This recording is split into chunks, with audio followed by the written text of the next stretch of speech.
Use nail glue. Before we do the roll call, I'll pass it over to our city manager, Mr. Dias, who will read a statement about our hybrid in-person and digital meeting.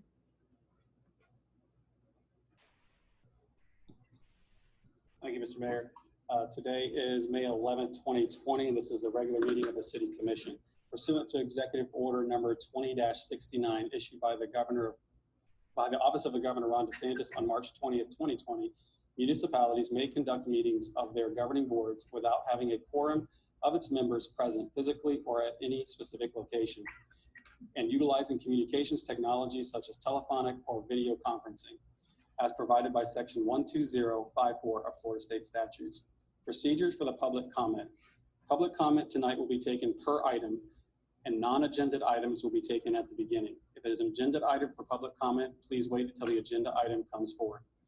If you're using a device such as a phone or a tablet or a laptop or a computer, if you wish to speak during public comment, click Participants, then click Raise Hand at the bottom of the window. Your microphone will be unmuted when you are called to speak, and you will be invited to activate your camera if you wish. Both will be deactivated at the end of your allotted comment time. Please keep your cameras deactivated during the rest of the meeting. By phone, press *9 to raise your hand. You will be called by your partially displayed telephone number, so please listen for that phone number. The host will lower your hand and you will be unmuted and allowed to speak. You will be muted after the allotted time of speaking passes. Please state your name and your address prior to commenting. Commission members are asked to indicate whether they are here and present in person or appearing remotely when the city clerk calls roll. Thank you. Thank you, Mr. Dias. Ms. Kendall, will you call the roll, please? Mayor Meyer. Here. Vice Mayor Clark. Here. Commissioner Bruner. Here in person. Commissioner Glass-Layton. Here in person. Commissioner Matheson. Here in person. All in person. Thank you. Will Ms. Kendall let the record reflect that we are all here in person? Thank you. Please stand and join me in the Pledge of Allegiance. I pledge allegiance to the flag of the United States of America and to the republic for which it stands, one nation, under God, indivisible, with liberty and justice for all. Thank you. We have two proclamations today. The first being our Mental Health Awareness Month. Mr. Mortel, would you kindly read into the record? Mental Health Awareness Month, May 2020.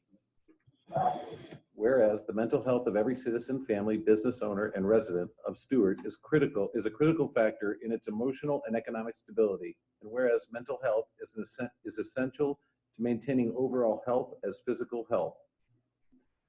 And whereas everyone encounters periods of stress and fear in their lives, which have adequate, ample, accessible resources to mental health care when it's needed. And whereas only 50% of Americans with a serious mental health illness seek treatment, while 100% of illnesses are treatable. And whereas stigma is often the key limiting factor to treatment. And whereas the City Commission and citizens of the City of Stuart strive to be a community who supports mental wellness, including greater access to treatment, increasing educational tools and resources for our citizens, and continually supporting those citizens with mental health illnesses. Now, therefore, I, Michael J. Meyer, as Mayor of the City of Stuart, Florida, do hereby proclaim in the City of Stuart, Florida, the month of May 2020 as Mental Health Awareness Month. Thank you, Mr. Mortel. And receiving today is Mr. George Shopland, CEO of New Horizons. Is Mr. Shopland attending virtually or in person? Yes, I actually am right here. Want to just start by thanking all the commissioners for the ongoing support you've shown New Horizons of the Treasure Coast and our mission to help those who suffer from mental illness, and taking this opportunity to recognize May as Mental Health Awareness Month. Given our current circumstance with the pandemic, the need for mental health support services are just that much more important. And New Horizons has moved to really continue to provide care during this time with remote services and telephonic therapy So we continue to provide care to thousands of our residents and our community members and providing their safety and the safety of our community. But again, thank you all for recognizing mental health illness and New Horizons. Thank you, Mr. Shopland. We appreciate you and the work your organization does, especially in this difficult time. Next, we have Safe Boating Week. Mr. Mortel? Proclamation Safe Boating Week, May 16th through 22nd, 2020. Commending United States Coast Guard Auxiliary Flotilla 59 Stewart. Whereas for nearly 100 million Americans, boating continues to be a popular recreational activity. From coast to coast and everywhere in between, people are taking to the water and enjoying time together boating, sailing, paddling, and fishing. During Safe Boating Week, the U.S. Coast Guard and its federal, state, and local safe boating partners encourage all boaters to explore and enjoy America's beautiful waters responsibly. And whereas the Coast Guard estimates that human error accounts for 70% of all boating accidents, and that life jackets could prevent 85% of boating fatalities. On average, 650 people die each year in boating-related accidents in the United States, and 76% of boating fatalities are caused by drowning, and a significant number of boaters would be alive today had they worn their life jackets. And whereas, through basic boating safety procedures, carrying life-saving emergency distress and communications equipment, wearing life jackets, attending boat safety courses, participating in free boat safety checks, and staying sober while navigating, we can help ensure the boaters on America's coastal inland and offshore waters stay safe throughout the season.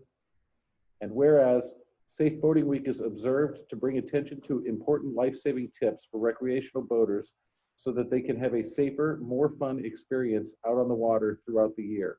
Now, therefore, I, Michael J. Meyer, Mayor of Stuart, Florida, do hereby proclaim the week of May 16th through 22nd, 2020 as Safe Boating Week in the city of Stuart, Florida, and encourages our citizens who boat to practice safe boating habits and wear a life jacket at all times while boating.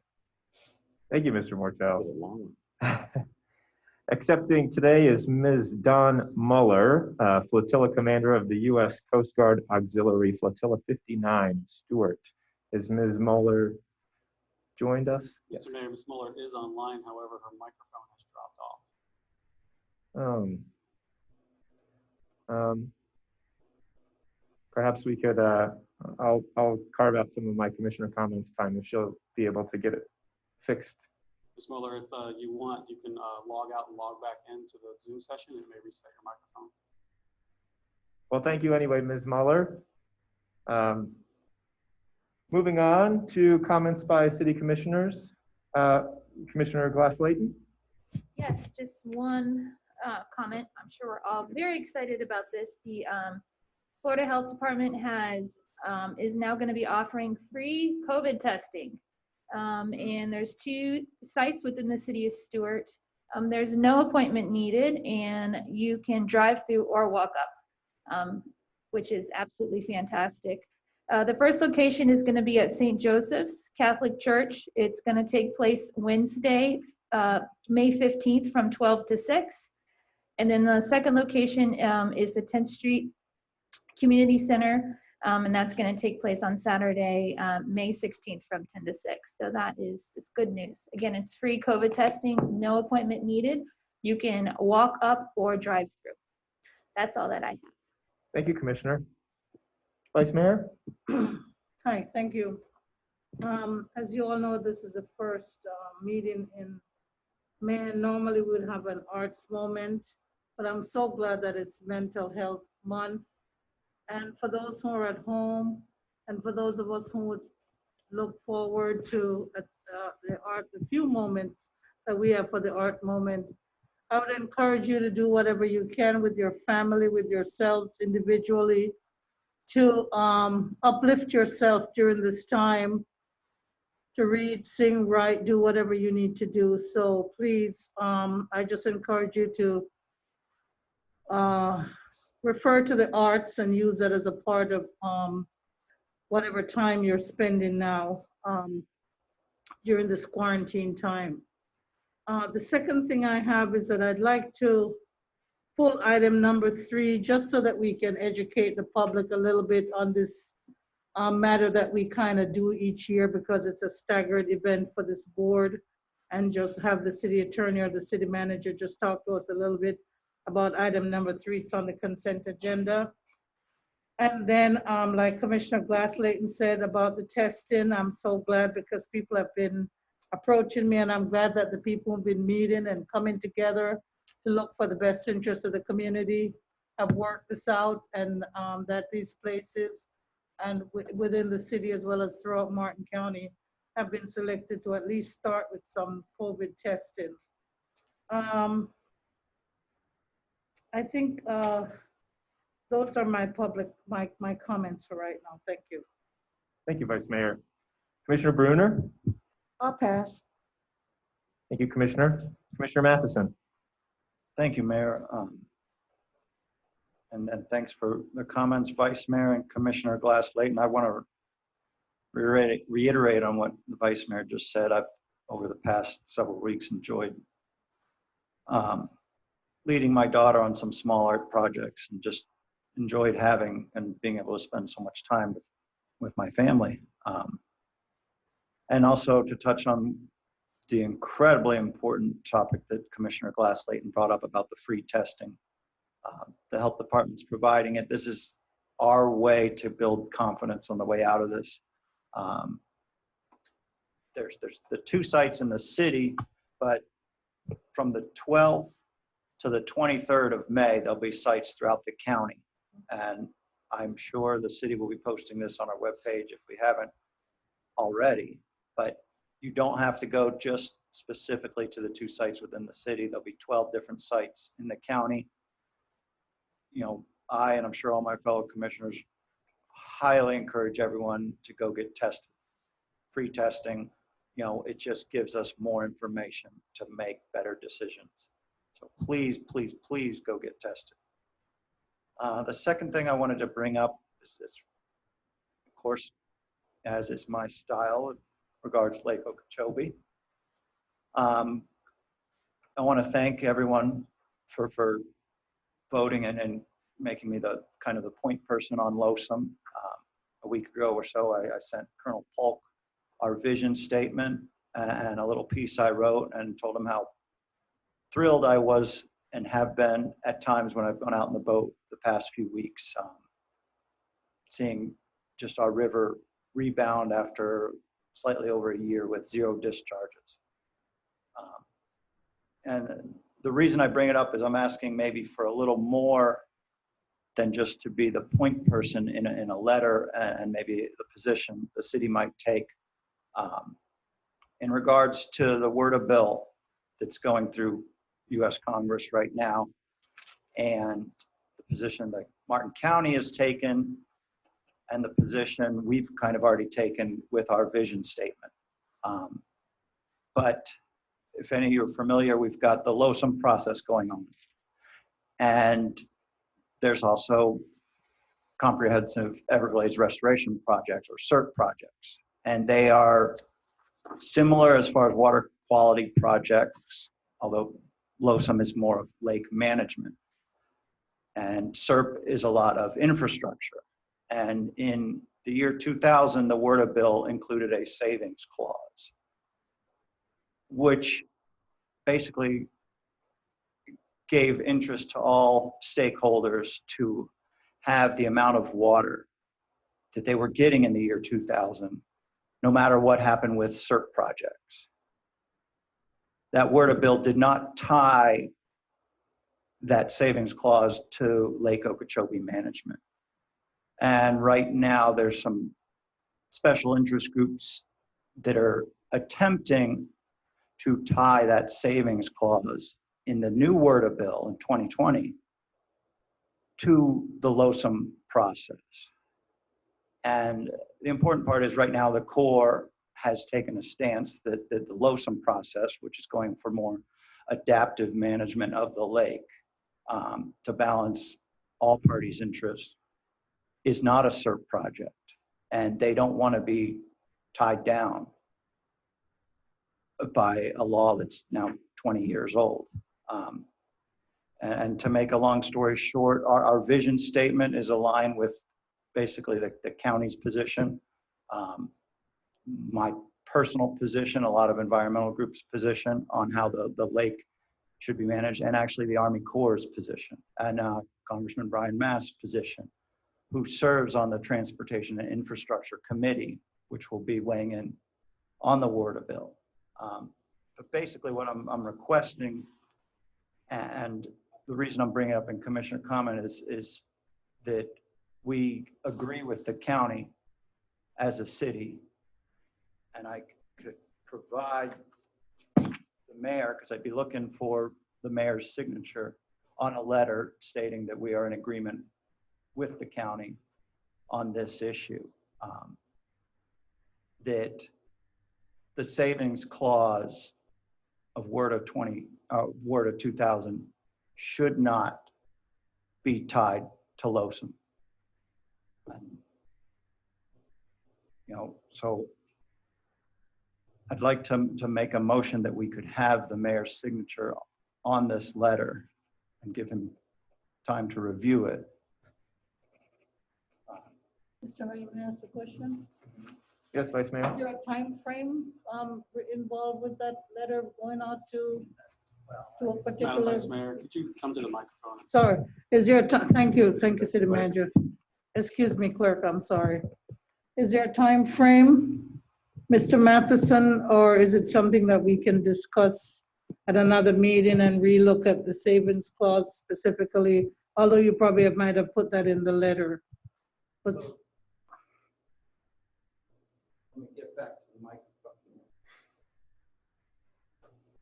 So Vice Mayor, that was the letter the county wrote and their position. I just received it today. okay, The time frame and the slight sense of urgency, and it's not a resolution or anything, is to try and give a little bit more weight to our representation in Congress. And I think we all know that when stuff is in committee, a lot more may be decided than once it comes out of committee. And I'm trying to educate myself on that a little bit. And again, it hasn't passed. Commissioner Matheson brought this to my attention as well. And if it were done by a resolution, obviously we would have to do a notice and have it be on a meeting, and et cetera. The letter is consistent with the authority that you have already vested in Commissioner Matheson in speaking at LOSUM meetings. But after consulting with the city manager and myself, Merritt didn't want the letter to come from Commissioner Matheson. He wanted it to come from the city as a whole and wanted it to be signed by the mayor. So the only way we can authorize that is by a motion at a meeting like this, which is why he brought it up in this way. But it's simply. is there a chance for us to see a copy of the county's letter? Can we quickly review it, or is it available that we can look at it? Can we pull it up somewhere, or just look at a paper copy or something? Mr. Martell, could you read it? Yeah, why don't you do that? Mr. Mortel. That's a late. It's fine. It'll only take a minute. So there's only 40 pages. Can I ask for one quick second? Yes. I know Ms. Mueller's been waiting online for a while. Can we have her give her a comment from the previous? Yes, thank you, sir. Ms. Mueller? Summarize. Ms. Mueller, you're recognized. Thank you. Can you hear me okay? Yes, we can. Oh, good. I was having technical difficulties. Thank you for your patience. Thank you. I want to say good evening and thank you for everyone for your support of this very important event as we covered in the proclamation. In addition to the stats in the proclamation, I want everybody else to know that Florida has the highest boater accident and death rate of all states. Collisions are a key component, and most are due to driver inattention and inexperience. Our Stewart boaters can help this problem by having spotters, paying closer attention to surroundings, decreasing their speeds, and taking boater education courses. I'd like to remind all our owners of wave runners, paddlecraft, sailboats, and motorboats that education and vigilance are key to keeping our waterways safe. One life lost is one life too many. We appreciate your time and support and for the proclamation. Thank you. Thank you, Ms. Mueller. Here, here. And before our attorney reads, I just want to say, I'd consider just writing a letter myself, and the only reason I bring it up is I feel that it'd have a lot more weight and significance coming from everyone. May I just ask a quick question? We have already vested you with the authority to work on our behalf as it relates to Lake Okeechobee. I'm happy to sign the letter. I would like for us to be able to read it beforehand. Do we need it signed today? No, just do this? I mean, and that's where it comes in, but if we're going to wait 2 weeks to have it on the agenda, we're losing a lot of impact of If you, stating our if you position. were to do a motion that the city sign a letter similar to the counties, absent an objection from any of the commissioners tomorrow, that means that everyone would have an opportunity to read it. If at the end of the business tomorrow, nobody objects, we can then release it to the mayor and he can sign it. We could do it kind of that way. So a motion to sign absence without objection from anybody else for the next 24 hours. I also don't want, if you'd like to have it read into the record, I don't want to. It's a page and a half. I would prefer not to read it myself. I'm happy to read it. I'm happy to but read it in. I think it should be read into the record in the Fair enough. argument of transparency. Okay. Dear Colonel Kelly, the undersigned local governments fully support the implementation of the Comprehensive Everglades Restoration Plan, SERP, and the development of effective Lake Okeechobee lake operations that do not continue to damage coastal estuaries, Lake Okeechobee, and the greater Everglades ecosystem. Our local economies are dependent on a clean environment to drive our collective tourism industries and quality of life. Our communities have been fully engaged in the development, implementation, and authorization of SERP projects, and we have actively participated in separate but related efforts to modify lake operations. Recently, there have been efforts to extend the savings clause in Water Resources Development Act, or WRDA 2000, to the ongoing development of Lake Okeechobee's System Operating Manual, or LOSOM, being conducted pursuant to WRDA 218 and other federal law, including the National Environmental Policy Act, NEPA. The stakeholders advancing this extension are implicitly advocating for a prior lake operation schedule known as Water Supply and Environment, WSE, and the larger water storage capacity supply benefits provided in it. We vehemently oppose this effort for the basic principle that the saving clause applies to SERP projects. LOSOM is not a SERP project. The savings clause itself was included in WRDA 2000 as a protective mechanism for assurances to prohibit an elimination or transfer of water due to SERP project implementation until a new source of water supply of comparable quantity and quality as that available on the date of enactment of this act is available to replace the water to be lost as a result of implementation of the plan. The savings clause was not crafted as a guarantee for a certain quantity of water out of Lake Okeechobee, a source, from that point forward in perpetuity. The stakeholders advancing the extension of savings clause applicability are not simply relying on the protective aspects of the clause.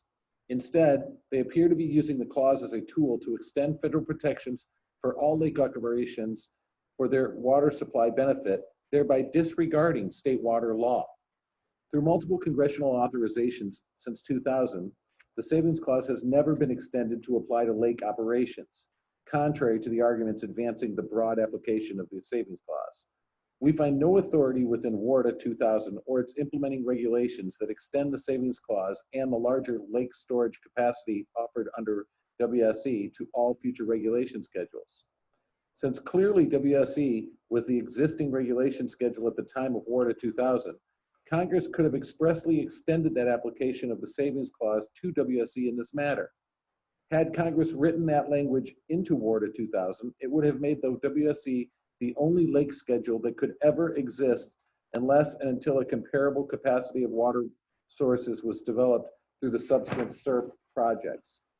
Congress has recognized that there would likely be modified lake schedules in the future to include subsequent SERP projects that are authorized, but this is distinct from the savings clause that applies to SERP projects. SERP and its implementing regulations distinguish between SERP as a plan and SERP projects. Revisions to lake operations are not identified as separate SERP projects. Modifications of the schedule are not necessarily needed to implement individual SERP projects, but new schedules are necessary for the operation of the overall SERP plan once additional components of the SERP plan are completed and other needs for Central and Southern Florida purposes such as flood control and enhancement of fish and wildlife.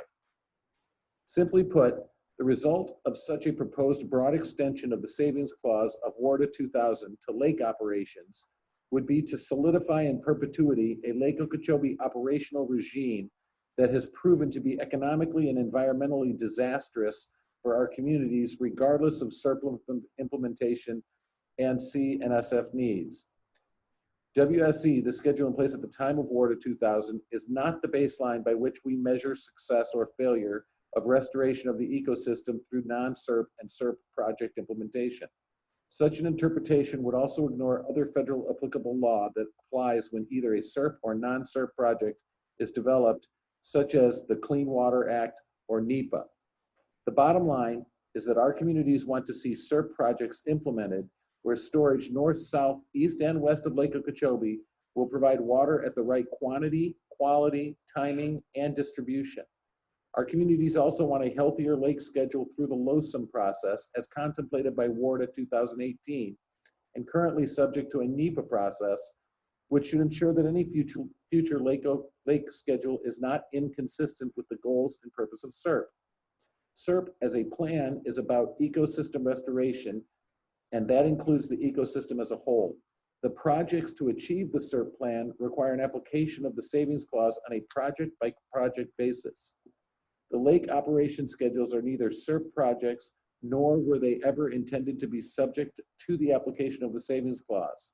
Now is not the time to advocate for permanent policy changes that ignore decades of existing legal authority for implementation of SERP projects and new CNSF lake operations.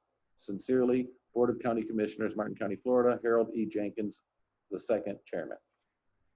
Thank you, Mr. Mortel.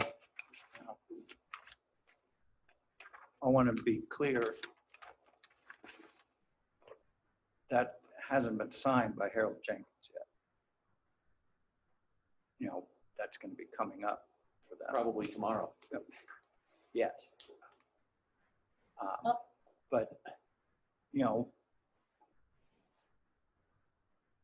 I just feel like this is a big enough issue that it would deserve more than just the authority my fellow commissioners gave me on speaking on our behalf of LOSUM. I'll second it in the spirit of wanting to make sure that what authority we have mandated to you is carried out, especially when you bring back important things to us that we think that this is going to go further and it's going to help the process regionally, and we'll be a big part of doing that. So Thank you. Thank you, Vice Mayor. May we clarify the motion, Mr. Commissioner Matheson? The motion is to have the mayor in the next day or two review the letter and sign it on behalf of the city of Stewart. And we're going to submit it to the Transportation and Infrastructure Committee. So we're not going to see it, just the mayor? Let me amend my motion that all commissioners review the letter, and actually I prefer that every one of us sign it if we so choose. Okay. We I'll have, I'll second Is the motion for all commissioners to sign now? Because I need to have the draft that way too. it appears that Commissioner has modified Yes. his motion and the Vice Mayor has modified second. Is there any public comment on this motion to sign the letter? Mr. Dias, is there any public comment online? Is there any public comment on this motion? Please raise your hand. No, sir. Seeing none. Ms. Kindle, will you call the roll? Commissioner Glass-Leighton, Yes. Commissioner Bruner, Yes. Vice Mayor Clark, Yes. Commissioner Matheson, Yes. Mayor Meyer. Yes. Motion carries unanimously. Thank you, everyone. Again, thank you for the confidence. That's all for my public comments. Thank you, Commissioner. A week ago today, as we all sat up here, I openly worried about the city of Stuart being featured in the press for breaking rules and not following guidelines. And I am very disappointed that I was proven right sooner than I had anticipated. I know that there was an international news story with photos of restaurants in downtown Stuart that were perhaps made to look like folks were a little closer than they were, but indeed there were cases where people were closer than 6 feet. I don't ever believe that it's right for us up here as a board to chastise staff in a public setting. However, I do think we need to, and I've spoken with our city manager, Mr. Dias, we do need to discuss enforcement. I would like for Mr. Dias to give us a brief update during comments of our policies with regard to how our local businesses are in compliance or not in compliance with the executive order from the governor, and how we are working to enforce, as is our duty, as is what we must do by law. I know everybody is stressed. This has been a difficult time. We're all afraid, but we really cannot let go of the important, the necessary, the critical guidelines that are out there by the CDC. We must maintain social distancing. We should follow the recommendations of wearing masks in public. I'm glad that we are reopening our economy. I'm glad that we have a plan to do it in a safe way, but it is not safe if we don't do it safely. So that says, chastise as much as I will chastise, but I really would like for us to get a handle on this, because this is serious. This is the health and safety of our community long-term, and also our economy. If we were to have a huge spike and get sick and overrun our medical capacity, it will undo all of the small gains we might have made over the last week or a couple weeks in this phase 1 reopening. That's all I have. Mr. Dias? Yes, sir. A couple things before I answer your response on enforcement. Item number 8, the Avonlea PUD amendment, has been going to be continued to a date certain of May 26th. And then the county on Friday opened their playgrounds back up. And so when we address number 5, the face covering resolution, I'd like to have a conversation around the playgrounds to see what the commission's desire is for that. As it relates to enforcement, I'll invite the police chief to join in here if he wants to, in case I get something wrong. But it is my understanding that last week we had a lot of complaints about barbershops who were opening up against the governor's orders. The police department sent officers and code enforcement around to the different barbershops opening up, and then, like, was the very next day, the governor announced that he was going to allow barbershops to open back up. There was a gym that was opened up, which is not supposed to be opened up. Police department had to visit that gym a couple of different times, and I believe that gym has now said they're going to comply and close after they were given the proper order. They actually had an order that was not correct, or not the complete order.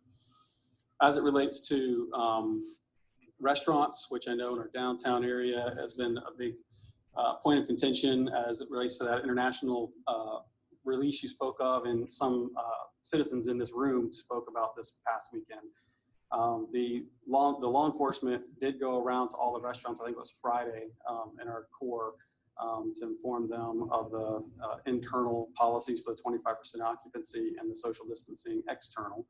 But obviously there was not compliance, because I heard about some incidents on Saturday.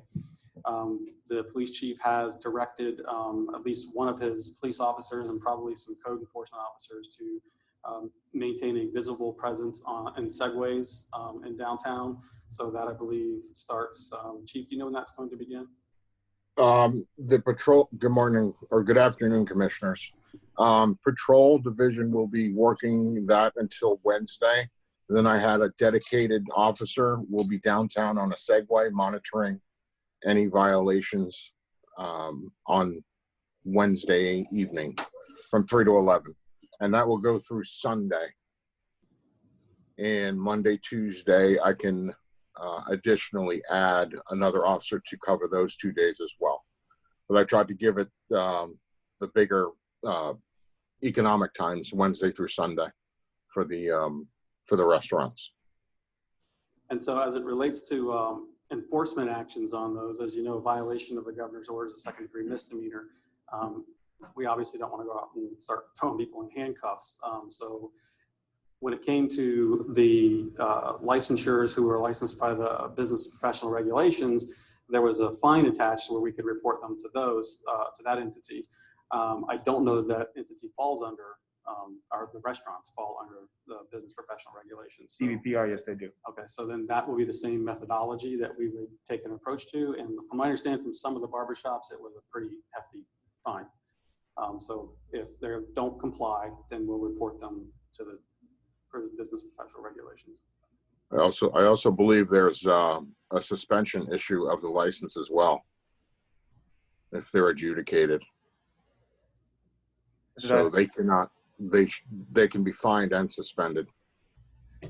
Chief, just briefly, in your experience and our officers' experience, are we having repeat offenders over the last week? Are we providing warnings and then they are getting into compliance?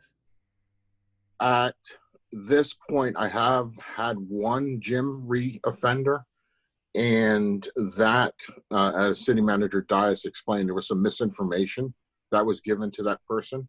There was some online propaganda that gyms would be opening. So that person, I received that information last week. We did receive another complaint today. One of my captains assigned somebody to go talk to that person, and they got the proper order and they closed. So repeat offenders, just one, but they're in compliance now. Thank you, Chief. I just want this all on the record so all of us can hear about this and hear about what our approach is, and if we need to discuss it further or take any further action, I thought that would be important. So thank you, Chief. Thank you, Mr. Dias. You're welcome. Thank you for bringing it up. Are there any other comments, Mr. Dias? No, sir, that's all I have. All right, I'll move approval of the agenda with the with pulling item number 3 and the other, or Continuing item 8. Second. number 8. Continuing item 8. Second. I have a motion for approval of the agenda with item number 3 pulled and item number 8 continued to date certain by Commissioner Glass-Leighton, second by Vice Mayor Clark. Is there any public comment on the approval of the agenda? Seeing none. All in favor? Aye. Aye. Opposed? Agenda is approved unanimously. Okay, moving on. Comments from the public. So in the previous few meetings, as we have gotten used to our new hybrid meeting setup, we have front-loaded all of our public comment, general or agended, to the beginning of the meeting. However, today we are returning to our previous style where folks may provide public comment, general public comment on a non-agended item to us at this time. If any members of the public have comment on an agended item, please reserve your comment for that agended item. I have 2 green cards here. Well, I have 1 for general comment. Are there any other folks in the room who would be giving general public comment? Ms. McBride? Anyone online who wishes to give general public comment, please raise your hand now. To raise your hand, click the participants button and raise hand at the bottom of that window. Helen McBride, Flamingo Avenue. I just want to take a moment to say, I know as commissioners and city manager and know what a wonderful staff we here have in Stewart. But now that we're all home and our husbands aren't working, our yard work is the best way to get outside. And even today now, a lot of stuff are going out. I just think our Mr. Dave and Mr. Leggett should, I'd like them to thank their crew. They are doing a fantastic job. Because Sunday, our street was clear, the street I live on. And today, everybody's out putting stuff. Now I have the brown can, and that's full, and then I have the side stuff. And I'm all by myself. So I'm doing that, just one person. And if you have, and the children are home, so you can make, get the kids involved too. But this department really deserves a big, big hand, and they're so pleasant and wave and they talk. If you're and they helpful, and they just deserve a great big pat on the back. Thank you. Thank you, Ms. McBride. Thank you. Here. Mr. Mayor, if there are no other public comments, general, can I just add to Ms. McBride's comment? I was gonna say something about Mr. Leggett, but because I say it all the time, people might just say, oh, that's just blase. But I think it was Thursday or maybe early Friday morning, I saw something in the road on Colorado Avenue at 6th Street. I called, and I don't know, I grew up with a phrase called lickety split. But within a lickety split, by the time I called and got to my office and settled down, because I'm allowed to work in my office, Mr. Leggett called me and said that he had picked up this. I thought it was cement that would get hard after a while on the surface and be harder to be removed. But he said it was a bag of fertilizer that had spilled all along there in Colorado. So yes, Ms. McBride, Mr. Leggett and his team, and it's gonna get worse with the hot weather and with hurricanes. And we just need to find a way to absolutely just thank the public works people, especially streets and grounds and everybody who works in that area, and especially for the leadership from Mr. Milton Leggett. And I just thank you for bringing that up. That just absolutely reminded me. And with regard to the brown cans, people have asked me if they have to call in to get a can, or if everybody, every resident, every household is going to get a brown can. So I'm not sure if somebody from Public Works is on the line, Mr. Dias, or if you can answer that question with regard to the vegetation can. Mr. Peters, would you like to answer that?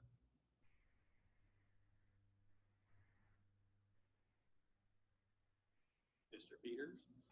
Yes, I'm here. Brown can. Brown carts are available upon request. They call our customer service department. I don't know if I did this right or not, but brown carts are available upon request. They call our customer service department and we'll deliver those. Thank you, Mr. Peters. Thank you. Thank you for the reminder, Vice Mayor. Yes. I see no other general public comment here in person. Mr. Dias, is there any at Flagler, Overflow, or online? There are people at Flagler, but none with general questions and none online with general. Okay. I'll move approval of the consent, pulling item number 3. Second. Okay. Thank you, Commissioner. I have a motion for approval of consent, meaning item number 4 by Commissioner Glass-Layton and a second by Commissioner Matheson. Is there any discussion? Any public comment on consent, item number 4?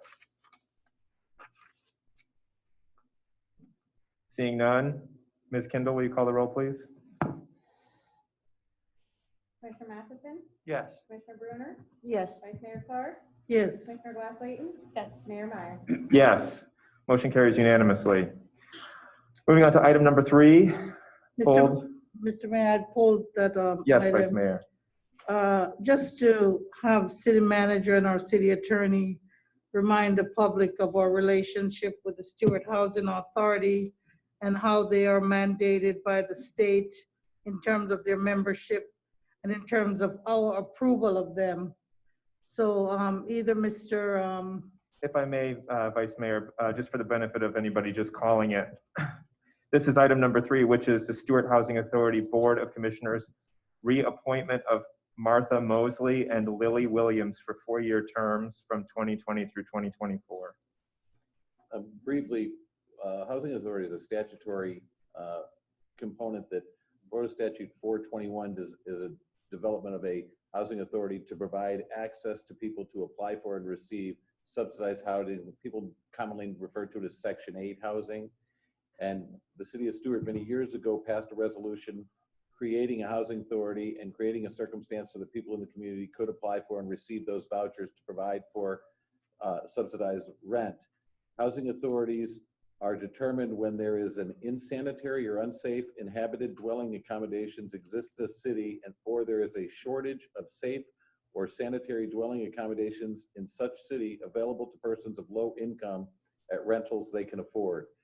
Once the housing authority is designed by the commission, which had happened in this case, the housing authority is a separate entity and the membership cannot be an employee of the city of Stuart. The members in this case are appointed for 4-year terms under Florida Statute 421.05.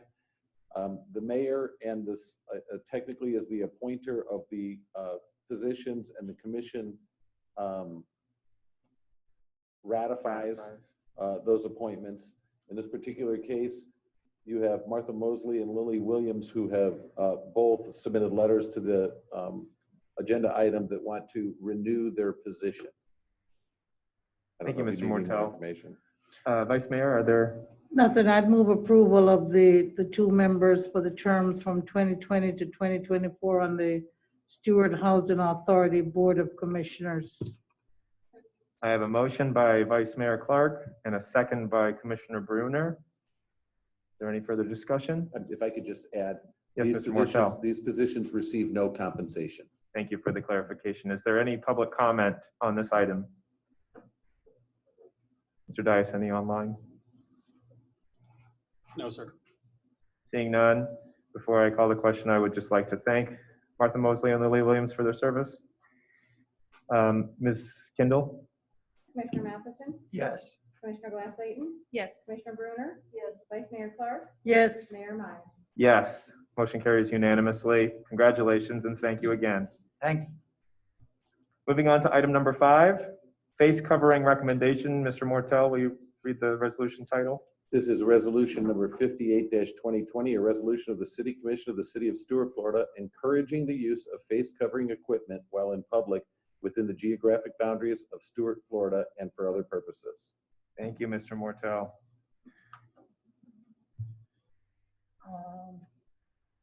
Want to go first, or you're wearing to Sure. Who go? would like to begin? Well, I have some problems with it. I know I spoke last time. Even though it's voluntary, two of the problems that I have with it, it urges residents voluntarily to wear a face mask basically at all times when they're in the city limits out of their house. I run outside almost every day. People walk outside, people walk in our parks, exercise in our parks. Have any of you ever tried running with a face mask on? No, I think. I have.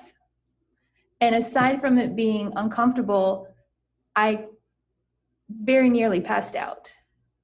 So that's my first issue with it. Even though it's voluntary, it's still, for exercise purposes, it just doesn't make sense. Secondly, my other issue was with it that I brought up last week is eating. I fully recognize that there was a lot of people downtown over the weekend. I was one of them.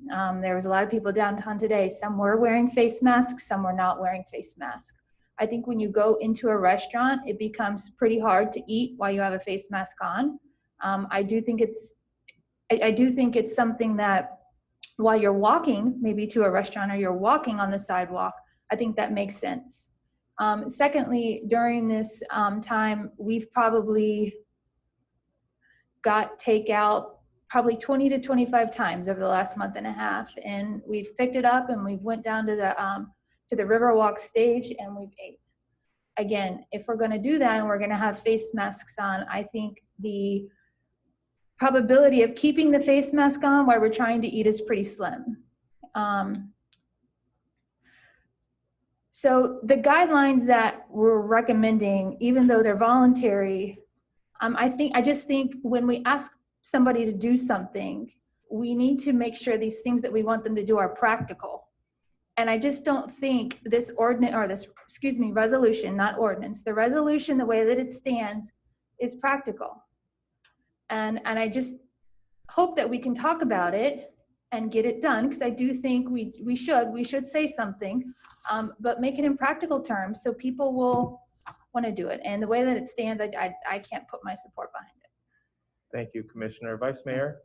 Mr. Martell, if we, and the public, those who have access to the ordinance, the 6 whereas clause, and maybe with some definition, I think that the definition that needs to be clarified and to work on, to be understood, I guess, clearly by us if we're mandating a policy, as well as by the public who would be adhering to these policy, and if we have any type of enforcement with regard to the policy. I think it's the thing where it says where other social distancing measures are difficult to maintain.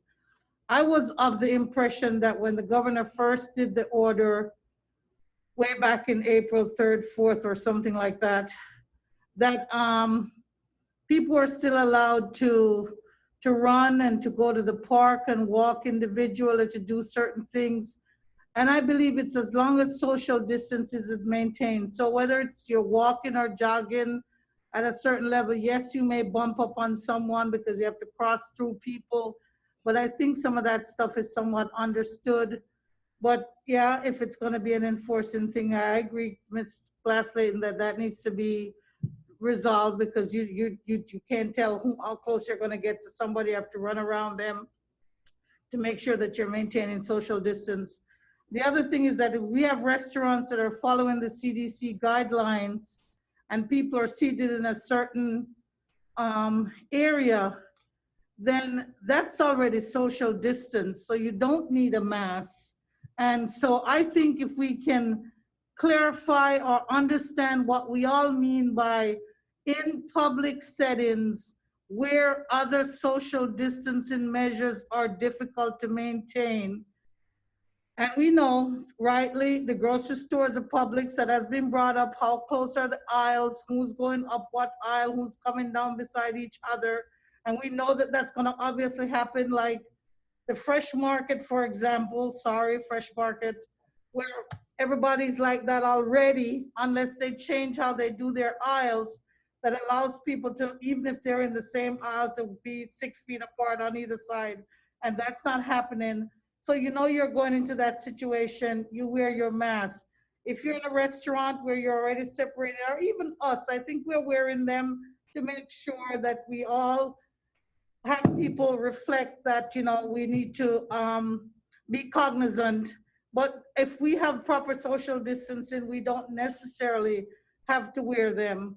But Mr. Martell, if you could help me with paragraph number 6, and even again, whereas number 6, I think it's paragraph number 6 also. It's at the top of the page, on the second page of the. The Center for Disease Control recommends wearing face coverings in public settings where other social distancing measures are difficult. That's a Center for Disease Control statement. Right. So it's a social distancing. So if we follow the social distancing guidelines, maybe the social distancing guidelines need to probably be defined or simply defined, I would say, in the ordinance, so that people have an idea what is reasonable social distancing, 6 feet apart, 12 feet apart, whatever.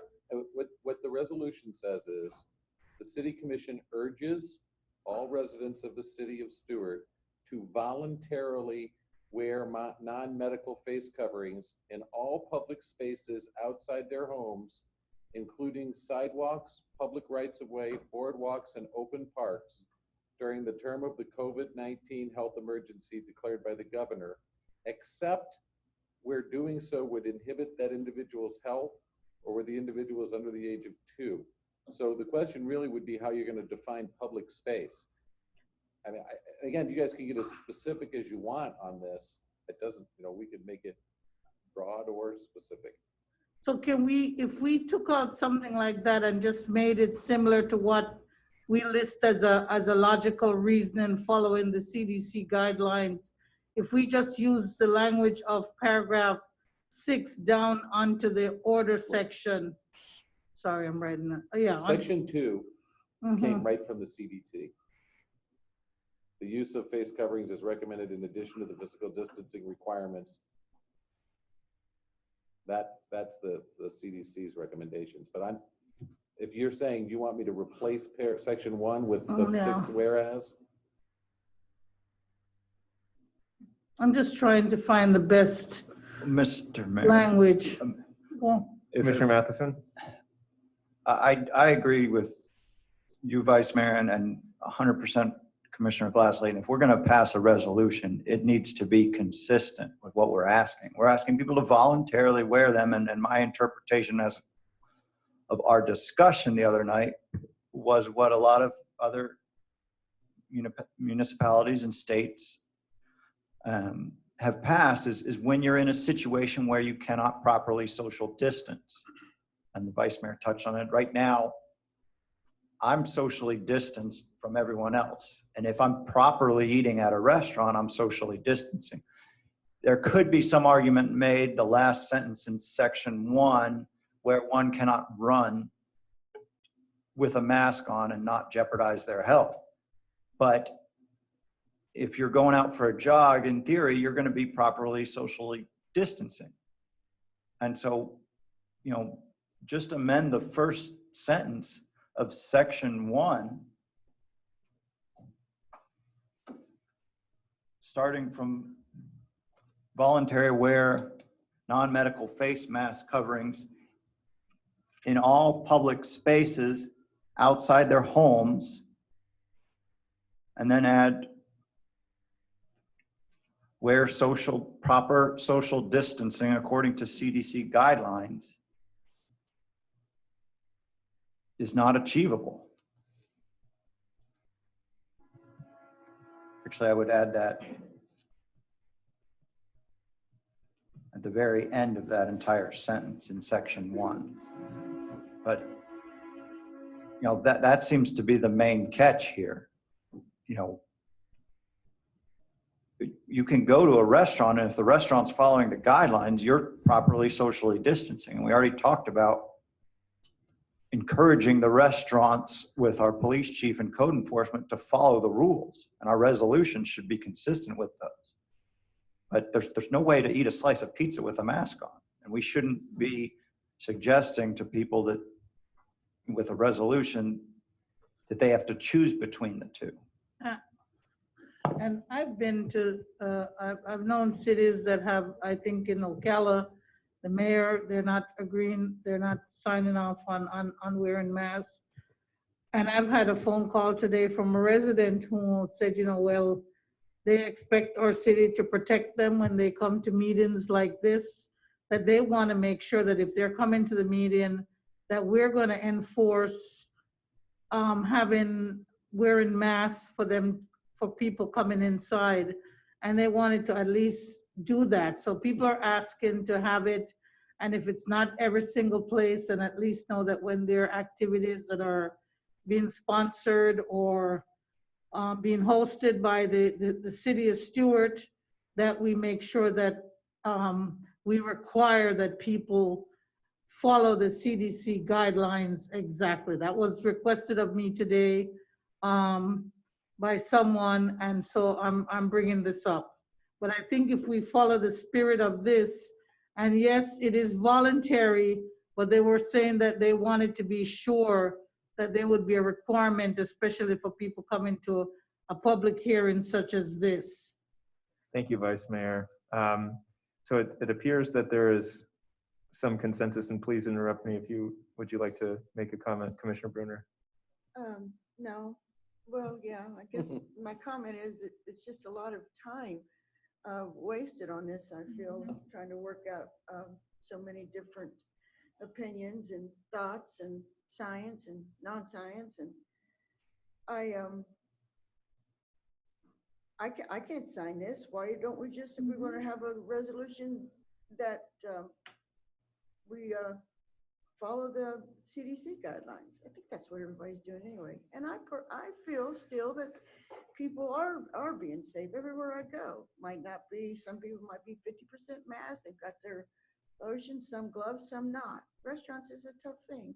Well, we want them to get well and have business. That's their responsibility.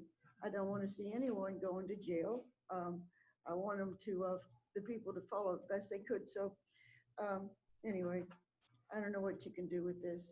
So just a reminder, this is a resolution, not an ordinance, so no, there would be no, jail time for anybody. I understand that. I just wanted to reiterate that, this is not necessarily just about protecting myself by wearing a mask. The science says that when you wear a mask and you are not infected, but you are in contact with somebody that does carry the virus, that does not wear a mask, you are protected some 20% of the time. If you do not wear a mask and you are uninfected and the other person wears a mask and they are infected, you are protected, not wearing a mask, if the infected person wears a mask 80% of the time. If both people wear a mask and one is infected and the other is not, the transmission is negligible, it's low, it's 90% protected. So this is a community-wide effort, and this is also, in a lot of ways, I've heard from many of our residents and visitors, and also the people that are going back to work downtown, the servers and the shopkeepers who want to be protected from customers. And certainly individual businesses may require that their customers wear face masks upon entering if that's what they choose to do. But I think this gives some additional push and encouragement for those decisions where certain businesses are not looking out for the health of their employees, for visitors that come through. No, I get all that. In response to Commissioner Bruner, I pulled up the CDC recommendation, and it says, among other things, but cover your mouth and nose with a cloth face cover when around others. 1, you could spread COVID-19 to others even if you do not feel sick. 2, everyone should wear a cloth face cover when they have to go out in public, period. And then it says, for example, grocery store to pick up necessities. Next, cloth face covering should not be placed on young children under 2. Next, the cloth face cover is meant to protect other people in case you are infected. Next, do not use a face mask meant for healthcare workers. And next, continue to keep about 6 feet between yourself and others. The cloth face cover is not a substitute for social distancing. Thank you, Mr. Martell. In my mind, my only reservation here is the risk that some people have brought up, that this would create a false sense of security and people would disobey the other social distancing guidelines. This is not a substitute. I'm in favor of us editing this to make it sufficiently palatable to the board, that we specify that certain where social distancing measures are difficult to maintain, and perhaps we could even add a section saying this does not contemplate when you are dining at a restaurant and when you are performing enjoying exercise, if that's the anxiety. Mr. Mayor, I mean, I'm with Commissioner Bruno over there. I don't understand why we have to recreate language. Why can't, I'm honestly having a hard time wrapping my head around all of this, for the simple fact that people have to be accountable. Again, people have to be accountable for their own actions. The CDC has said it, the governor has said it. We are talking about a voluntary action. We are voluntarily asking people to be accountable for their own actions. I am having a hard time understanding or telling people as a city government, be accountable for your own actions. I agree. We are just spending too much time talking about this. This is important stuff. I'm not saying that. I know I need to wear a mask. I know my son needs to wear a mask. I know my family needs to wear a mask. The city of Stuart should not be telling people that they have to wear masks. People should be accountable for their own decisions. And the more we talk about it, the more of a hard time I have getting behind it. I feel like our time up here, we should talk about everything as much as possible. This is our only time to discuss stuff because of sunshine, and our time right now is you know, is for the residents. And this is something that needs to be discussed. If we're not encouraging people to do it, you know, the onus is on us to enforce all the governor's orders. And you know, the problem is it's clearly split, as the mayor said. Wearing a mask is a sign of respect to our fellow citizens. And yet it's, you know, all we're trying to do is encourage people to show respect to their fellow citizens and residents and wear them in situations where it's appropriate. You know, and I think, I mean, that's what we do. We pass a lot of resolutions that don't have, you know, an enforcement action. And it's kind of clear to me, and it was last meeting, that, you know, the board up here doesn't have the desire to pass anything with quote unquote teeth, but we should at least get behind the city of Stuart's name and say that, you know, we encourage you to wear a mask when it's appropriate. And I do agree that the language is a little off, and you know, we need some carve outs for restaurants and you know, so that the resolution is consistent and can be followed. But there are a lot of people that aren't wearing a mask and they don't seem to care. And all it really is a sign of respect for your fellow residents, that if you have it, if you're carrying the disease, that you're going to do what governments are recommending to do so that you don't spread it. So then why not go by the CDC's guidelines then? Why are we trying to reinvent the wheel? Commissioner, I'll just say that I'm, you know, we'll if there's a motion and a second, then we'll call the vote. So far, there is not one, but I'll make a motion that we approve this resolution. We can ask that we, Mr. Martel, is there anything to change in the whereas clauses or just in section 1? That's to up to you clarify? guys. I know, I'm just saying, we had discussed the clarification. I'm just asking for your help on the specific thing. I'd like to have include sidewalk, public right of way, so on. I'd like to say including public meetings or hearings. And also I would like to include what Commissioner Matheson was talking about and Commissioner Glass-Layton, that you can have recreation activities that doesn't, you know, if you're properly, we've discussed this at the tennis court the last time we were talking about singles and people playing. We know that you don't need to wear a mask there. So I don't know if we need to include things like that. This is actually your motion. you're making the motion. Yes, I know, I'm going through it just to make sure. I'm adding public hearings. I'm saying also in, no need to wear a mask in certain recreational activities or in any recreational activity because proper social distancing is being followed. And also in restaurants because proper social distance is being followed. And I think everything else is fine.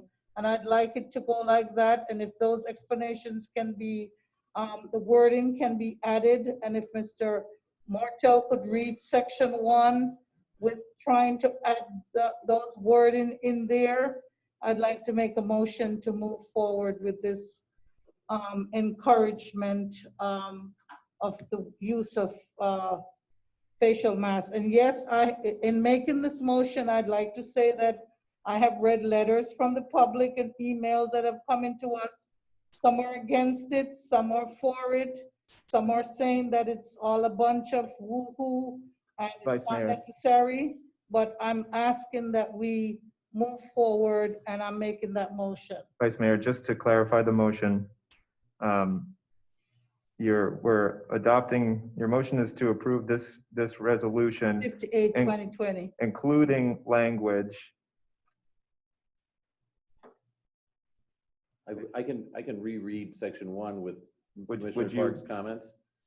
It would read, section 1 would read, the city commission urges all residents of the city of Stewart to voluntarily wear non-medical face coverings in all public spaces outside their homes, including sidewalks, public rights-of-way, boardwalks, and open parks, including public meetings or hearings during the term of the COVID-19 public health emergency declared by the governor of Florida, except when in restaurants where proper social distancing is being followed, or when exercising with proper social distancing, or where doing so would inhibit that individual's health, or where the individual is under 2 years of age.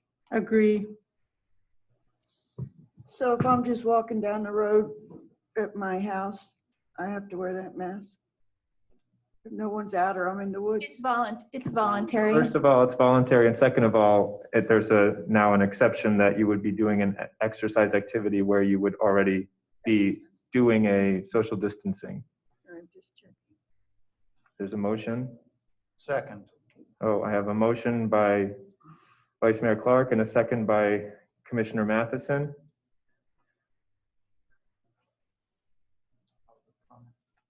Public comment. Wanted to see anyone if there was online? any further discussion on the board. Anybody online, anybody in the room here to give public comment on this motion? If you're online and wish to give public comment, please click raise your hand. Seeing none. One thing before we call the vote, is there should we contemplate when this is no longer effective?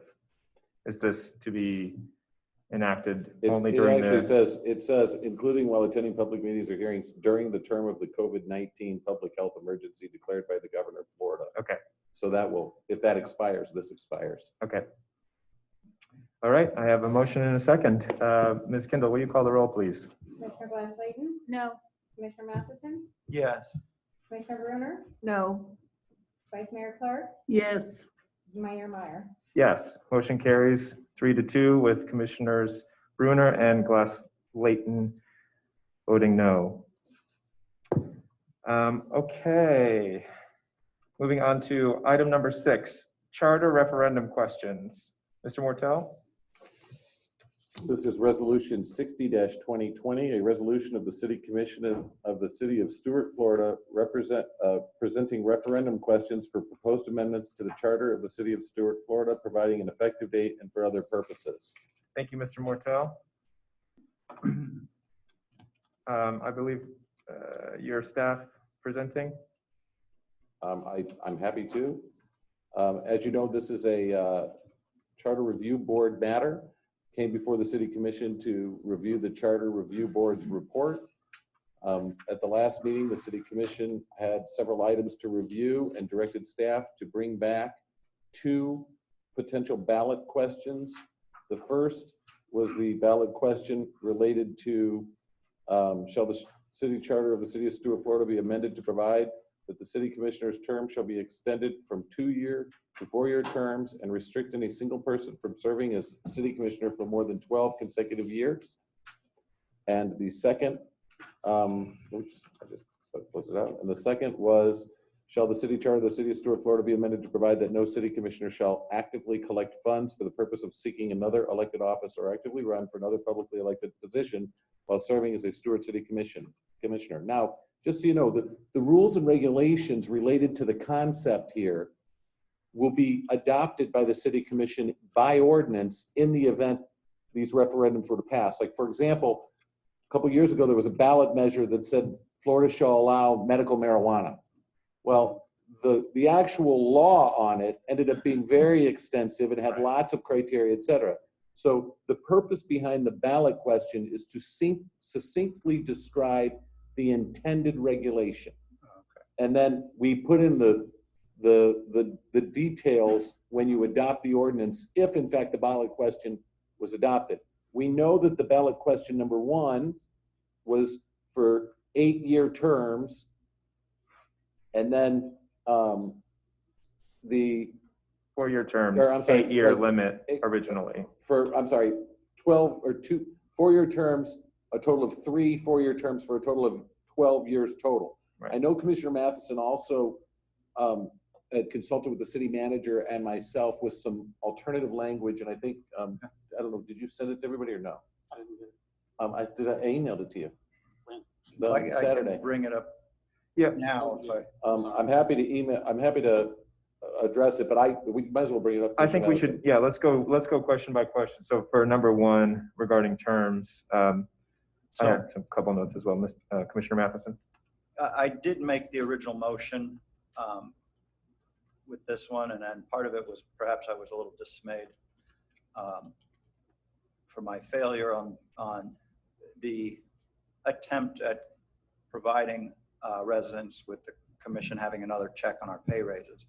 But I've given this a lot of thought, and there was some discussion regarding term limits as far as 8 or 12 years. And I know I've only been up here a year and a half, but the Charter Advisory Board made a recommendation of 8-year term limits with 2 4-year terms.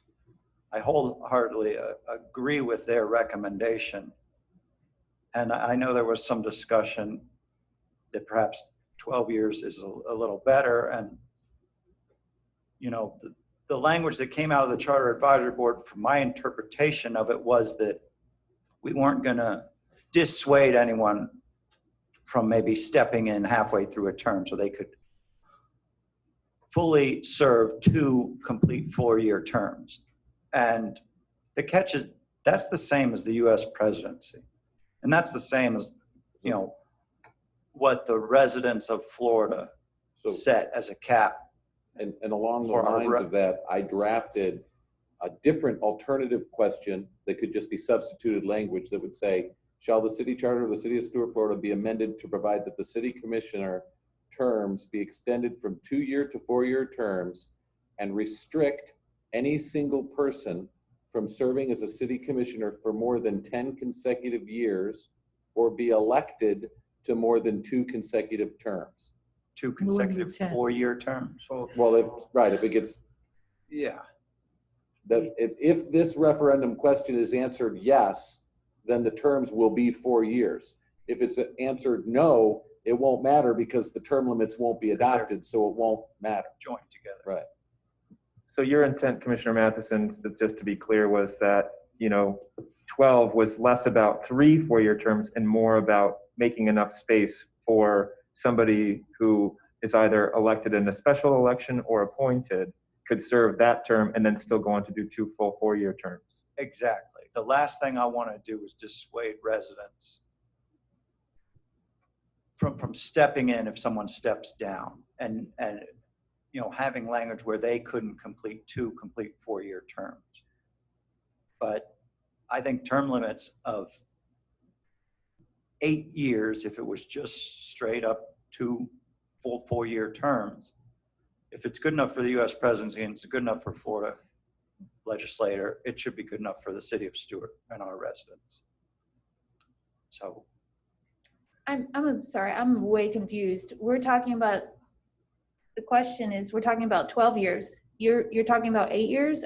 I'm making an argument that I've talked to enough residents, and my argument is in preparation for a motion to change it to 8 years instead of 12. For what it's worth, at the last meeting, the city commission voted and directed staff to come back for ballot language for 12-year term limit, which is what is attached to the agenda. right, which is what we're looking at. Right.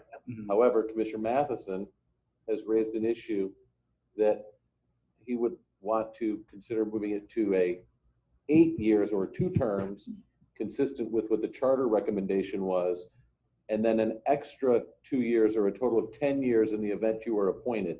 So only 2 elected terms or a total of 10 years. Now, which is what the presidency is. I am on board with that. The only issue, just to clarify, if we're going to change the language to specify a number of years, what if I were elected and then in the first month after taking office, I either resign or whatever, then then the person to succeed me would be up for 3 years. So it could potentially be 8 and 3, 11 years. They So- wouldn't be qualified for the second term. So should we, if you're trying to get at that, I would say we revise the language to not specify 10 years per se, but rather say Two complete. two complete four-year four-year terms. Is it possible for us to word it? When Commissioner Matheson said it to me, he said the way the president is, so I took the president language, but yeah, you guys can have it be whatever you want. Commissioner Bruner, raise your hand. I beg your pardon. I like the way that it was drawn up. I'm not for Changing it. 2 4 years. It's very transparent here. It's a small little city.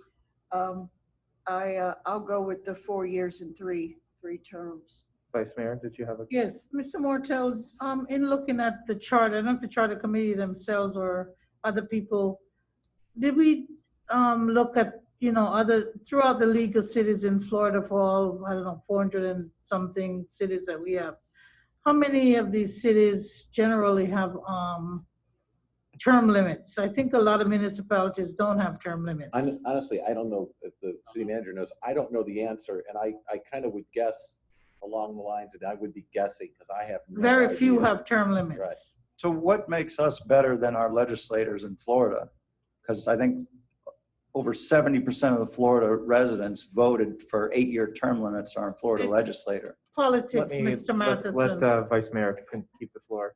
It's politics, Mr. Matheson. People run on partisan and they run with money at that level, at the local level, where we do have a lot of burden of implementing things.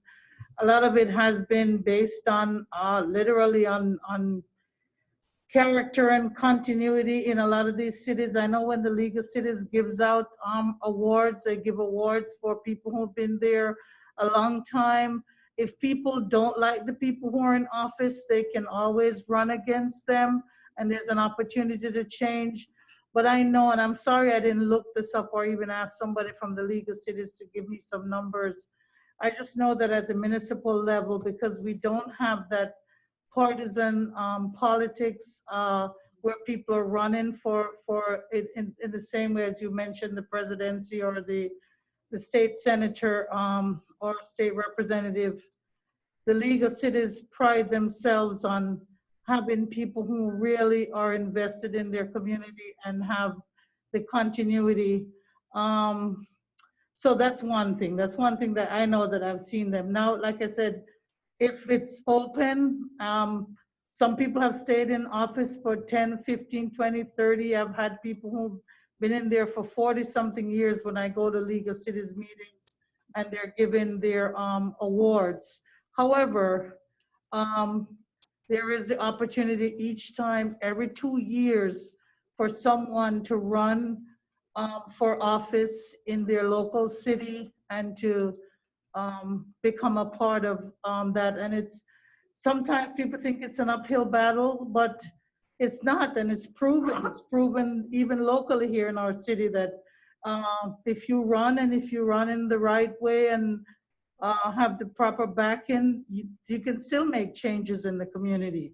So I don't know. I did agree when Commissioner Glass-Layton had made the suggestion with regard to the, I look at it as 3 terms, but I didn't realize that Mr. Matheson had this idea of a half term of 2 full terms plus some type of a half term in between that could be some portion of 4 years, whether it's 2 years or 3 years.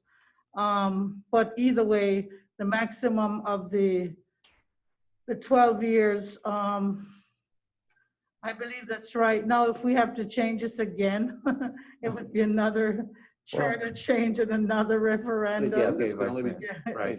If it's ever adopted by referendum. I'll say one thing.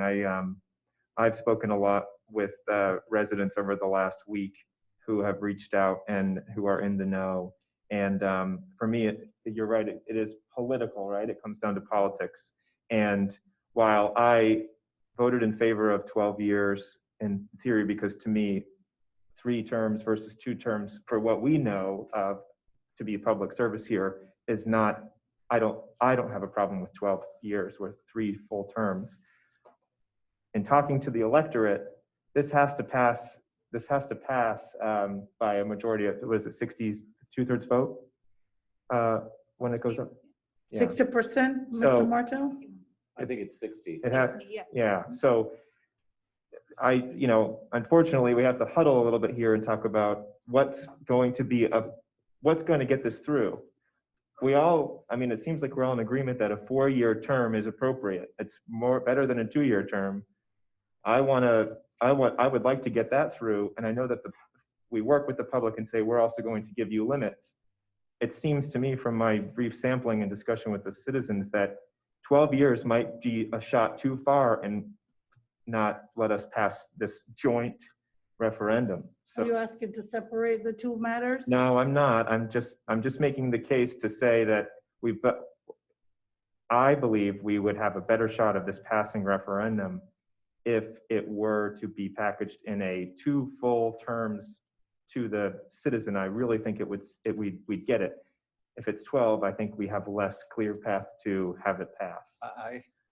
Commissioner Glass-Layton had Yeah, just for clarification, because I've heard I said something I didn't say on one of our last meetings. Imagine that. I am for term limits. Say that again, I am for term limits. And I think 12 or 3 terms makes sense. I've spoke to residents too. Maybe we're not speaking to the same residents. The bottom line is somebody can always get voted out of office. If they're doing a terrible job, they can get voted out of office. I'm comfortable with the way that it is at the 12 years or the 3 term limits. Okay, Mayor, I hope Yes, I didn't Vice misspeak or Mayor. anything. I said that. No, not you, Okay, Commissioner Clark. okay. No, not you. Oh, and I didn't mean to. Not you insinuate either. I- Not okay, anybody in okay, this, great. sitting in this room. We are all in agreement on a lot of stuff. I just feel that, there's politics here and there's politics in every level of government. And we're supposed to be serving the electorate. And when you look at the decisions the electorate has made with Florida legislator, they're in favor of term limits and they believe 8 years is appropriate. And I don't think, after discussing that with residents, I think there should be a lot of weight to the advisory board that came up with our own residents that came up with 8 years. And all Florida residents that did that for our legislator. And, our entire country that believes that the presidency should be 8 years. And I don't think we should be anything special. And term limits are there to increase the democratic process of turnover and encourage people to serve. And that this shouldn't be this career type job. Commissioner Matheson, I'm sorry, Commissioner Bruner has. Yes. I wanted to say the city of Stewart is 114 years old and we've gotten along pretty well. Sometimes I feel like that we need even more knowledge, more going out and waiting before we do this. It's every 10 years and all of a sudden this is put on us. But anyway, I will move resolution number 60-2020. Is that Yes, that's 1 and 2? Yes, or 6. Um, Try to referendum. 2020. Just for the commissioner's benefit, we are approaching this piece by piece. We're doing just the first question. Is your motion to just talk about term limits right now? Term limits, 4 years and term limits, they go together, yes. Okay, but we're still going to debate the second question. Commissioner Bruner, can you speak directly into that? Yes. So regarding your motion, if you separate it, and we separate it to number 1, I will second your motion based on the approval of number 1. Commissioner, by number 1 and 2, I mean, we're not talking right now about the second item, which is a commissioner having to resign if they're actively running for another office. We're going to talk about that in a minute. Your motion is to just discuss what we're talking about with. Well, I want to put that on that'll go, yes, my motion will be put on the referendum. So, Motion is to approve item number 1. Item number 1. Yes. And second. A second, yes. Okay, I have a motion by Commissioner Bruner and a second by Commissioner Glass-Leighton to accept item number 1, the language in the resolution here. Vice Mayor? I don't know, I wasn't going to approach it like that, but Mr. Martel, it's okay to just break them apart and vote on each part of this, or would it then change? Of course, whatever we do would, of course, change the ultimate resolution. I mean, Just in right case- now, there's not, the resolution was just to try and save time. I could have done 2 resolutions, but we have 2 ballot questions that the commission told me to bring back. My intention was that we were just going to be tweaking language and that both ballot questions were going to go forward because that decision had already been made. Yes. It doesn't matter if you do them separately or together. If you pass one, then the resolution is going to reflect that you chose to remove the second one, whichever one doesn't pass. But then we're going to talk about item number 2, correct? Well, I mean, one or the other, correct. The answer to the question is, it's the pleasure of the board. Okay, we have a motion and a second, taking this piece by piece to vote on, to approve item number 1, the language as presented. Is there any public comment on terms, item number 1, going up for referendum? Mr. Dias, is there any on Zoom? If there's any public comment on Zoom, please raise your hand. Seeing none, sir. Vice Mayor? I'd like to make a comment before we vote. I know that I've received lots of comments from the public with regard to even items that are on the agenda tonight. And I think that we started this process in early March or even before that with regard to appointment of the charter committee. And we set out their guidelines.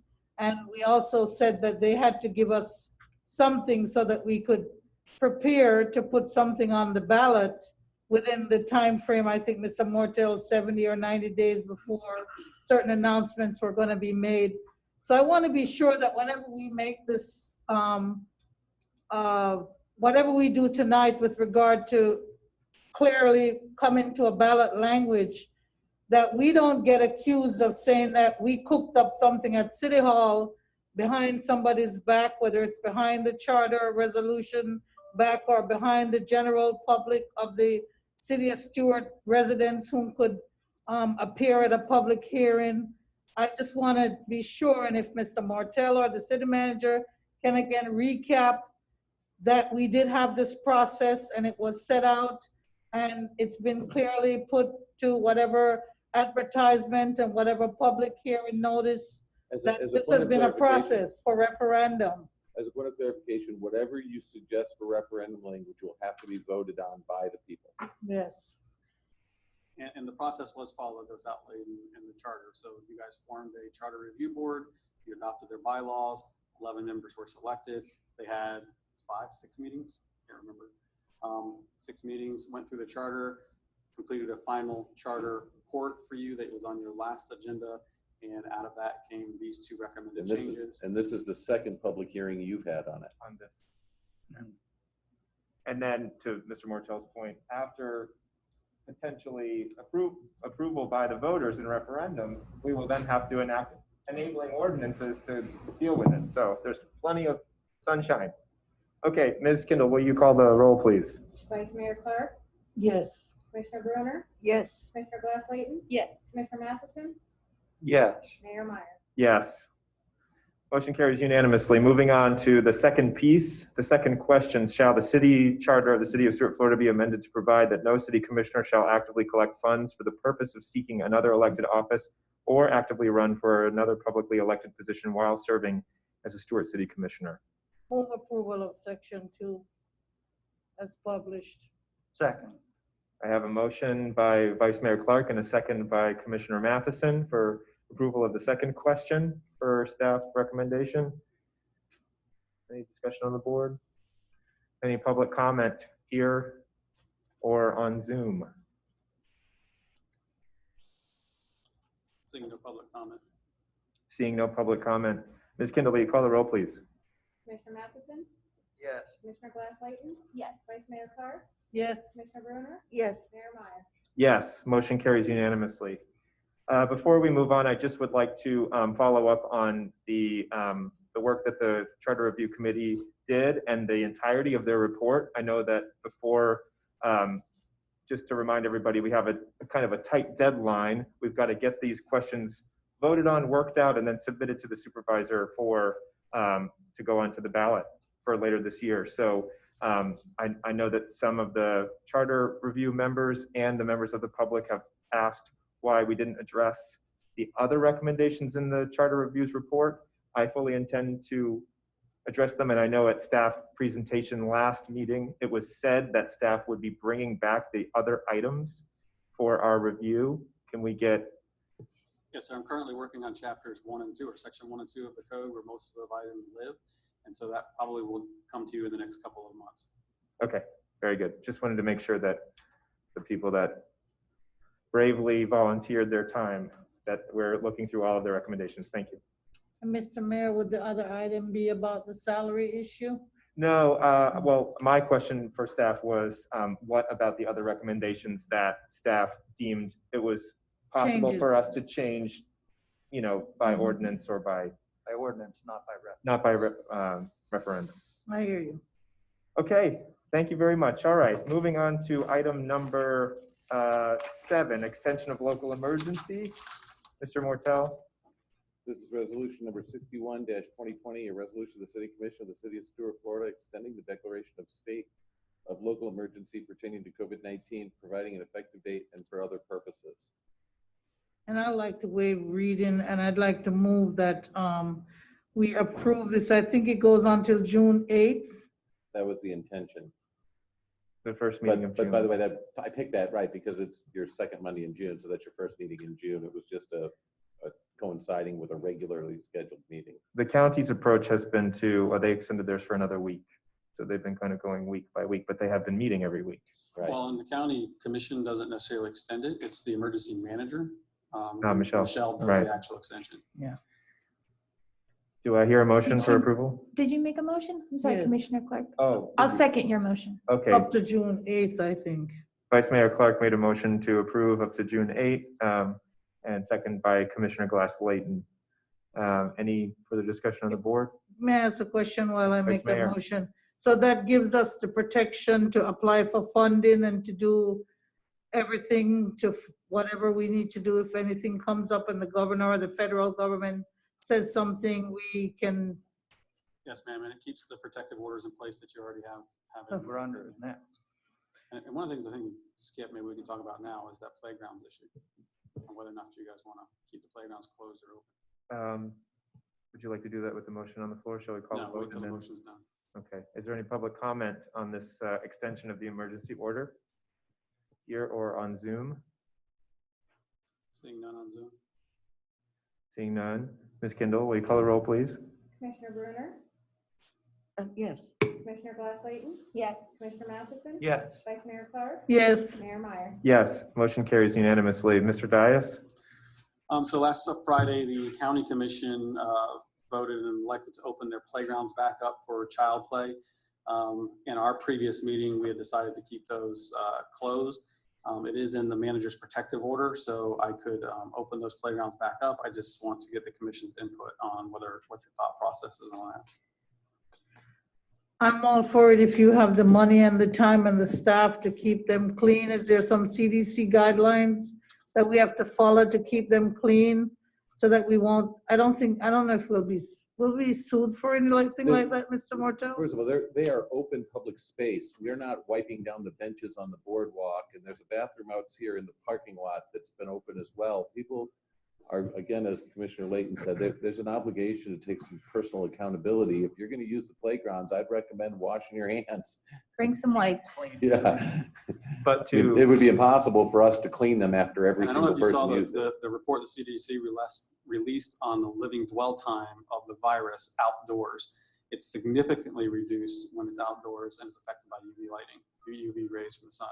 So I think it went from, I can't remember what the original time frame is for dwell time. Less down than to 4 minutes. Yeah, it's like a minute and a half.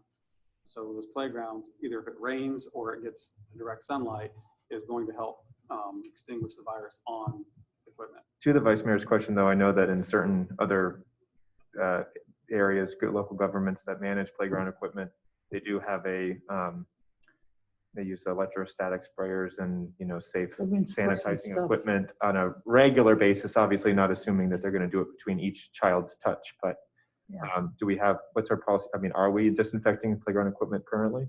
No, because they're closed. Right. And prior to closing, we weren't then either. We were letting the natural elements try to eliminate any standing viral. But we don't have the electrostatic. We can't get them anywhere. We do have regular spray misters, pump spray misters that a lot of people are also using. We can spray the playground equipment with that, but like you said, how often do you do it? What's the frequency as to when child's come and play? Because those have to dry. They're not the electrostatic. I know a lot of the electrostatics are being used indoors, not necessarily outdoors. It's a planning versus operational level immunity. The reality of it is, if you take on the responsibility, now you've planned to provide it, and if you negligently perform it, the city's liable. If you don't take on the responsibility and you say, hey, this is open like the boardwalk's open, but we're not holding out to you that this has been cleaned in any way, and people choose to use it, that's essentially at their own risk. So can we make new COVID signs, just like how we put the signs out there that says that there's algal bloom and whatnot? All of those were health department signs. I don't know if anybody has COVID signs that we could put a new warning COVID sign that says due to the COVID thing, the parks are open, but blah, blah, blah, whatever. I don't know. We didn't do that on the tennis courts. You could do this. Well, I'm saying that should we do that? Vice Mayor, Commissioner Bruner had a. I was gonna say, I want the playgrounds opened up. My grandson loves the Kiwanis, but we could put a sign, Commissioner, I think, because there's no way you could just go wiping all the time. But the children and the mothers I mean, there's some up to school left and they're not going to school. And they would like to play. I took my grandkids and I was thinking that it was open. It wasn't, but I would like to see it opened and put a follow CDC rules. Before we direct staff to create and produce and post those materials, I'm sure that the health department or the National Parks Probably has something. Association has some things, just so we don't reinvent the wheel. That call we used to, the Unified Command Call, I know in the beginning, and one of the calls they said that they had, I know because the clerk's office got some of the signs. I mean, maybe they've got. Let's reach out to our other agency partners. Two things I've seen in third world countries, if you want to call it third world countries. I've seen signs and I've seen people publicly, maybe because they have more gathering spaces in the public, such as market spaces or places where people exchange transportation, where they have public, where they're spraying and doing things and handing out things and making sure that there are public cisterns and places where people can wash their hands. And I think we do have at our parks regular adequate spaces to wash hands and to probably get clean water. But if we have those signs, I mean, under regular tort law, if you have a warning, then your liability, it goes down. So if we have the warning, if we're following the health department or CDC and we have some type of warning there, that, like Ms. Glass-Layton says, individual, what did you call it? Personal responsibility. Accountability. I'm confident in our staff that, we've given them direction on, we're all interested in putting up signs, and I'm confident they could come up with some signage to, advise of caution when using the playground. Yeah. Mr. Dias, do you need a motion, or are you satisfied with direction? I'm satisfied. Thank you. Can I just say one more thing before?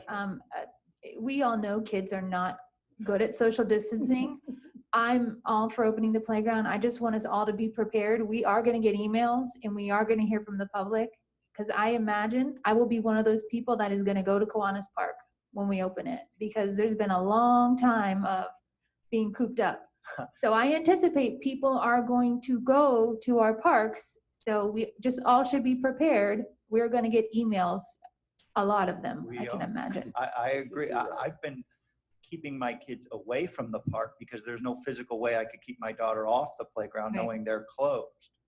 But I also know that it's my duty as a parent to do my best to clean her hands after using it and instruct her as a parent the best I can to teach her to not put her hands in her mouth when she's climbing up and down the slide. I agree with you. No, I'm just saying we just all need to be prepared that we will get some outreach from the public. Just like we did on masks, face covering. Well, at the end of the day, I think we need to keep a close eye on the data, and we need to keep a close eye on what Rob Lord has to say, and it's just going to be difficult. I have a motion. Didn't I? I think Mr. Dice didn't need a I don't need a motion. He's got sufficient direction. Thank you. Okay, thanks. So item number 8 has been continued to next meeting. Item number 9, amendment to the City Code of Ordinance relating to building regulations. This is an ordinance first reading. Mr. Mortel. This is ordinance number 2440-2020, an ordinance of the City of Stuart, Florida, amending the existing Chapter 10 of the City of Stuart Code of Ordinances entitled Buildings and Building Regulations to align with state code, to enable enforcement of contractor licensing and to establish safety provisions for storm shutters, providing for repeal of conflicting ordinances, providing for severability, providing for codification, and providing for an effective date and for other purposes. And our building inspector will be presenting the matter. Thank you. Official. Good evening, Mayor, Vice Mayor, Commissioners. Steve Nicolosi, building official for the record. The reason for this amendment is mostly housekeeping purposes. This chapter hasn't been addressed in quite some time, and quite a few of the references are outdated. I've added language and regulations that are required by state statute as far as the private provider inspectors are concerned.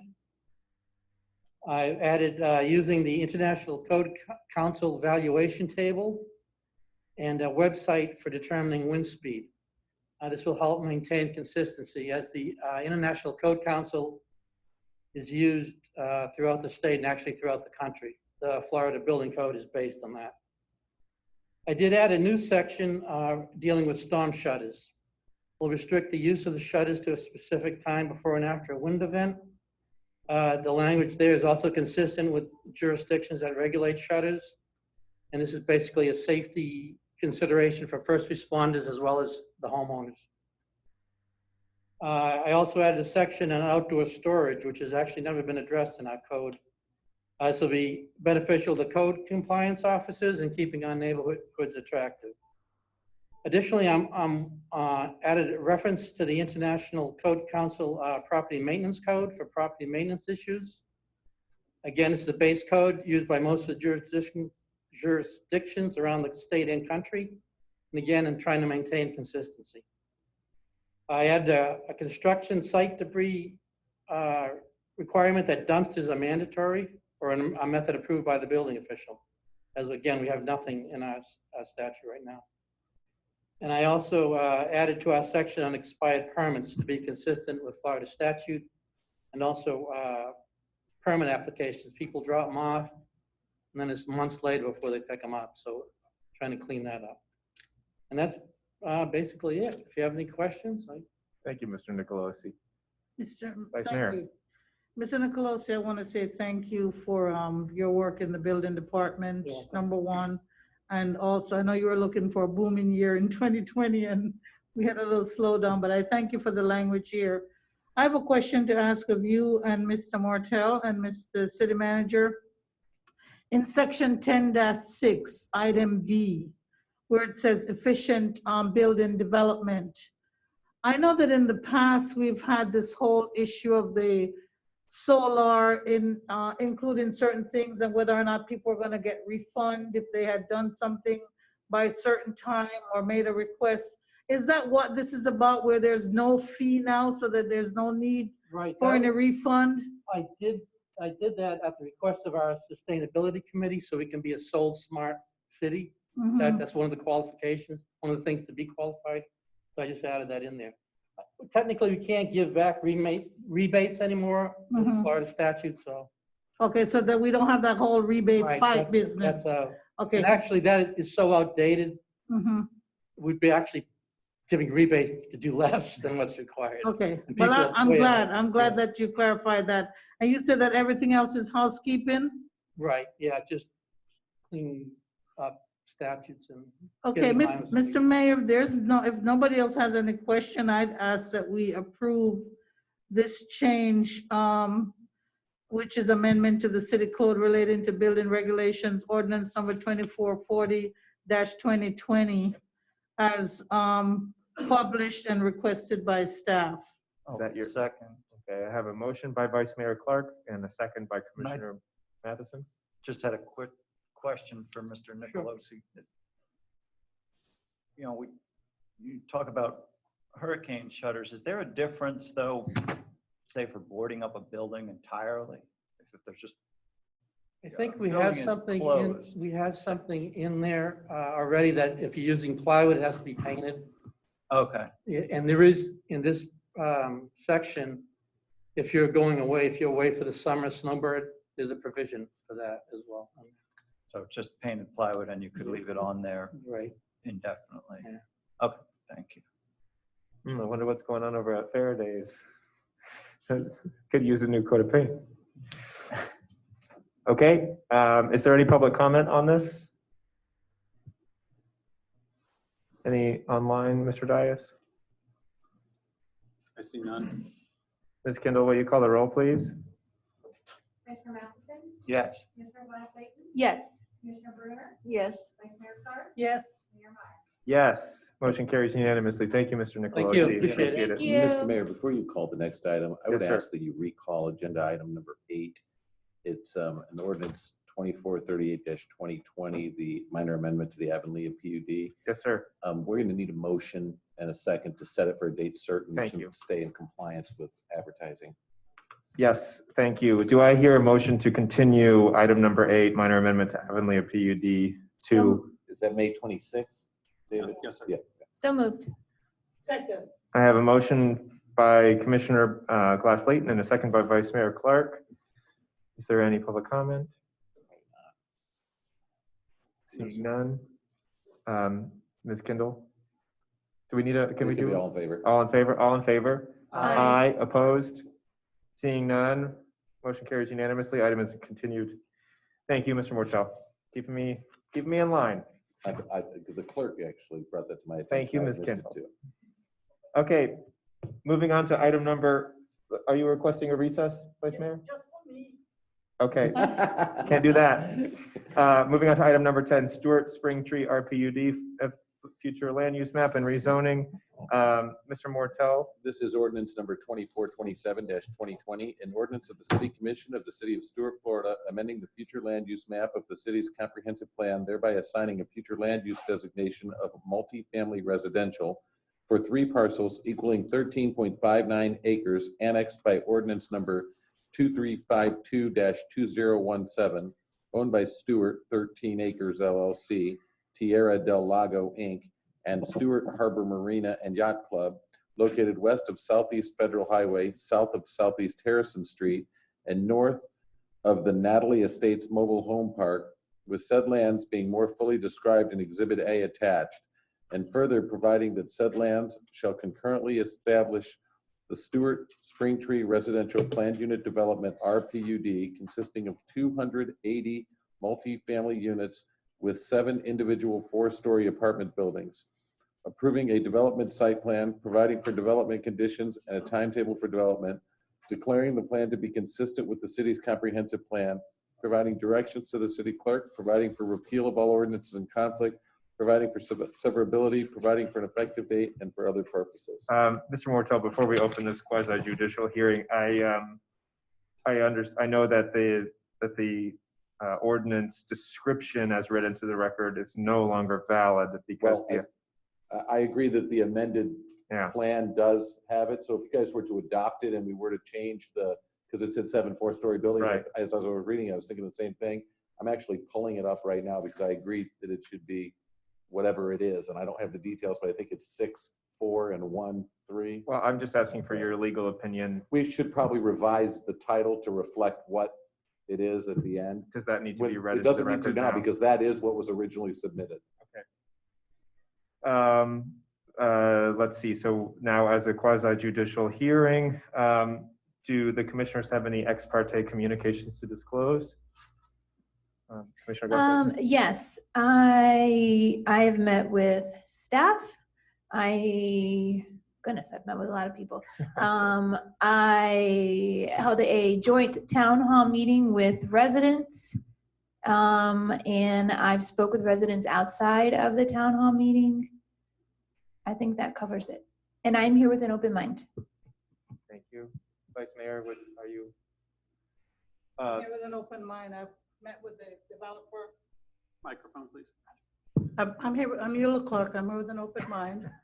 I've met with the developer and with staff. I also meant to say I've met with the developer as well. I forgot to mention that. And I've met with the intervener, Mr. David Earl, Attorney David Earl, and his staff, his team. Commissioner Bruner? Oh, yes, I've met with Councilor McCarthy over the phone, and can't remember who the other two, I'm sure the owner and a planner. So, and I'm here with an open mind. Commissioner Matheson? I have met or spoken with the intervener, with staff, with residents, with the applicant, and I'm here with an open mind.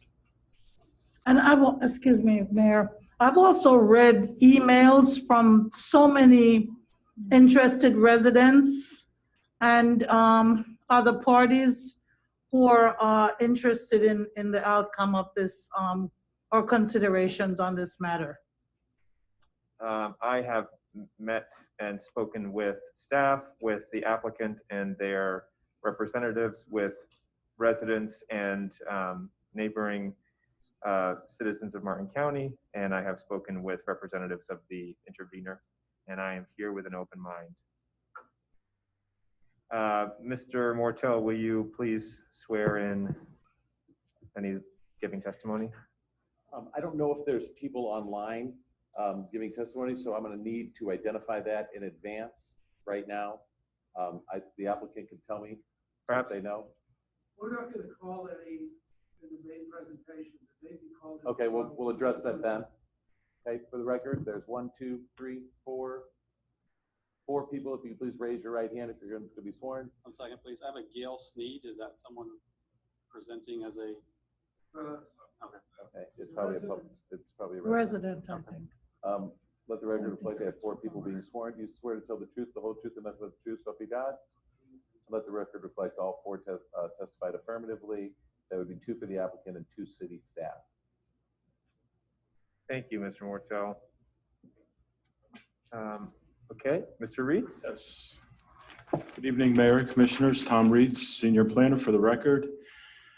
This is a request for a future land use of multifamily and a zoning of RPUD, along with site plan approval to allow for 270 multifamily apartment units.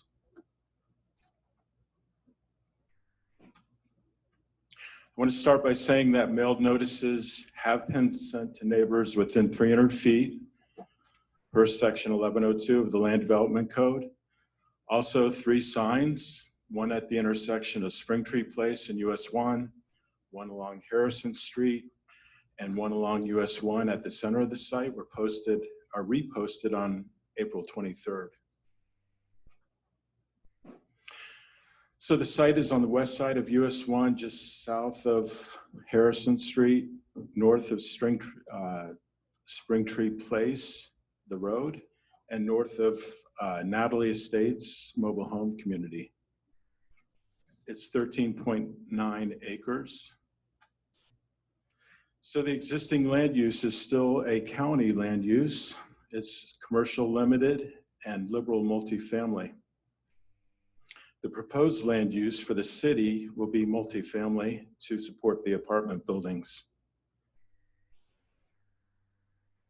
The existing zoning is still Martin County zoning, residential for the 2 larger parcels, and commercial on the smaller parcel to the north.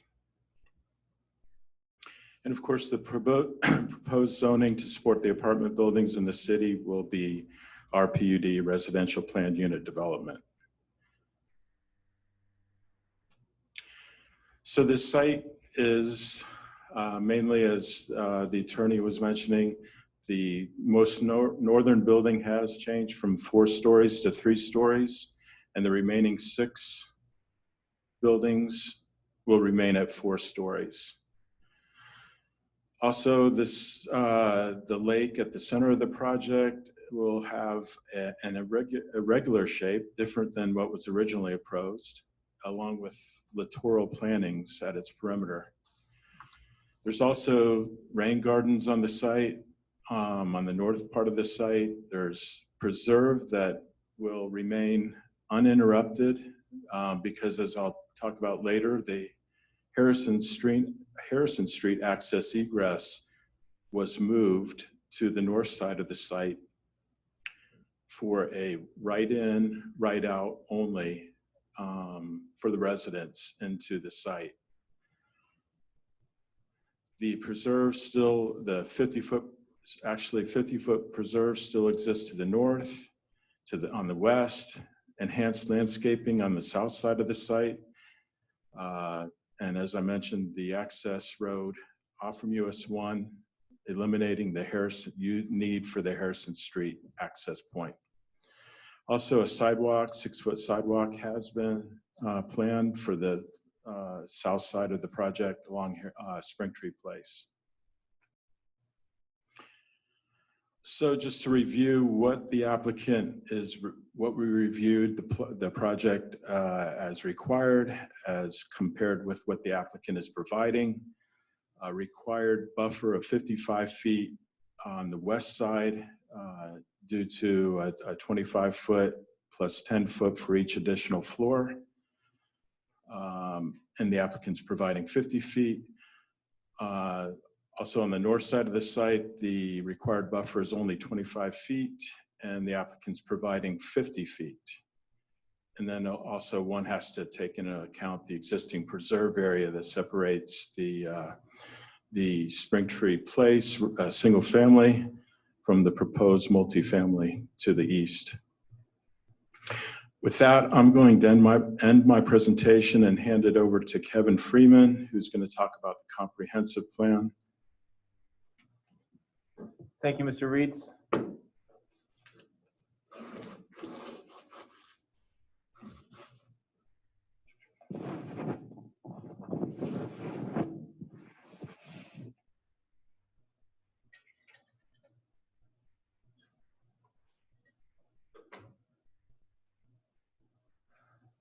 Mr. Freeman. Thank you, Mayor, Commissioners.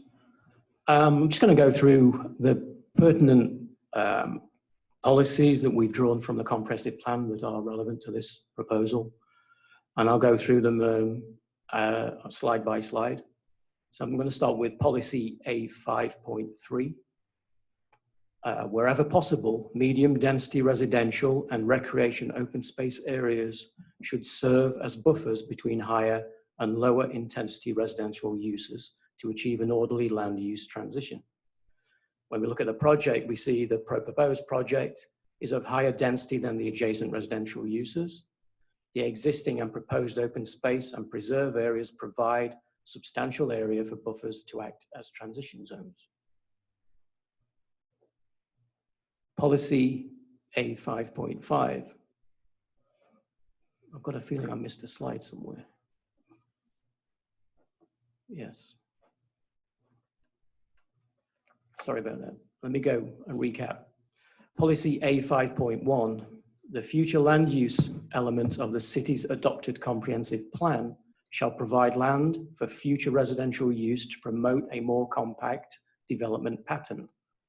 This shall include sufficient land suitable for the public utility facilities needed to support the projected level of pattern of development.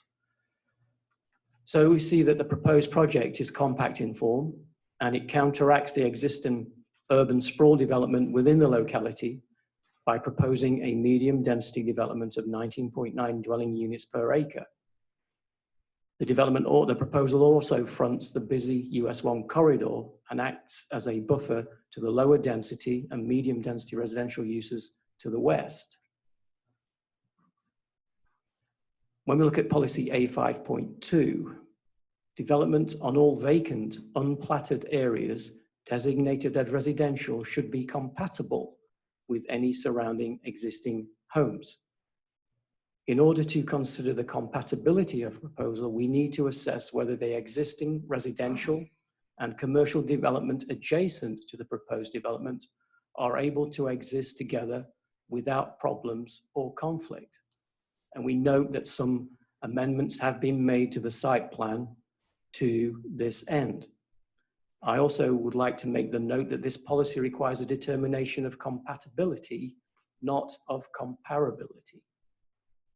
There are many examples throughout the city where we see what you could claim to be non-comparable land use developments being deemed compatible.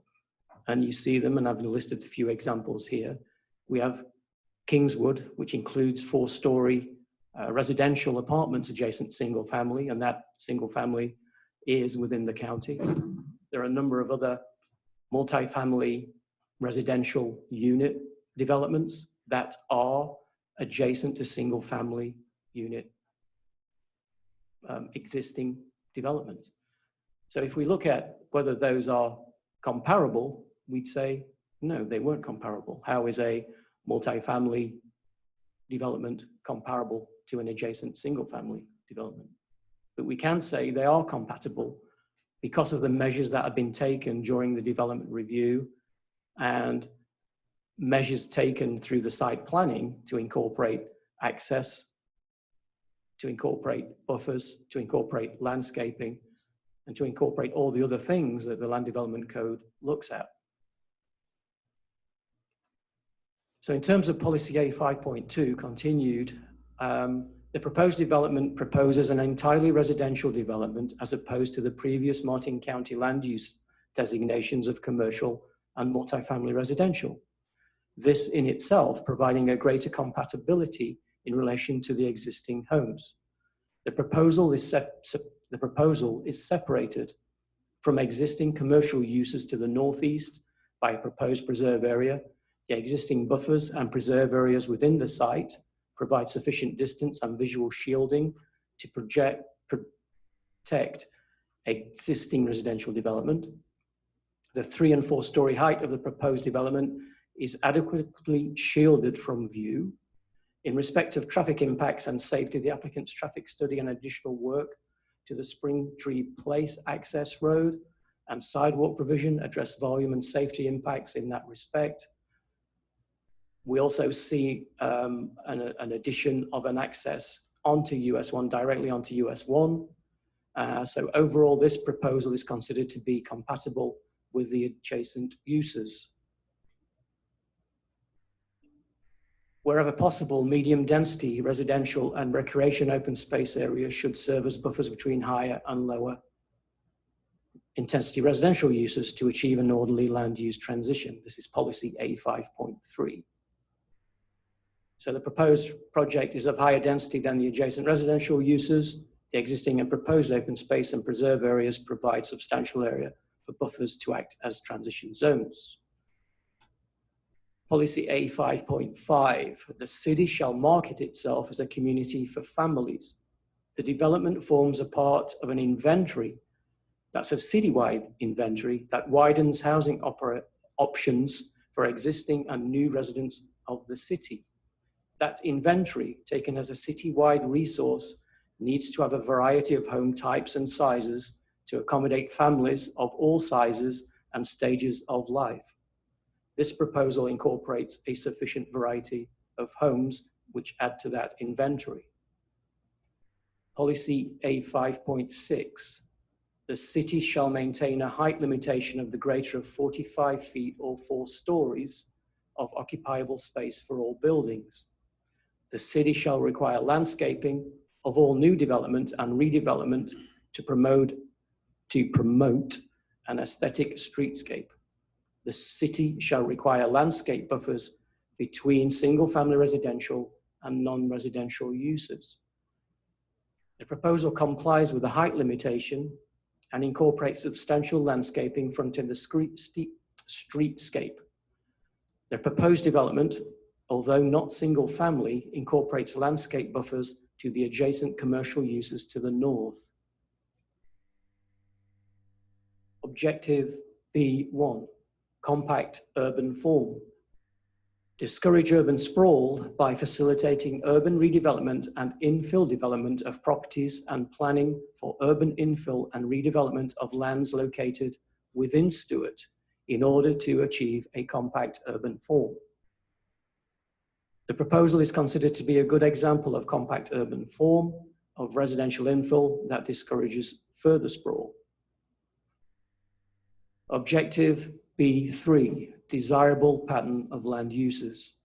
Promote and enhance a pattern of land uses that are compatible, that are convenient to city residents, business, and visitors, that avoid inappropriate or wasteful use of land, that encourage efficient use of land, resources, and facilities. Future land uses shall be designated to support the existing or planned community character, thereby prohibiting the development or expansion of uses which are inconsistent with the community's character. Reduce blighted areas through redevelopment. Land development and land use regulations shall include provisions to ensure consistency with this comprehensive plan.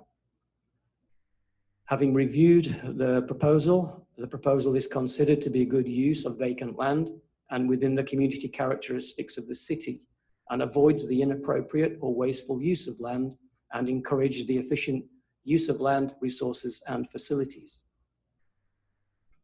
Policy B3.2, all development shall be compatible with and complementary to surrounding land uses and shall not unduly affect existing approved activities. The proposed development by reason of proposed use, density, and buffers is considered to be compatible and complementary to surrounding activities, both commercial and residential, and would act as a buffer from US 1 Federal Highway to the existing residential development to the west. Policy B3.6, the city shall protect traditional single-family residential areas by limiting commercial encroachment through zoning, comprehensive planning, traffic calming, and other land use techniques. The existing residential areas are protected from commercial activity, which would otherwise have been permissible under Martin County land development regulations. Just before we go into the traffic situation, I want to just reiterate the comparability and compatibility issue here. And if you take this site in isolation, I think maybe I can go back. I'll just pull up a site plan if that's okay.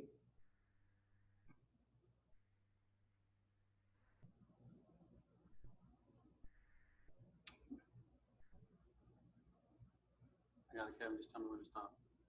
I'll keep going. I just need a bit more. Just so an aerial that shows the surrounding. There you go, that will work. So you can see from the surrounding existing land use pattern, and most of those properties you see to the west of US 1 are in the county. And we see a mixture of different future land uses in that area. And as you move west from US 1, you'll see that the county's pattern of future land use runs from medium density to low density. We have a mixture of mobile home density and estate density, which give a range from 10 units per acre down to 2 units per acre. And each of those abut each other. They're not necessarily comparable. We have mobile home, we have estate density adjacent to each other, but they are compatible. And that is the pattern that we will see moving from US 1 into more less dense areas. It's a natural development pattern. You put your highest density closest to major transportation routes. So that's the issue that I want to get across from the differentiation of compatible and comparable. So if we can move back now. We did consult again Martin County traffic. We didn't receive any comments prior to this meeting. I've had some informal conversations with Lisa Wixer by telephone, and she's aware of the amendments. We sent the revised traffic study through to the county, not received any comments on that. But the concerns that we previously highlighted, or the county previously highlighted, in essence related to the traffic going through the Coral Gardens neighborhood. And so that's now been totally addressed with site access reconfiguration, which now heads onto US 1. And also the county would have and have supported a direct connection to Federal Highway. And I believe that was voiced at a meeting of the FDOT committee that approved that intersection. So hearing all of that, that really ends staff's presentation with the recommendation that the commission look at this proposal, and we recommend approval. Thank you. Thank you, Mr. Freeman.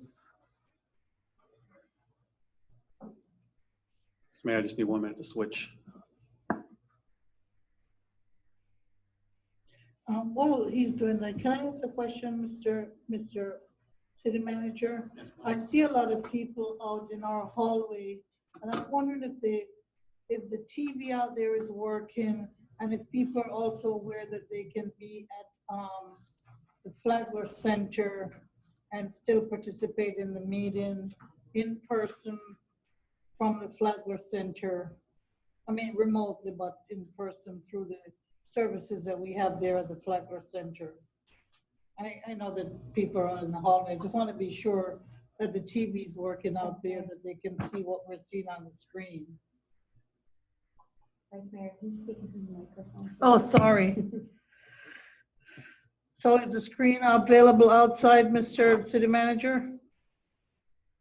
No, it is not. What is it, the screen is available? What is on our screen here is available to the Zoom people as well as to the people at the Flagler Center? Yes, ma'am. So if people can go to the Flagler Center, they can participate and will be able to raise their hands and participate actively, or of course they can stay here and come in as the law allows, as the time comes for their appropriate input. I just wanted to be sure that everybody knows that all these options are available. Thank you, Vice Mayor. Are there any questions by the commission for Mr. Freeman or Mr. Reitz as it pertains to the staff presentation before we move on to Mr. Houston? No, so, Commissioner Glass-Layton. oh, sorry, go on. I was gonna say there were any changes. Could you just bring that last slide up? I just have a quick question about what it said. The, under the traffic county comments, Staff's presentation? staff's presentation, yes. Is it something about FDOT approval? Was there an FDOT approval? The very last slide? The very last I'll slide. let the applicant speak to that, but I believe there was on the a letter. committee meeting, some sort of committee meeting at FDOT. They're gonna speak about, okay, I'll hold my questions for them. And That's the from- only thing I wanted clarification. From the city's perspective, we don't have the right to deny a project based upon state or federal requirements.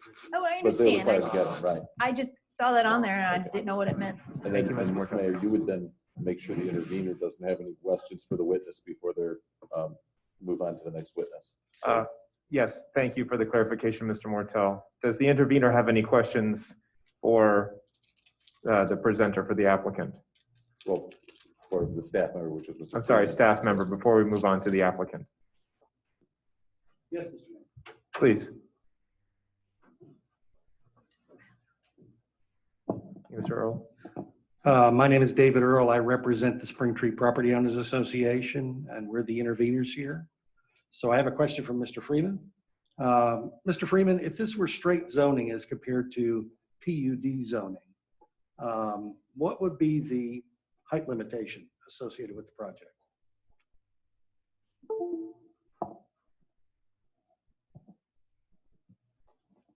This would be a straight zoning. I think the it would be limited to 3 stories if it was straight zoning, which would be 35 feet. I believe that would be the case.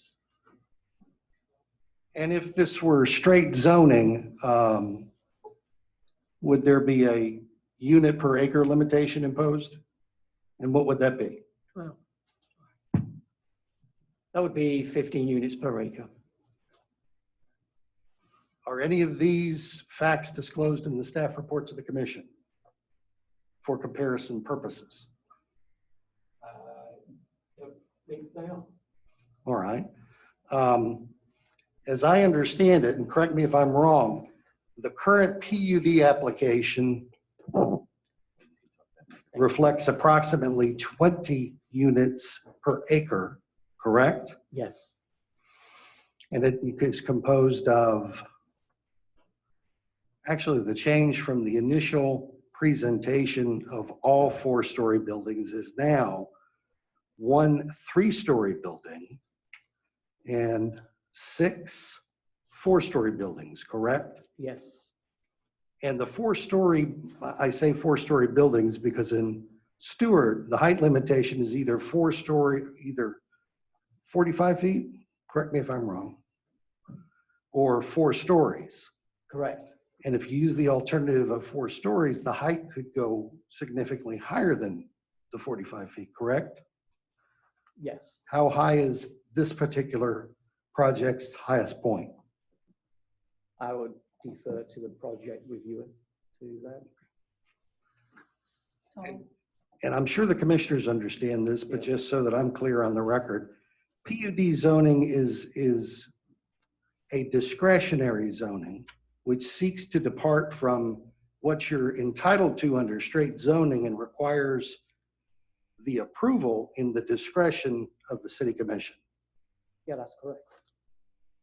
It allows a variance from standard code, and in respect of development, it allows the commission to impose a greater standard or a variance from what normal code would require. Usually that is based on a benefit of some sort.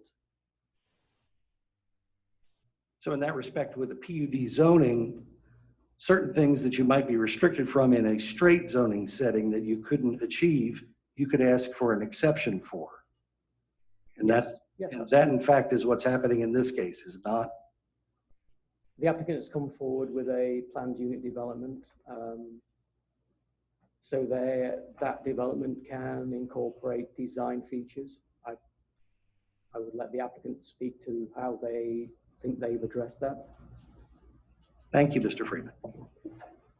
Thank you, Mayor. Thank you, Mr. Earl. Does that conclude the intervener's questions for staff before we move on? Yes, Mayor.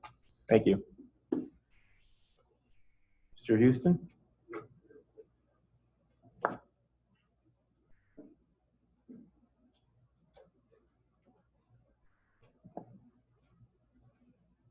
Good evening, Mr. Mayor, members of the commission. Thank you very much for your efforts to continue to keep business moving and the activity of government, which is so important to our community. And we appreciate you. We appreciate staff. My name is Michael Houston. I'm with HEA Design Studio, and with me this evening are Terry McCarthy, who is our land use attorney with McCarthy Summers, Jim Lott, who is our client for Waypoint Partners, and our group of consultants, including Howard Ersham from Bowman Consulting, Sean McKenzie from McKenzie Traffic Engineering, who are, I believe, on the phone line and on the Zoom call right now. And thank you again for that creativity to put that together. I just wanted to say, first of all, that I thought Mr. Freeman's point-by-point detail of the consistency with the comp plan was very helpful, very consistent with the application we made, and I think it was helpful for us to understand what the goals of the city's comprehensive plan are. And I think the time that he took to go through that was beneficial, and it was very much a part of our application originally. I did want to make a clarification. When properties are annexed, they don't come in with a zoning. This is the new signs. So this property was annexed into the city in, I believe, 2015, 16. And when it was annexed, it came from the county. The county's land use was limited commercial and then general commercial. The agreement the property owners have when they annex is that the land use will be established at the time, as well as the zoning. So there is no by right zoning. There is no standard zoning. The standard zoning is this proposal this evening in front of you. So the project does have to be weighed on its benefits to the city. And that's how all the annexations that have taken place over the previous years that I've been involved have done that. So here's the surrounding property, and staff did a great job of going through that. You could see, I think we've got about 900 lineal feet on US 1. Spring Tree access, which is our southern boundary, is actually on our property. I think you received a letter from Mr. Morgan, I'm sorry, not Mr. Morgan, Boyd Bradfield, who described how this project was originally developed. The Spring Tree single family development was the first part of this, obviously. And the area that has an FP&L power lines through the center of it was part of a preserve. It also has a different land use designation. And then the front portion was commercial. So this was kind of planned originally to create a transition from the single family up to US 1. As Mr. Freeman stated, there's a pattern of land uses that's scattered all through this area. And so I think his analysis of compatible and comparable was quite appropriate. This property, you can see, is made up of 3 parcels. The line through the middle designates the 2 main pieces. And then a small piece that is actually part of the connection at Coral Gardens was added on US 1, which is a general commercial site that we'll talk about in just a minute. So there's the dates of our annexation of 2017 and our proposed density, our proposed zoning and land use. So I just wanted to show you a little detail of that. So when the county designated the land use for Spring Tree single family, one strip of the property was left in medium density, which is up to 8 units to the acre. Typically, that is where you'll find townhouses, lower density apartments, duplexes. For whatever reason, this strip of single family lots in the Spring Tree community is in the medium density. But as you all know, the majority of this actually is part of a preserve area that was designated as part of the development of the single family.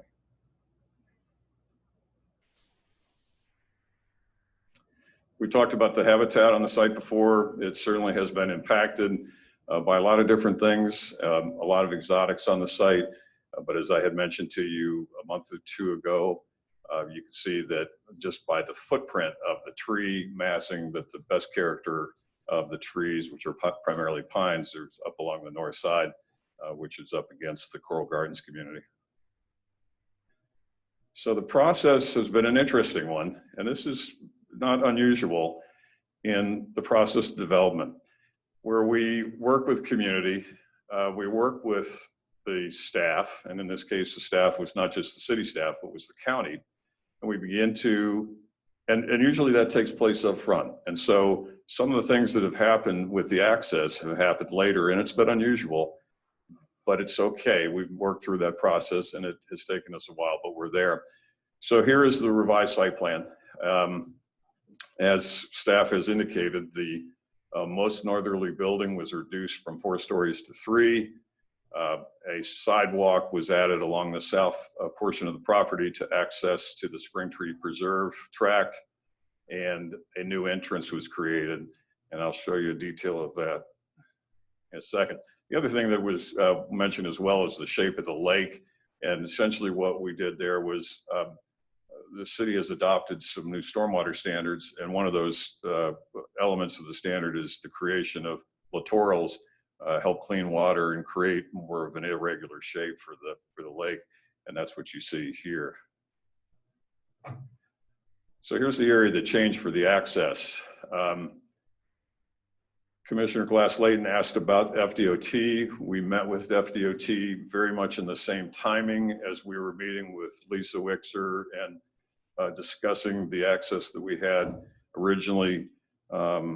that was going to the north and through this property, which is a commercial piece. And I think over a period of a month, we determined that traffic calming was one of the potential solutions, but that it was still raising issues with the neighborhood, and it was still raising issues that the county had concerns about.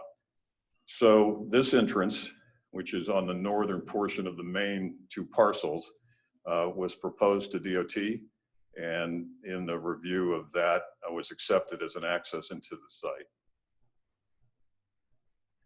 As you can see, what happens with that change is that the entrance that was going north and making a connection that we thought was good because it allowed a distribution of traffic is now not there at all. The commercial piece that is to the north will be all part of preserve. So essentially that will become all connected habitat, which is a very high quality pine flatwood area. As we had mentioned earlier, this piece was a commercial property in the county, which could have easily been a fast food location or a gas station.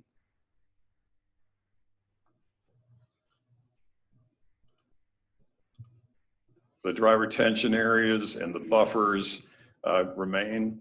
And as Mr. Reeds mentioned, in terms of the buffer setbacks, we exceed those here to the north. And this building E, which is our most northerly building, is now 3 stories versus 4. And that was really reflective of the concern that Coral Gardens, in particularly the neighbors just to the north had. And we had actually met with them maybe more than once. Mr. Lott will talk about his conversations with them. And then you can see the existing buffer. And so we'll be providing the same buffer that we had there before, but we'll have 1 story less.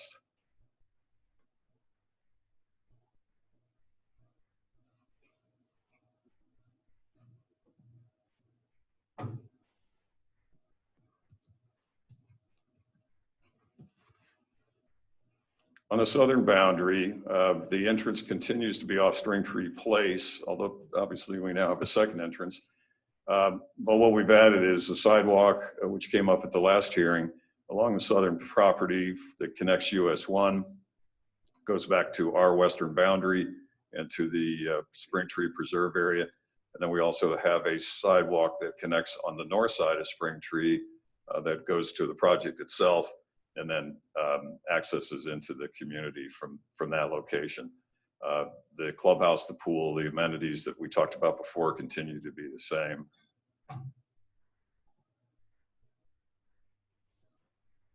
So what happened with the change is that the number of units went down to 270 with the reduction of the building E from 4 to 3. The density is now 19.9. The preserve area percentage has stayed the same, but our open space increased to 49% because of the additional area that used to be a road connection, which now is not. We still continue to have the attached garages. The 2 access points, both are security gate access. The easement has not changed to the south, and the parking number has increased because of the reduction in the number of units. The unit mix is still very similar in terms of percentages, and you can see unusual 27 studios and 119 1 bedrooms. So over 50% of the property is with the smaller units. Those improvements that will happen at the entrance will change this entrance, which is the existing entrance today. We probably will also be working on a different sign program with Springtree Association. But certainly the cross section you see here will change because of the sidewalks that will be added and improvements that will be made along the sides. This is the entrance looking to the east from Springtree towards US 1. And we also will be bringing in additional lighting, at least within the property up to the preserve area. So that entrance off US 1 will be substantially more lit. And quite frankly, I think it's safer access. This turn lane, which exists on US 1, will not be affected. One of the reasons that we shifted the entrance to the location that we did was this left turn in the left side of the slide. So today, you can make U-turns all up and down US 1 and the improvements. The one that is used by Springtree residents is not this one. It's the next one down, which requires them to make a right, get across US 1 and make a left. This actually will be the more likely access point for the new apartment residents because this is very, very rarely used and allows for right-hand turns out of our entrance to easily transition across the street to use this left. These are the school buses we talked about before, bus stops. Martin County High School is up on the corner, just on Harrison, just off US 1, and the Anderson Middle is to the south. This was the number of students on the 270 units, the generation rate, 27 elementary, 35 middle, 20 high schools, 61 total forecasted. We provided you with the elevations and the color, but we also had a rendering done that reflects the design of this community, which we think is very attractive architecturally. And as we talked about last time, as a market rate apartment complex, this will add a great addition to the south part of the city. The garage units, which are individually available, this is what these look like. This is the US 1 frontage, which will primarily be Royal Palms, very similar. Royal Palms in Washingtonia is very similar to some of the landscape treatments north of the bridge, particularly in front of the Hampton Inn. Detail at US 1. This is the change in the configuration with the new US 1 entrance. And so what we talked about in the resubmittal that Mr. McKenzie did is how that will affect the activity of turning movements. And this diagram begins to talk about how many lefts or right outs and right ins would take place at the new US 1 entrance, which, as you can see, reflects a substantial number are coming from that. 371 for the Springtree Place entrance and 1,000, over 1,000 to the US 1 entrance.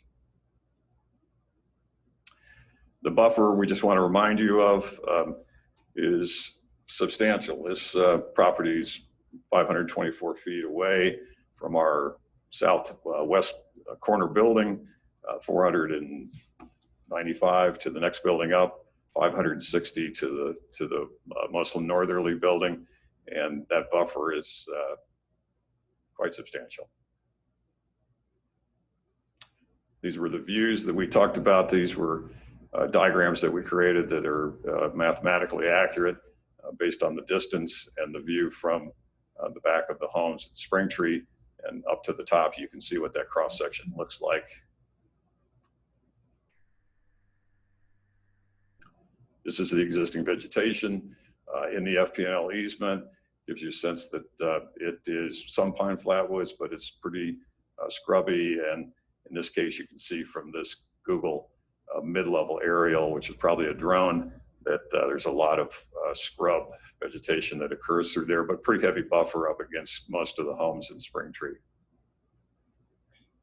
This is the buffer to the north, 138 feet from the home to the back of the one-story garage, and 220 feet from the back of the home to the new three-story building. Some images of some of the projects that Jim's firm has done all over the Southeast, and I think they have about $3 billion worth of projects under management. We believe this will be an excellent addition to the city of Stuart, and looking forward to this being an addition to the housing product. So one of the questions that's asked is, so why give this a PUD? And our items include that there is a strong need for housing choices in all of Stuart, but certainly in South Stuart. The highly amenitized pool in the clubhouse facility is unique, and quite frankly will be substantially superior to the competition in the area. This will be a successful apartment complex. The valet trash is something that's really positive. The recycling pickup program and the trash compactor allow for a very messy, no pun intended, messy issue to be handled well. The mix of bedrooms with the 1-bedrooms and the efficiencies is very unusual, and quite frankly, one of the things that is missing in the city. I think Azul has reflected that. All their 1-bedrooms went very quickly. The detached garage units are a nice benefit. The upland preserve against Coral Gardens, including a general commercial parcel that could have been a gas station, is now a positive habitat buffer as well as quality habitat for the upland portion. The entrance improvements along the Spring Tree with the sidewalk, the second entrance allowing efficient distribution of traffic, the Lake Littoral that I talked about where we've redesigned that. And one of the things that we mentioned in the last presentation was the stormwater plan that incorporates LID, low impact principles, which the city has just adopted a new ordinance on, and we're excited to be part of that. And then lastly, we've exceeded the tree protection requirements by quite a bit with this new application. With that, I'm going to hand this over to Jim. We don't have a lot more, but if Jim could, if you come up and speak a little bit about why Waypoint is here. Thank you, Mr. Houston.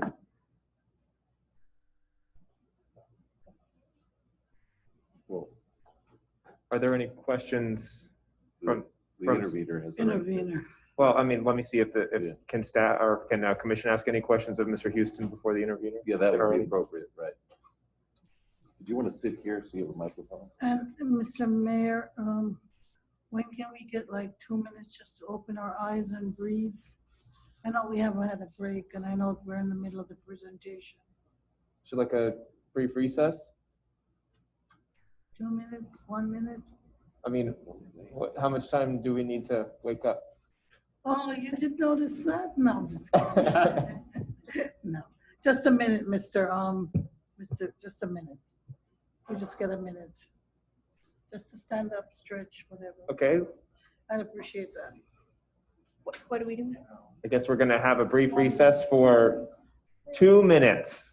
So everyone can stand up and stretch.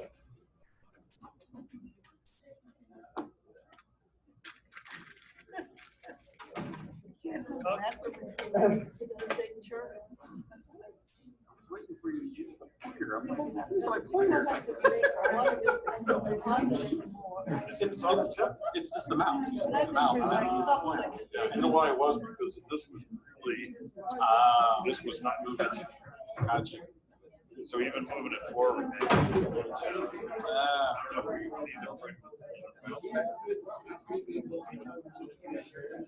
I know. Dude. Oh, Mike. Mike. Yeah? Oh, this Mike. Mike Council, Mike. This is yours.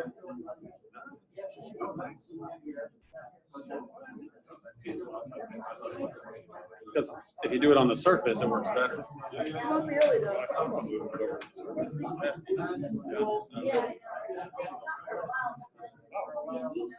See.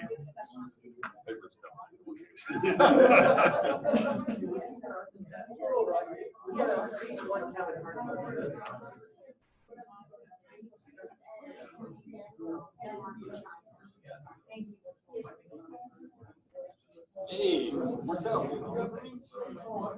Yeah, you're nice, man. I love it.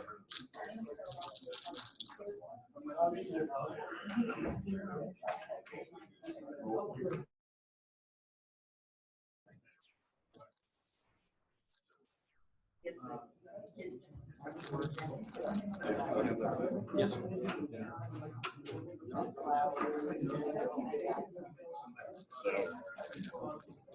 I was having a problem. Oh, turn it off. Oh, you turned it off? Okay.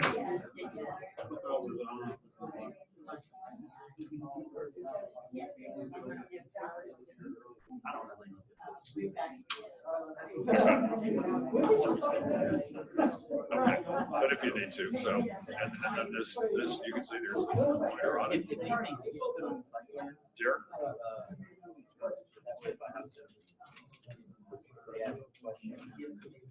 Oh, boy, Becky. Oh, boy.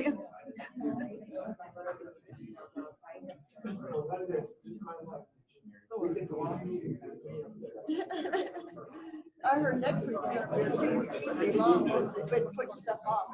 Red dot is Tornado Midnight House. right there. Okay. That way people at home. That's not bad.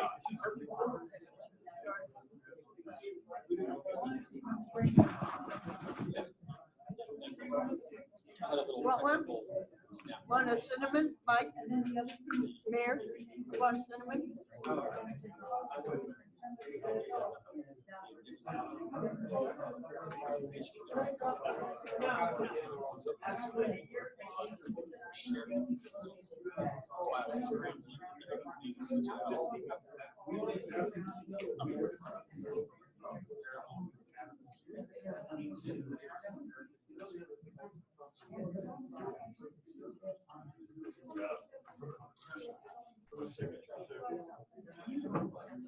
Oh, this goes fast.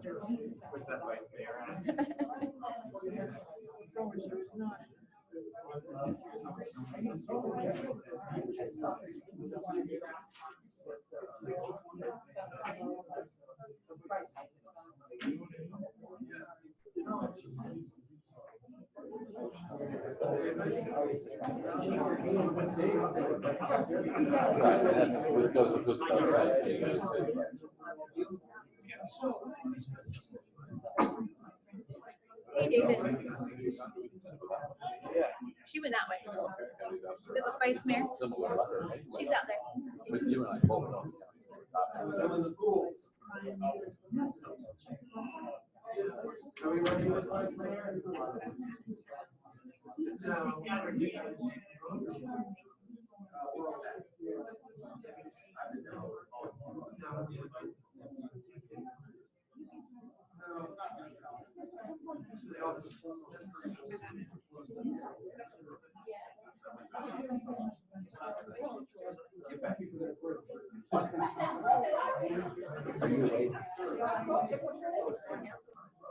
Okay. Note to self, don't turn the lights back on. I'm gonna be eating. People I'm go gonna to sleep.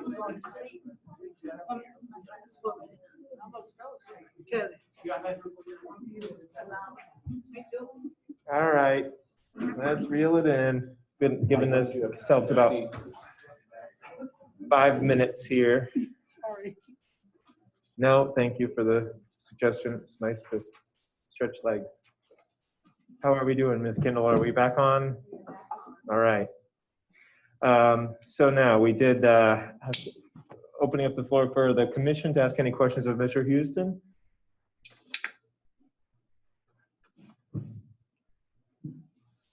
We have to do it now, or can we wait? Is it Well, all the presentations now? You have the intervener still. We have the intervener. I just figured if there was any questions for Mr. Houston before we. You guys, you have the right to question him whenever you want, but the intervener still has the right to question him now. Right, before we move on to the next. I'm gonna wait until the public and everybody. Mr. Earl, did you have any questions for Mr. Houston? Use that, I'll use that. I want a green card. Thank you, Mr. Earl. Mr. Mayor, thank you. Mr. Houston, I looked at the new revised site plan and I tried to determine the heights. Could you give me the heights for the existing 4-story buildings? For the proposed 4-story building? Correct. The elevations are 4 stories to the top is 50.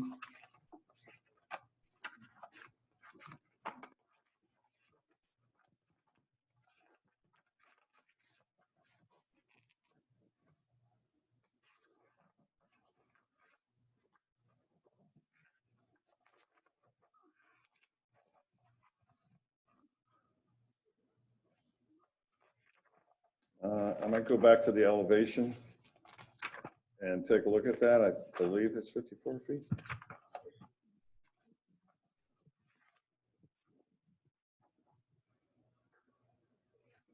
Let me switch back there.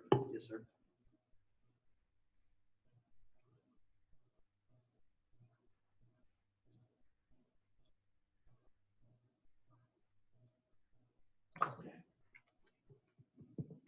So you can see from this detail that the top highest roof element is 59, the roof eave is 42.6,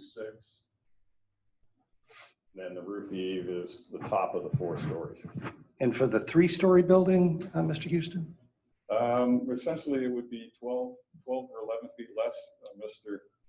So 40, 45, 46, 47 in that neighborhood? I would probably say Mr. Lau would have to give us that elevation to be sure, but I believe that's correct. It would be 32. So 10 feet difference, 10 feet 6. All right. Now, from the initial application that the developer presented the city of Stewart to the current one, have there been any changes whatsoever in Spring Tree Place, the road? Any improvements on the road itself? The addition of the sidewalks beyond the addition of the sidewalks? Not the sidewalks, which we very much appreciate because that was something that we asked for, and I always want to recognize where the developer's done something that we thought was good, and the sidewalks are great. Have you done anything with regard to the road itself, or is it in essentially the same position, same condition under your application that it is today? That level of detail we haven't gotten to. There's likely going to be changes to the road with the addition of the sidewalk. And when you say there's likely going to be changes, what kind of changes would they be? Well, grading changes, the elevations of some portions of that might be adjusted, but additional laneage? At this point, no additional lanes. Okay. And there's really no need for additional lanes because there's no way to get, there's a right out, period. There's no straight. There's one right out and there's one right in. Okay, well, I'll save that for my argument, but I appreciate it. Have you discussed drainage with the city commissioners with regard to this project, or is that something that comes later? Conceptually, we have talked about drainage. With the drainage as it exists on the site, is it self-contained? It's not going to drain off into the road or anything like that? No, it will outfall to the canal. That's the northern portion of the property adjacent to Coral Gardens. That canal runs along that entire length of Coral Gardens. Okay, won't be any loading of the road like Spring Tree Place? No, sir, you would not be able to do that. Mr. Mayor, thank you very much. Thank you, Mr. Earl. There are no further questions from the commission for Mr. Houston. We'll move on to the next presenter.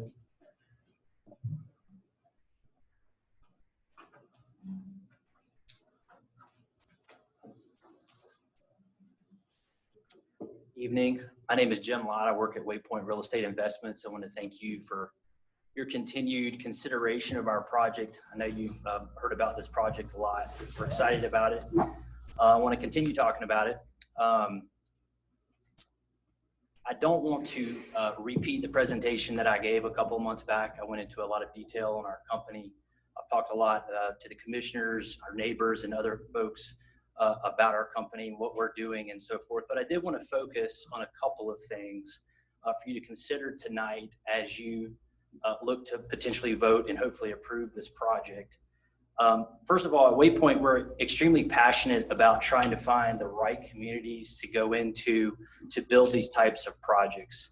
Not only go into those communities, but to deliver and build the appropriate type of product that makes sense for the locations that we find.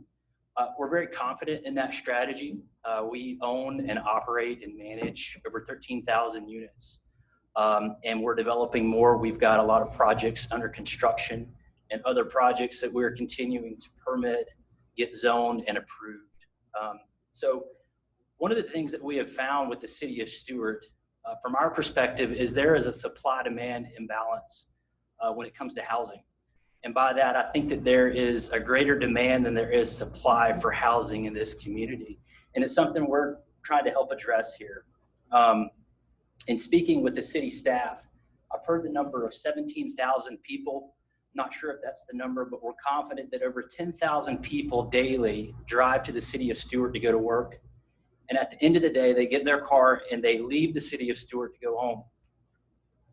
Now, I can't stand up here and say that all or even the majority of those people will move to the city of Stewart with more housing. But I think that it's logical to think that if we provide more housing, then more people will live here. And it's something that we've been paying attention to. We've been monitoring the market for over 12 months. And there's some things that the market's telling us. First of all, there's no project like this that we're proposing that's been built in the last 20 years in the city. In my presentation a couple of months ago, we talked about a project called Heritage Cove that was built in 2001. I looked this morning, that project is 99% occupied. We've been monitoring it monthly over the last 12 months. It consistently stays 98 to 99% occupied. There are multiple other projects that are very similar in nature that stay 98 to 99% occupied. And in some cases, the property managers have told us that they have waiting lists for people that need housing, but they don't have available units. So that tells us that there is quite a bit of demand in this market. We've got a site that sits right along US 1, as you know, which is a very high traffic area. It sits right on US 1. There's really not a better location for a project like this. There's not a lot of sites available in the city of Stuart. So we think this is a very logical place for a project like this. The other thing I want you to think about is when we develop a project like this, we certainly want to build a project that fits in with the neighborhood. And we always talk to the neighbors when we go in and build a project like this. And this is no different. There are always concerns that come up. We try to address the concerns and do the best we can to provide the best project that we can. So by my count, we have met in some form or fashion with our neighbors 5 different times. The first, late last year, there was an HOA board meeting with Spring Tree that I called into, introduced Waypoint, briefly mentioned the project, answered a few questions, and said we'd communicate as we move forward in the process. After that, we met at their attorney's office prior to the LPA meeting, listened to some of their concerns, talked about it. We had the LPA meeting where they addressed some concerns. And then Waypoint actually invited the entire community, the entire Spring Tree community, to one of the local libraries where we sat for an hour or so and talked about the project, tried to answer some concerns to make sure that we're listening. And then obviously we had our city commission hearing here back in February. So this is by my count, and we're going to hear some more concerns tonight. But the thing I wanted you guys to realize is without a doubt, there's no way that we can 100% satisfy all the concerns. But what we can do is address them. And we feel like we've done that. And we've made some fairly significant changes to our site plan where it comes to parking and access, ingress, egress, heights of buildings. We feel like that we're doing the best we can to try to get a project that still works, both economically and functionally and operationally. So I know there may be some more questions. I'll be glad to answer to the extent that I can. But when you guys think about voting tonight, I know you're going to be weighing a lot of pros and cons, but what I would say is that I think that the pros by far outweigh the cons, because this housing need in your city, this is the type of project that is going to try to accommodate. And then to answer the intervener's question, we have not designed this project when it comes to curb and gutters, the driveway widths and so forth. We're trying to get zoning right now. And once we get zoning, we will get into the full design, civil engineering, architecturally, and those sorts of things to address some of the runoff and those sorts of things. So thank you again for your consideration, and we hope that you support the project. Thank you, sir. Are there any questions from commission for Mr. Lott? As well as interviewer. No question. Thank you, Mr. Earl. Thank you, Mr. Mortel. Does that conclude the presentation by the applicant? Yes, sir. Thank you, sir. Okay. I need 1 minute. I think the intervener has the presentation. Just give me a switch up. Very good. Please let me know when you're ready, sir.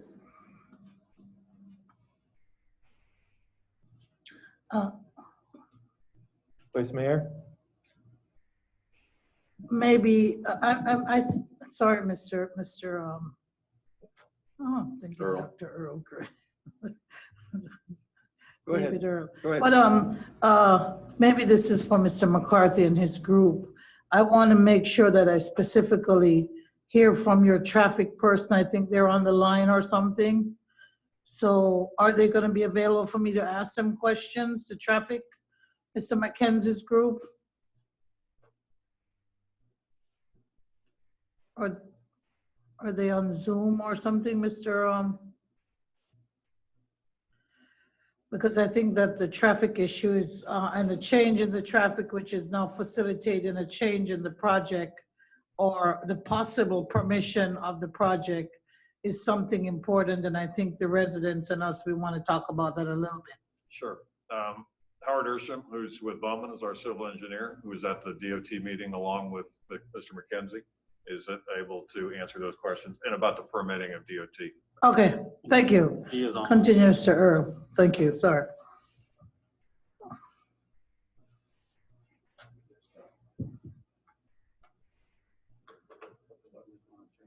You're optimistic.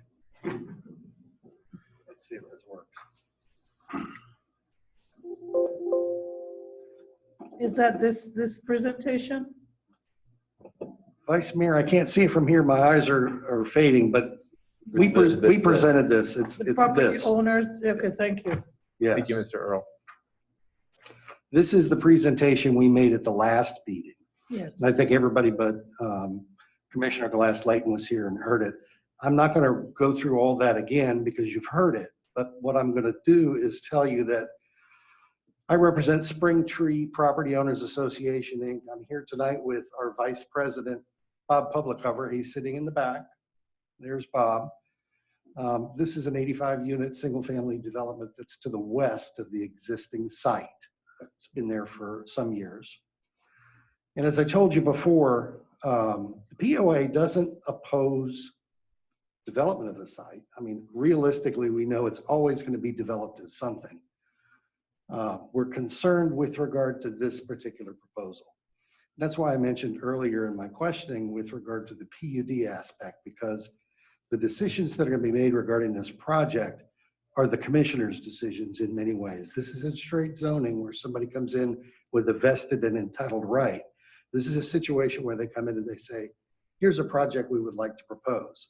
It may deviate in some ways from what you would consider zoning as of right.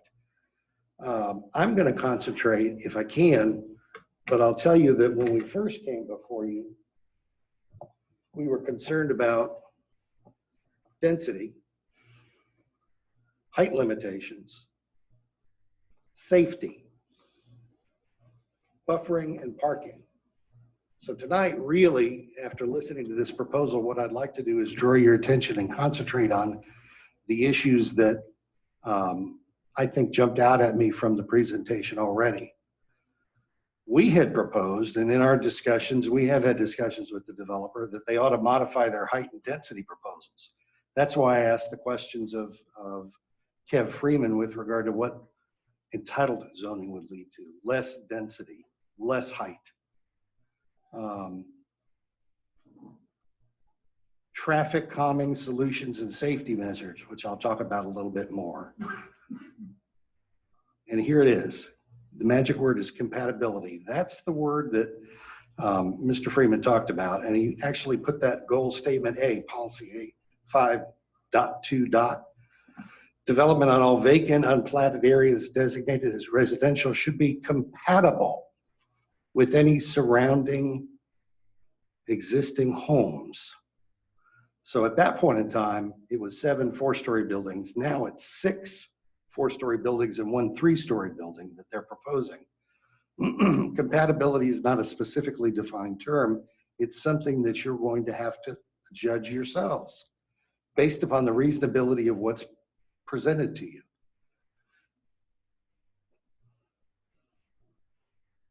I think previously I'd mentioned to you, these are comparable 4-story residential buildings, but none of them are very close to this area of South Stewart. Indeed, there's an example of the Harborage, which is right in Stewart. There's some other examples, all waterfront property. Here's what surrounds this project. The Spring Tree property that my client is the association for is 85 single-family residential homes to the west. It's currently buffered by a preserve area, but the preserve area was part of their project. It's not part of anybody else's project. The Coral Gardens neighborhood is a long-time established neighborhood in Stewart, and those of us who've lived here a long time know it well. It's single-family homes, one story. Natalie Estates is a mobile home park immediately to the south. It's an RV park possibly, but it's single stories. So what surrounds this project are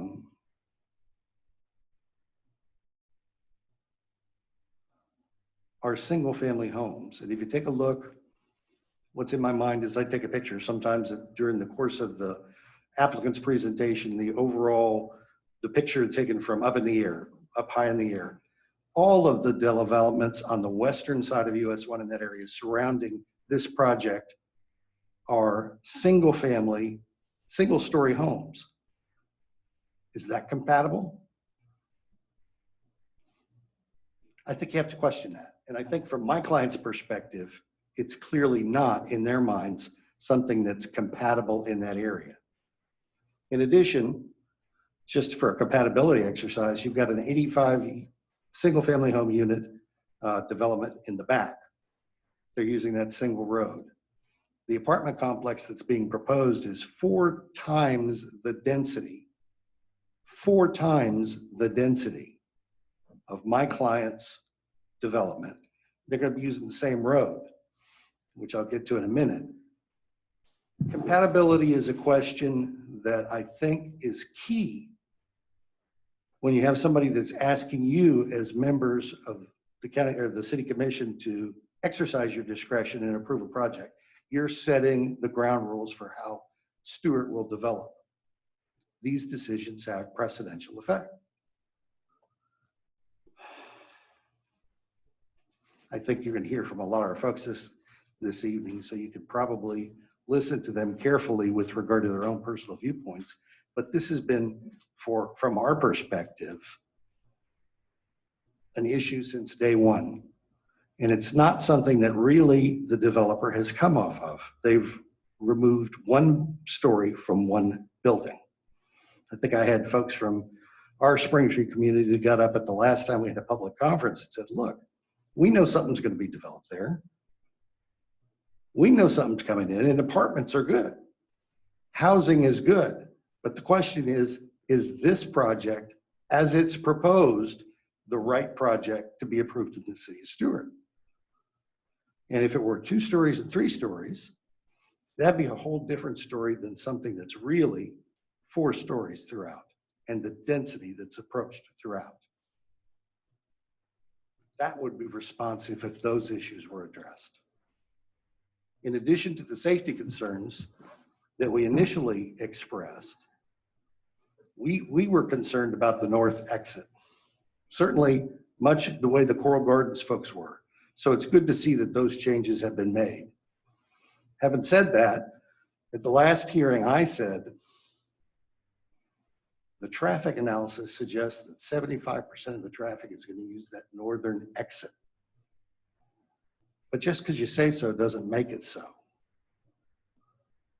How do you know that? Are you going to enforce that? Are you going to make it so that it will be that way?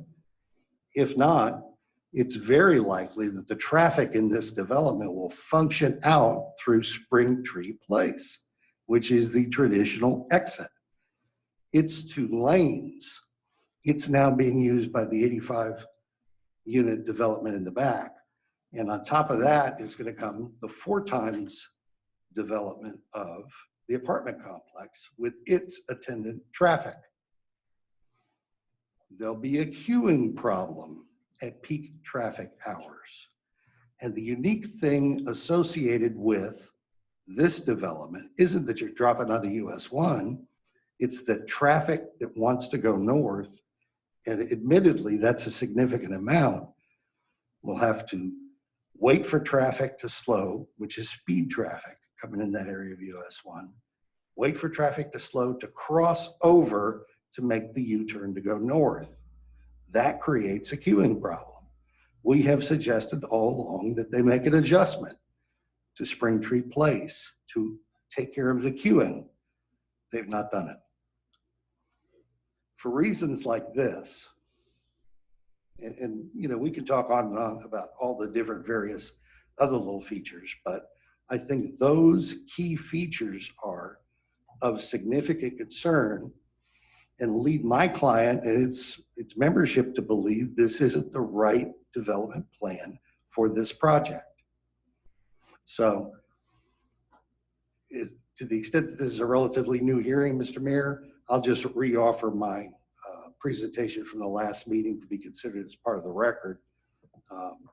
And to the extent I can make any other appropriate comments or our members can, we will. But we would urge you to insist upon changes in the density and increased attention to Springtree Place for purposes of safety. Thank you, Mr. Earl. Ms. Kendall, will you confirm that we have entered into the record the previous presentation per Mr. Earl's request? Thank you. Are there any questions by the commission for Mr. Earl? Yes. Vice Mayor? Okay, so it's gonna lean on that whole traffic thing. You mentioned about people going to the north and about people also going to the south to Springtree Place.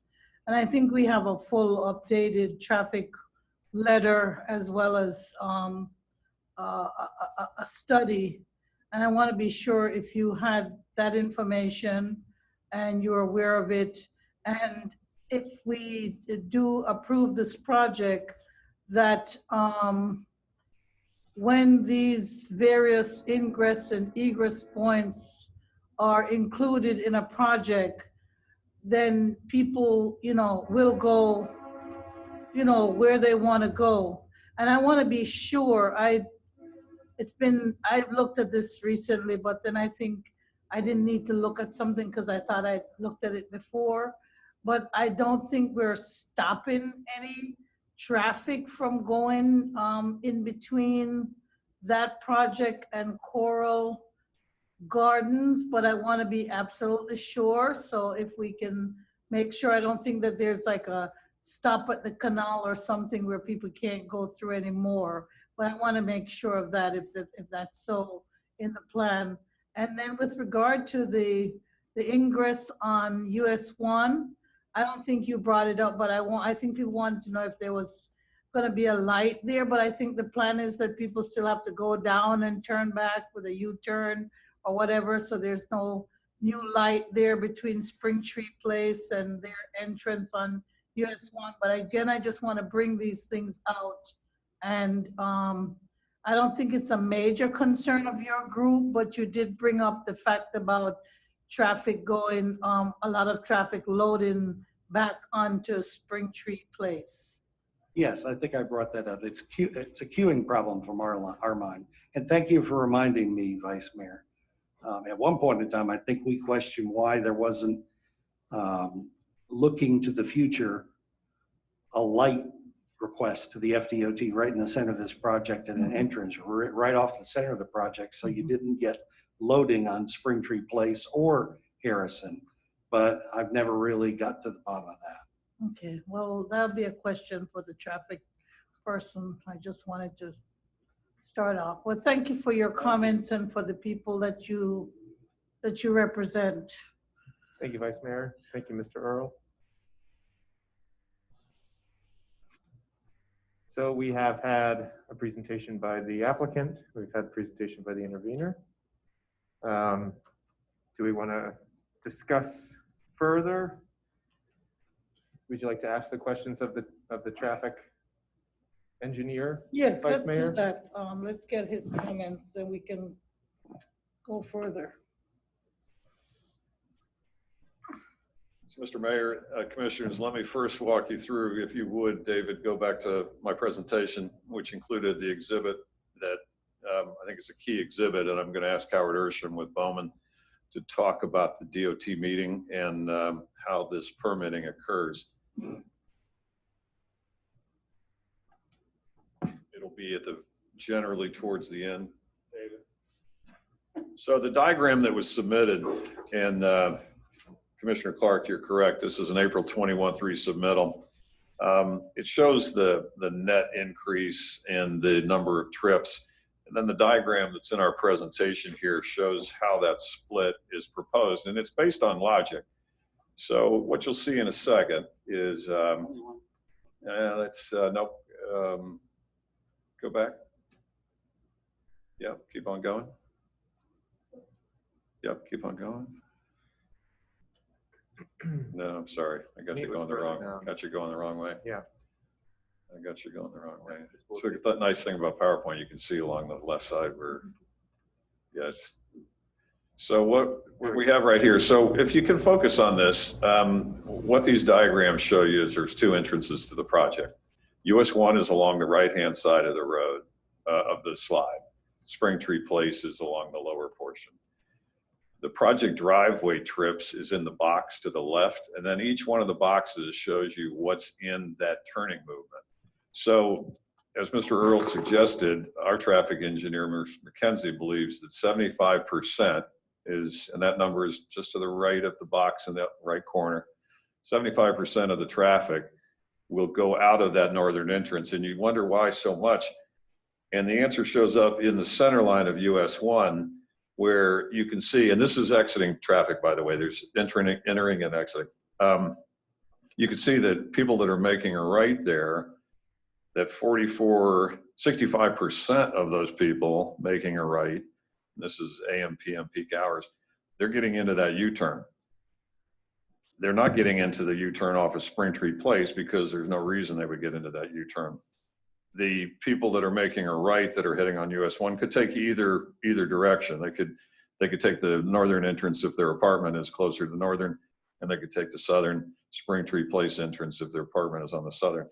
But there's 25% of our traffic is shown going out onto Springtree, and that is because the convenience of the new north entrance and its location with the number of apartments that are in that area. So 65% of the people come out and they do a U-turn, 25% come out and keep going straight.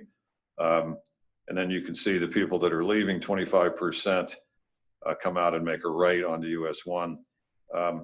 These are shown in both total trips as well as in AM and PM peak hour. And the reason that Mr. McKenzie and traffic engineers do AM and PM is that is usually when traffic is the most critical.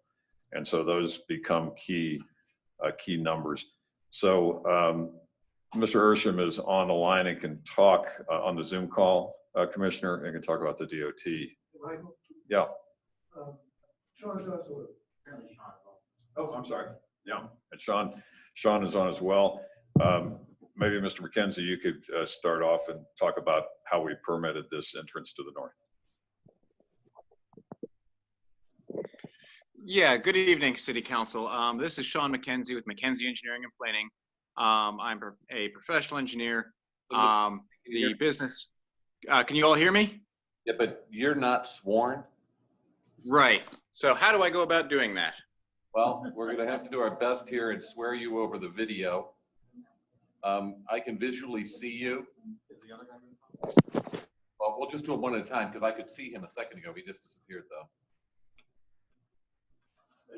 Mr. McKenzie, can you put your video back on so that I can see you raising your right hand and verbally affirm that you were the one that got sworn? It looks like he was muted. Okay. I gave it a shot. You charge. There he is. He's back. Now, will you please swear him in, Mr. Mortel? Mr. McKenzie, can you hear me? Yes, I can. Will you please raise your right hand? There, can you see that? Yes, I can. Do you swear to tell the truth, the whole truth, and nothing but the truth, so help you God? Yes, I do. Thank you. Let the record reflect the witness has been sworn remotely for the first time in our history. Yes, sir, Mr. McKenzie. Thank you for being the first. Uncharted territory. Yes, good evening. Thank you. Yeah, Sean McKenzie, 1172 Southwest 30th Street, Palm City, Florida. Yeah, so there's been a number of questions and quite a bit of discussion. The project, as you know, has evolved quite a bit from its original form in trying to respond to the residents and to many of the city comments and concerns, as well as even the county residents and their concerns as well. We looked at a number of different options to access this project. And going through all of those options, we decided that the best option for both the surrounding residents and for the project was a new access that would connect the project to US 1 at the north end of the project, and to remove any connection that was previously shown to Southeast Harrison Street. So the project will no longer have a connection to Harrison Street. It'll have a connection to US 1, and that'll be a right in and right out only movement to US 1. But those residents that are of Springtree, the new project that exit the project, will be able to make a U-turn at the Southeast Slater Street opening to proceed north into the city, or if they are continuing south, and they can continue south on US 1. And we're projecting, when you look at the site, most of the buildings are oriented a bit towards the north, so most of them are going to use the northern entrance. Plus, we know that Southeast Slater Street is much less utilized than Grand Parkway in the morning, and that's the residents, or the opening that the current residents of Springtree Place utilize. However, we did analyze that opening at Grand Parkway with 75% of our traffic utilizing it in the beginning of our analysis, and it's still operated acceptably. So we understand that maybe our traffic could be 30% and 70%. We feel like we have a very good projection and handle on the traffic moving forward, but there is some flexibility and extra capacity on the roadway network, for the variances that occur from day to day. Does that answer everyone's questions, or are there some more questions? Vice Mayor? Did you consider a study to include a traffic light at US 1 where the entrance to US 1 is being proposed and asked to be permitted for?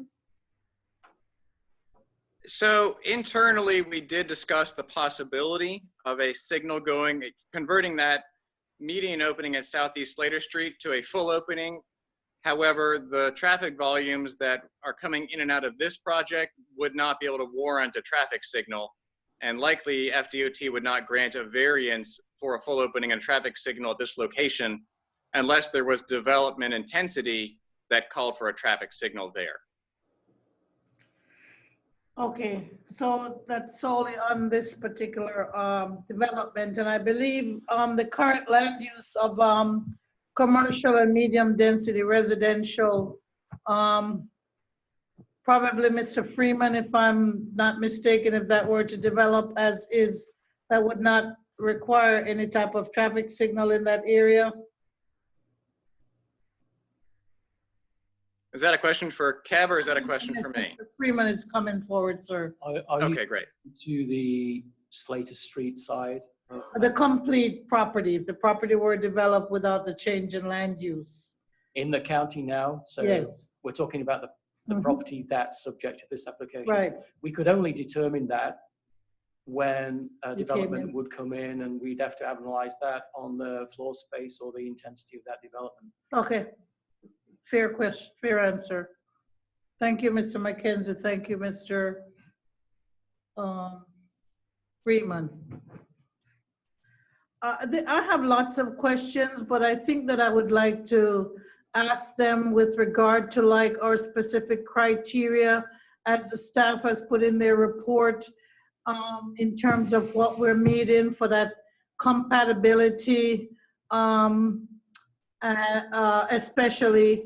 And I don't know if I should start. I know that Commissioner Glass-Layton looks like she has questions, but let me just start on this whole medium density and the surrounding area, medium density versus high density.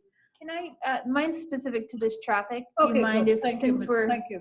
Thank you, Commissioner. I was just wondering if we could pull that slide up of that, the new traffic distribution. Well, not the new traffic distribution, that new connection that's on US 1. I know it's not complete, but if we could just maybe pull that up and you could kind of explain to us that traffic connection workflow based on that new entrance. Does that make sense? It was towards the.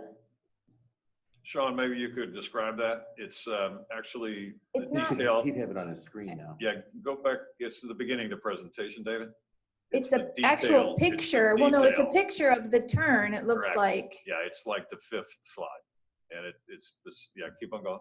Yeah, now you've got a PowerPoint. I can see it. Yep, keep going, keep going, keep going, keep going. It's go up, right? No, up. You passed it. One above. I mean, one below, sorry. One below. That's it. Is that what you mean, Commissioner? Well, I was looking at this will do, but I was actually looking for the picture of it, but this will be fine. If you could explain that based on this graph right here, or this picture. So Sean, maybe you could explain the entrance?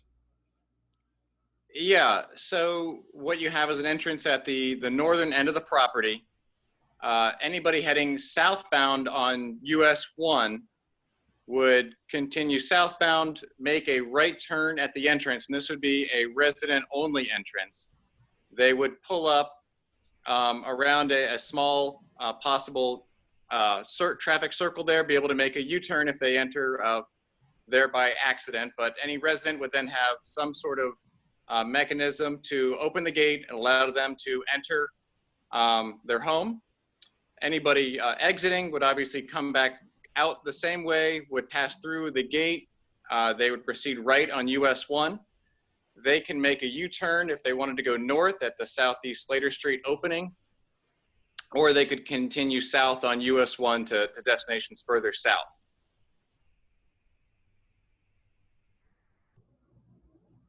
Commissioner Lee, was that Yes, acceptable? I like, I'm more of a visual person, so that makes a lot more sense. Thank you. Other commissioners, before we, And we anything with regard to traffic before we move on to compatibility? And that's a full buffer all the way along that north side, is that correct? Yes, That's Commissioner. 25 feet. It's 50. It's 50? Yeah, it's a 50 feet upland buffer. And now with the addition, it's 200 and whatever depth up to the north. But yeah, it's 52 feet actually, 51, 52 feet. Are there any other questions with regard to traffic? None? Okay. Vice Mayor, you were talking about High-density, compatibility? medium density. So, Mr. Freeman, if we look at the comprehensive plan, section A-5.3.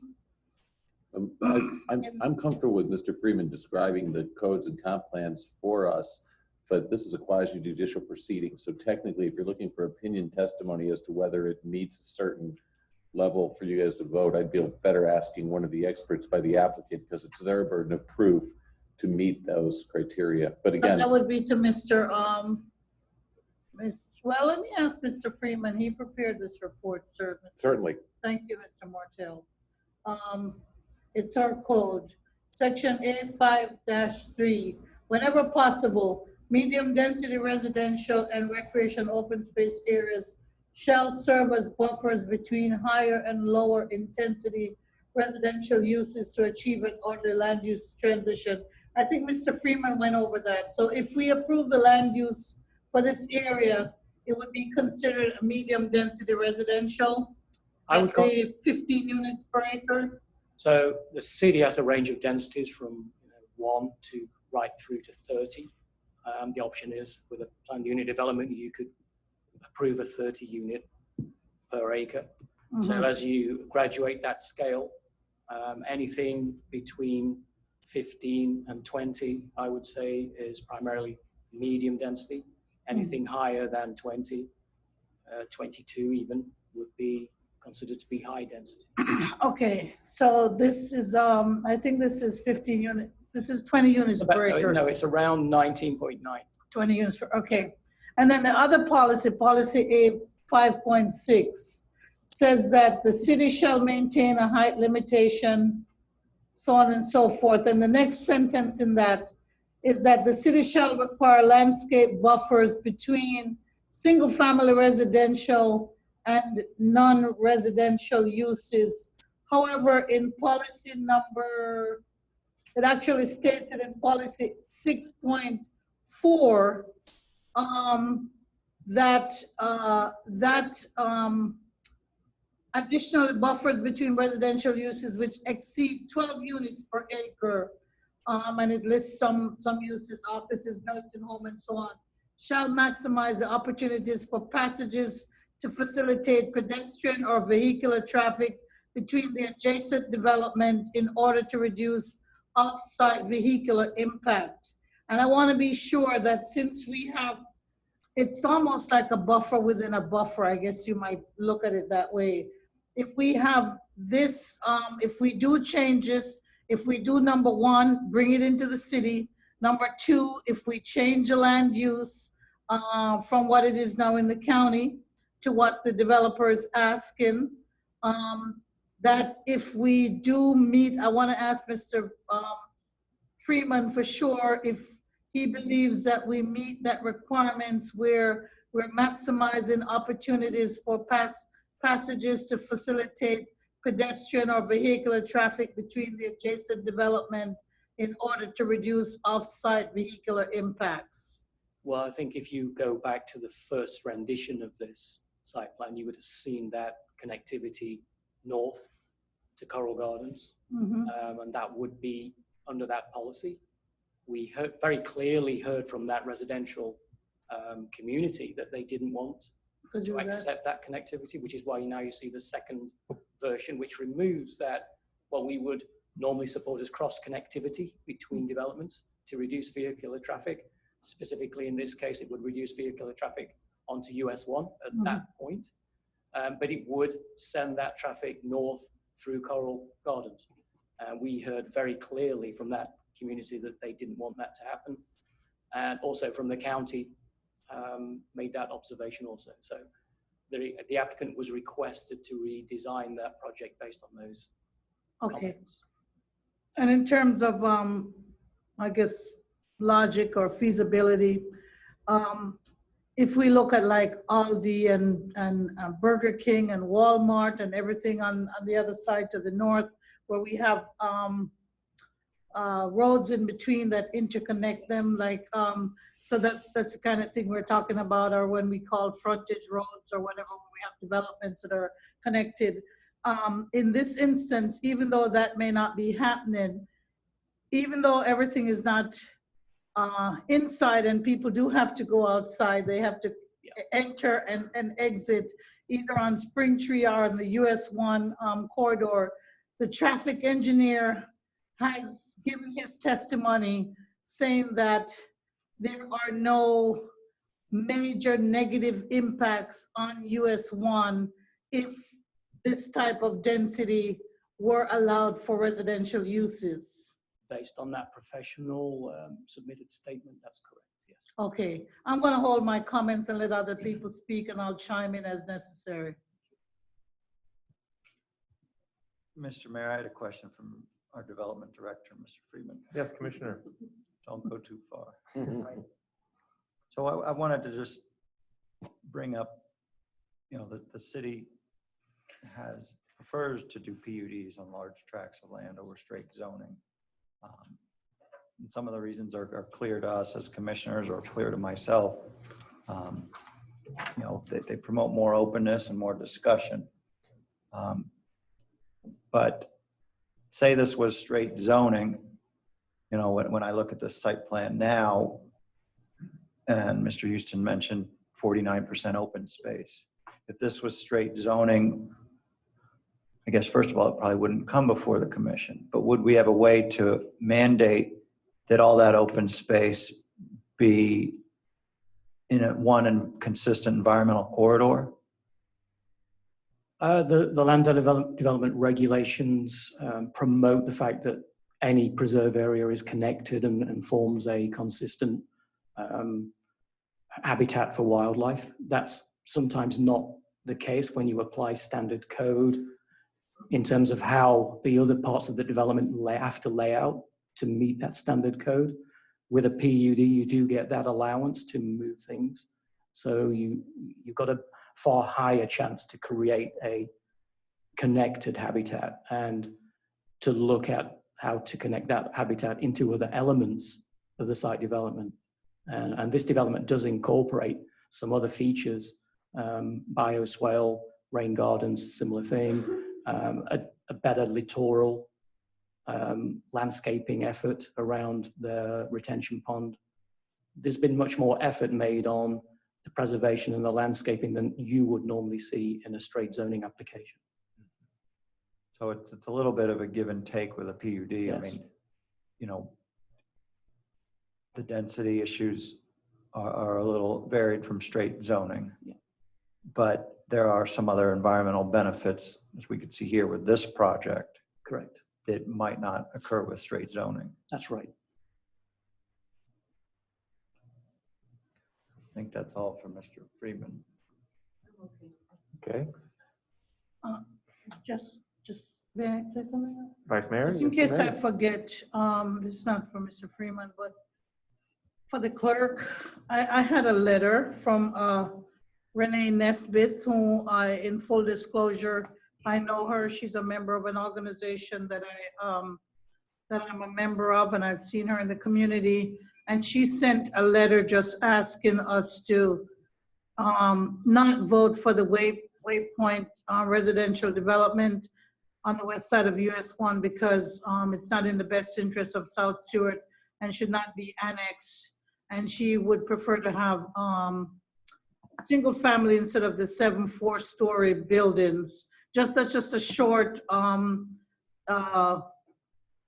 summary of what she was saying. She mentioned the hospital, Pinewood Elementary, Challenger Schools, and the park, and Symphony of Stewart, and other developments within the proximity of that proposed land use change and development, and saying that it would not be compatible. So this is from Renee Nesbitt. I'm gonna hand it to the clerk. It came to my mailbox.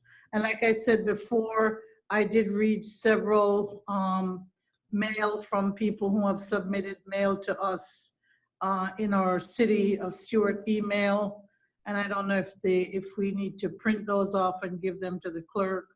Some people are for, some people are against, but Ms. Nesbitt didn't give me her address on here. It's from RENEE Nesbitt. And I'll hand this particular letter over to the clerk after the meeting. Okay, thank you, Vice Mayor. Well, I'd like to get this show on the road if there's, I mean, I'll just say from my perspective, I understand the concerns of the neighboring residents, and I've spoken with a number of them. I am thankful that the applicant has worked with them, although of course not addressing every concern. I'm thankful that there were a couple compromises made, reducing the building height, reducing the risk of traffic going north into Coral Gardens. And I'm thankful for those modifications.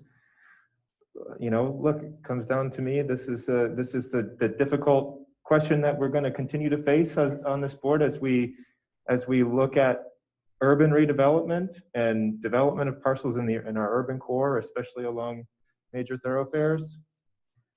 It's a difficult thing to do, and we got to balance everybody's interests and quality of life against our need for housing and our need for a compact urban form.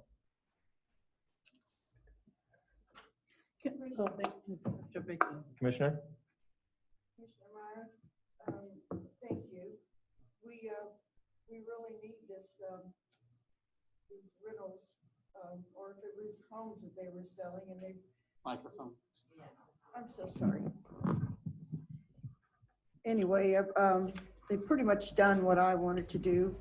And can't make everyone happy, and I hope by bringing the one side down that it will help some. But anyway, I'd like to move the Spring Tree RPUD ordinance number 2427-2020. I'd like to second that, but I have a question for staff, please.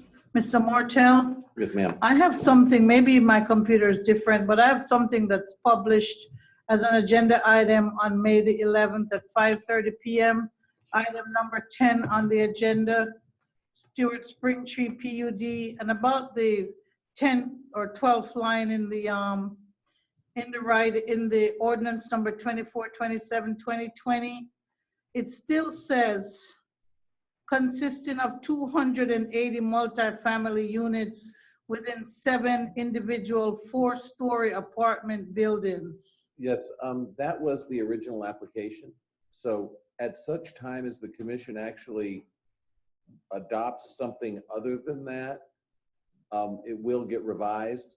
But if it was denied, it would be denied either way. So if in fact it were to be adopted and it was adopted as one building, then we would amend the title to say what it was, and we'll address that, I guess, at the end of the meeting if it does get adopted. So but I agree with your reference. We do need to correct it. The mayor pointed part of that out as well. So does the commissioner's original motion and then the vice mayor's second? I mean, the motion and second is to approve the presentation that you guys received, right? That this is just the title of the ordinance. Thank you. And when will the public have a chance to comment right now before we vote? Before we call for a vote, absolutely. That's absolutely going to happen now. Can I just have some comments before we go to public comment, before we vote? This darn thing. You know, the city manager told me some time ago that I think since, the last 30 years, in the last 30 years, our city has grown like 3,000 people. Is that right? Is that what it was? 3,300 people? And added 40% land mass. So in the last 30 years, only adding 3,300 people is not really a lot of growth. So there's definitely a need for this sort of development in the city. I think we certainly could all agree on that. I think the majority of the people in the room can agree on that. There are some things that from day one that I've thought they could have did a better job, but let me acknowledge for the developers and the people in the room, I think you've done a good job compromising thus far. I think I appreciate the fact that you listened to what the Coral Gardens folks had to say and you implemented that north entrance. The changes in the lake, I know, I think one of the commissioners, I don't know, brought that out on the first meeting. I wasn't here. Some of the other small things that you paid attention to that are going to make this complex, the amenities, very nice. My biggest concern from the get-go has been the density. I appreciate the fact that you have lessened or you've lowered the height limit on the one apartment building that is closest to Coral Gardens. However, for me, I was very outspoken. I know I spoke to Terry and I requested you lower the density for all of the buildings down to 3 stories. I understand you didn't do that. That's your purview, but that's something that I think is listen, we can't make everyone happy, but I think that's the biggest thing to swallow is the density. I think 3 stories will go a long way for all of the residents, and I think it's still a win-win for the city. There's justifiably a need for this apartment complex. There's justifiably a need for it being even at 3 stories. So that's my comment. I commend you for working with the community surrounding it, working with our staff, and compromising on some things, but I can tell you, I really wish you would have lowered all the buildings to 3-story. I think that would have been a win-win situation for everyone. Those are my comments. Thank you, Commissioner. Commissioner Matheson, do you have anything to add?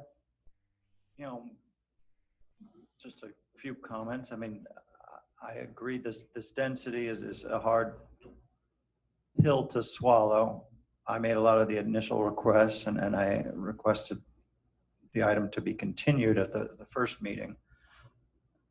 You know, we up here have to balance all the needs of the entire city, and from the get-go of me doing research to even run to serve the community was a clear need for more housing in the city of Stuart.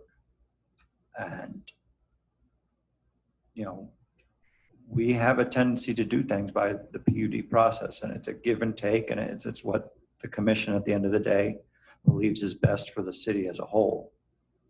And that PUD process is good because it brings stuff to light and encourages open engagement with the entire community. And that wouldn't be there. None of this would really be happening if it was just done by straight zoning. Unfortunately, not everyone is going to be happy, but we're going to do our best, you know, to try and balance the needs of the city and try to make as many people happy as we can. And it's not an easy job. And these aren't easy decisions. That's all. Thank you, Commissioner.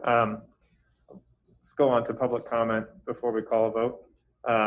The first speaker that I have here is, well, actually, before we begin, if there are any other people here present that would like to make a comment, please fill out a green card and submit it to the clerk. We'll notify folks on Zoom to begin raising their hands, however you'd like to do it. Shall we do all of these first and then do Zoom? Yes, do the in-person. We also have one commenter at the Flagler Center.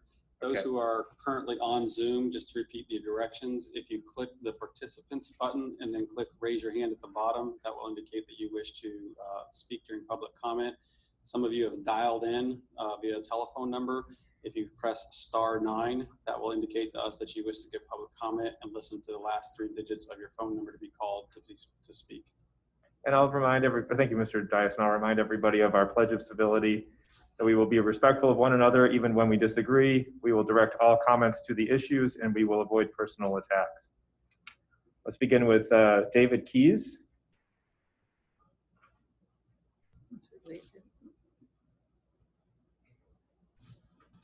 Hi, how are you? Sir, Mr. Keys. Very interesting, and thank you. I have a kind of a pair thing, but I'm going to not repeat what I was here when I was back in February. It was very interesting. I just want to talk from, I'm a homeowner in Springtree, and I've been there since 2002. The residents are not against the project. It's the scope and scale of the project. Now, when I looked at the sort of appeasing Coral Gardens by not using Harrison Street, I thought, wow, that's not going to put a huge onus back on the Springtree community. And I've looked at what they proposed was the north side entrance and exit. But having lived there from 2002, let me just say, when you come out on the peak times, it's pretty hazardous and nerve-wracking to get across US 1 to make the U-turn going north.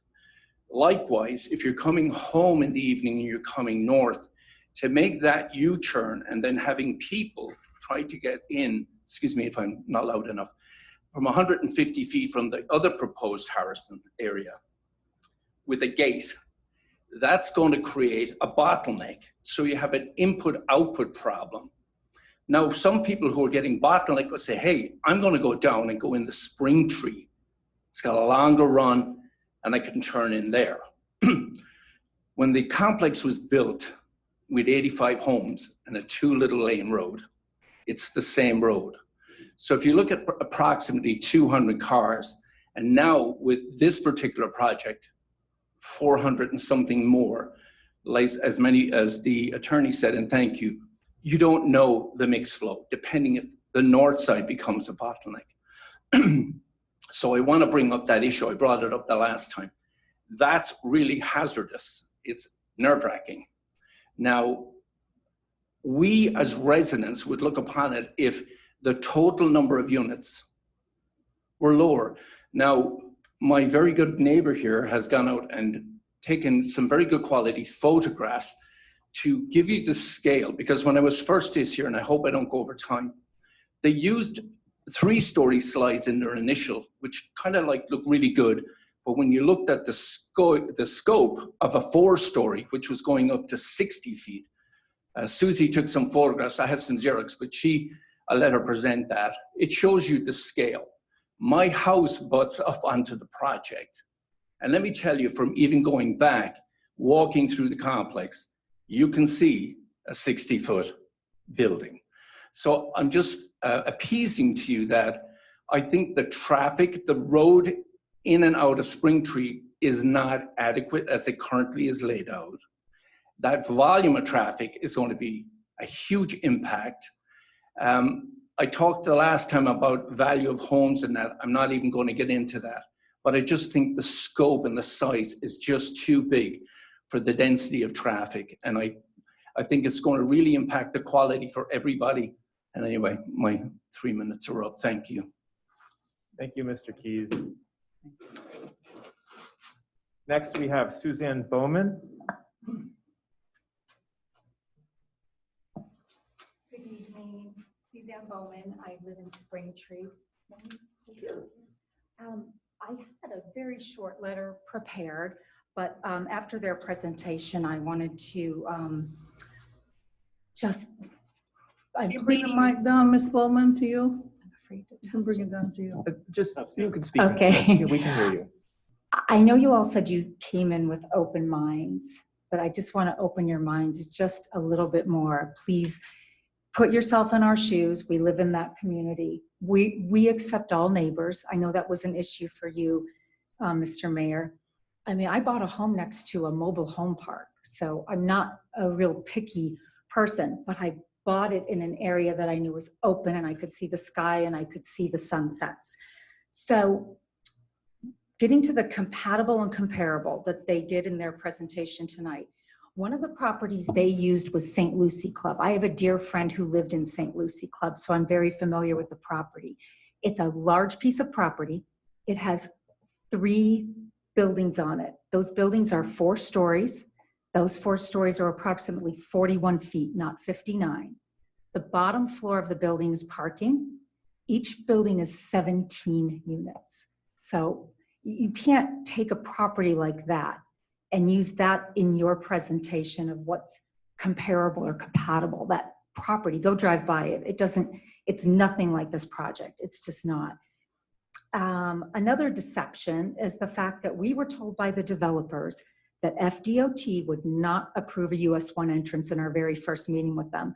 I personally called FDOT. I've dealt with people there before about our bus stop and our problems with the lanes. There is no record whatsoever of them even applying for it. And now they're applying and they got it. We were told they tried and it wasn't a possibility. And then the other thing I noticed in their presentation is the sidewalk now only goes to the end of their complex. The LPA recommended that that sidewalk go all the way to our community, and that's suddenly disappeared also. As far as the 10,000 people that leave Stewart each day, that number includes people who live in Jensen, Hobe Sound, Palm City, etc. So that number doesn't work.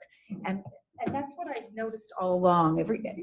I'm sorry, it's a very deceptive presentation to me, and it's one-sided. I'll go on with my letter I had prepared. I have photos of myself in front of my home at 4710 Southeast Winter Haven Court in the Springtree gated community. And at the same distance in front of a 4-story building in Stewart. I had to drive 9.8 miles in 24 minutes to find a building with the height of the proposed 4-story apartment buildings.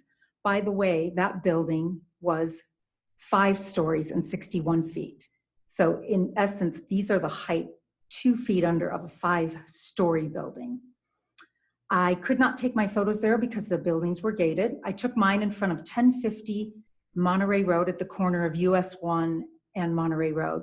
That building is approximately 41 feet in height, and the appraisal of the apartments is 59. As you can see in the photos I'll show you, the buildings are not comparable, nor are they compatible. If the property is allowed to be used for this project, we will have to live with 3 years of construction. A light commercial project would average 12 to 16 months.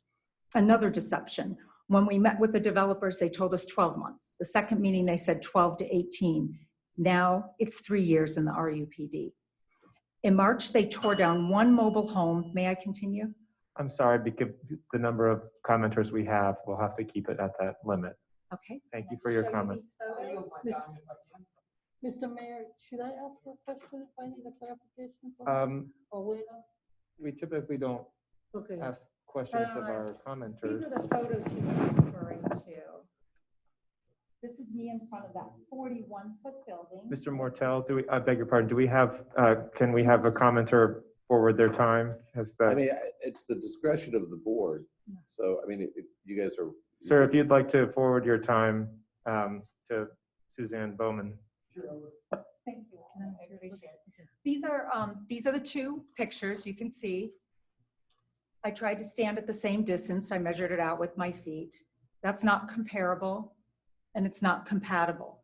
And then one last thing for you to see is there are these FP&L poles near the end of our buffer. That's all ours, which they got a variance of 5 feet already. This is a 60-foot pole.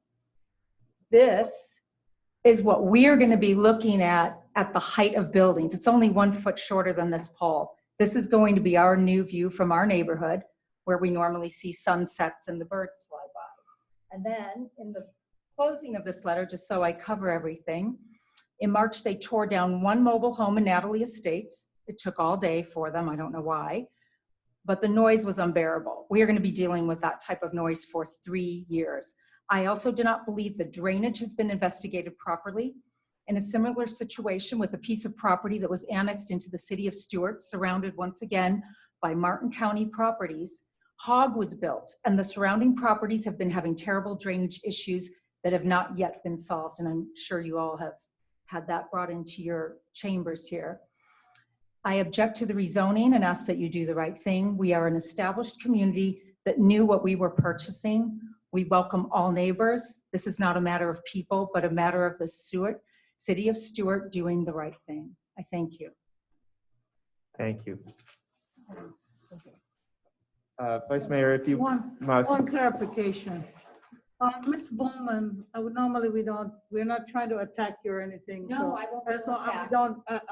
I just want to, you said that you couldn't take the picture from where you live. You had to take it from another location. Is it because you couldn't see US 1 from your? No, the home? building I found that was of comparable height, which was 61 feet, and the proposal on theirs is 59, was on Northeast Ocean Boulevard, and it was a gated, I couldn't get in to take the photo at the proper distance to show the height. I was trying to take it at the same distance at the end of my driveway, so you all would have an idea what this looks like as far as not being compatible whatsoever. Does that make sense? All right, yeah, because I know that there's buffer between you and this property and between you and US 1. I was just wondering what was going on. Okay, thank you. Thank you. William Bowman. Thank you. First off, I want to thank you guys for having this meeting during this pandemic. It kind of breaks up the isolation for us. And I also want to thank the builder. I mean, I haven't seen a roll of toilet paper in 2 months. Fortunately, I have a bidet. I haven't been seeing meat show up at Aldi's. I haven't been allowed to jog on the streets of Stuart without a face mask. And yet I haven't seen a single change to a high density, let's call it like a Hong Kong type property whatsoever in regards to a new pandemic. What we're going to find very shortly is we're going to find that the main correlation doesn't save masks. I prefer not to touch things also, but no one's wearing gloves. But what really will find a correlation and causality is that it is caused by high density. Why is it that Martin's closed down Hope Sound Beach? Because we don't want the people from Palm Beach coming, because they're a higher density figure. You're all standing here in masks. And yet no one's even mentioning that you want to take someplace that incubates these diseases that we've been able to avoid through 30 years of controlling development, and we're just going to ignore it. And we're just going to drop this on. The good thing is you don't have to pass any new laws. You don't have to take any action. All that you have to do is approve a project to code, approve it to the 3 stories, approve it to the density that that our founding people that were here longer than we were in government, longer than a lot of us lived here, just follow the recommendations that made it all great to live, okay? That's the main point. I'd like to clear up a few points of just inconsistencies that I saw. I don't want to call them lies because I don't think they were purposeful. But when you come out of Spring Tree, there's not just a right turn. There's a go straight for 4 lanes and turn right, and there's a right turn. The 45-foot that we get under a straight code versus the 60 feet, it's not a variance, that's 33%.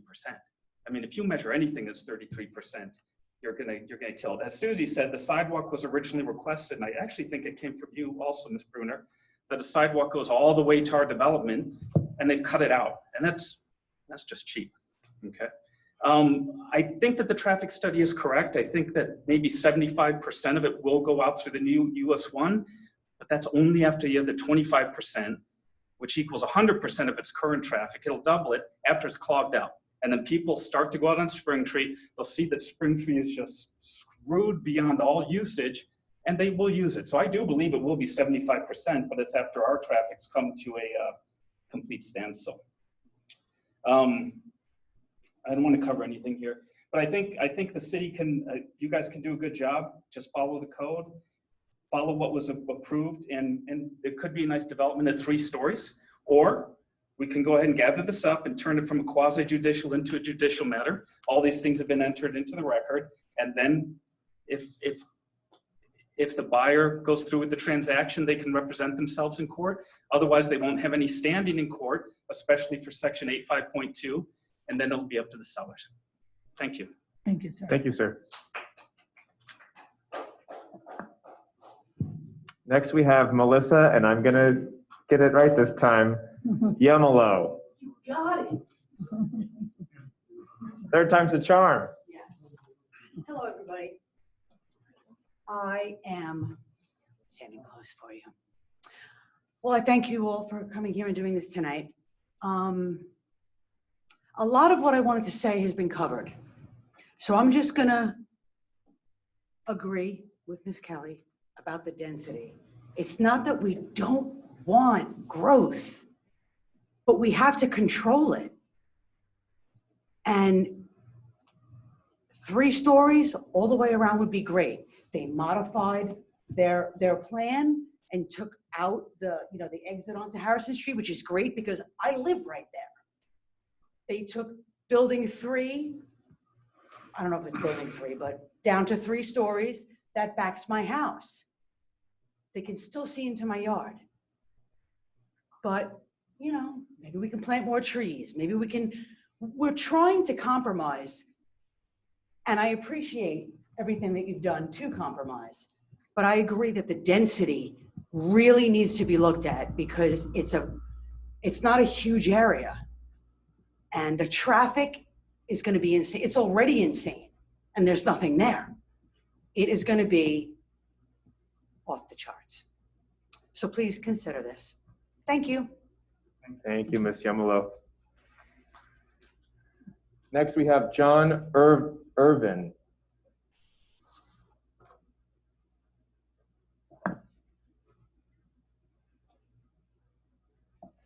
Good evening, everyone.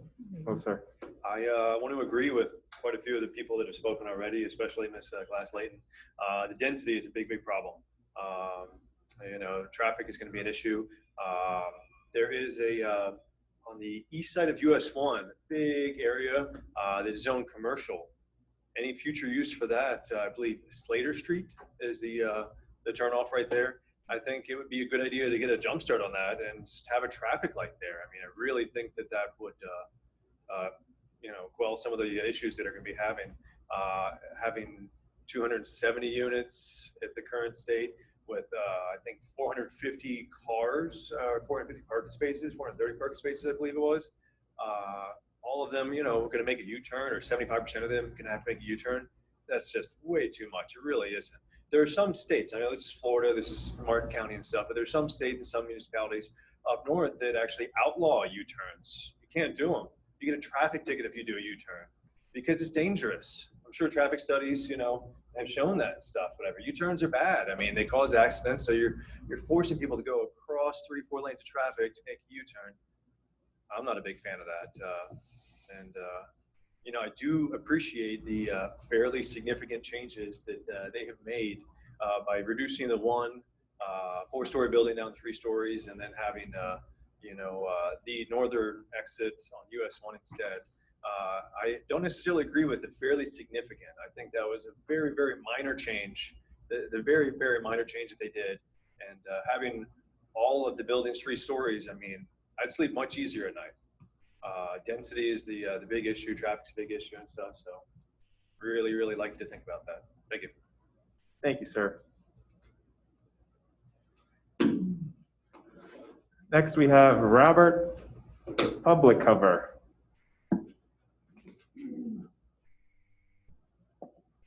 May I just ask if the speakers could please state their address? Oh, thank you, Ms. Kindle. Please state your name and address for the record. Is that important, the address?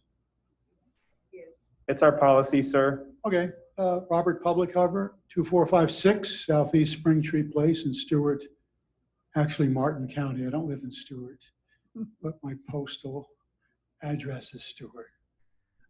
But in any event, is this an up or down vote this evening? There will be no further delay. Is that how this works?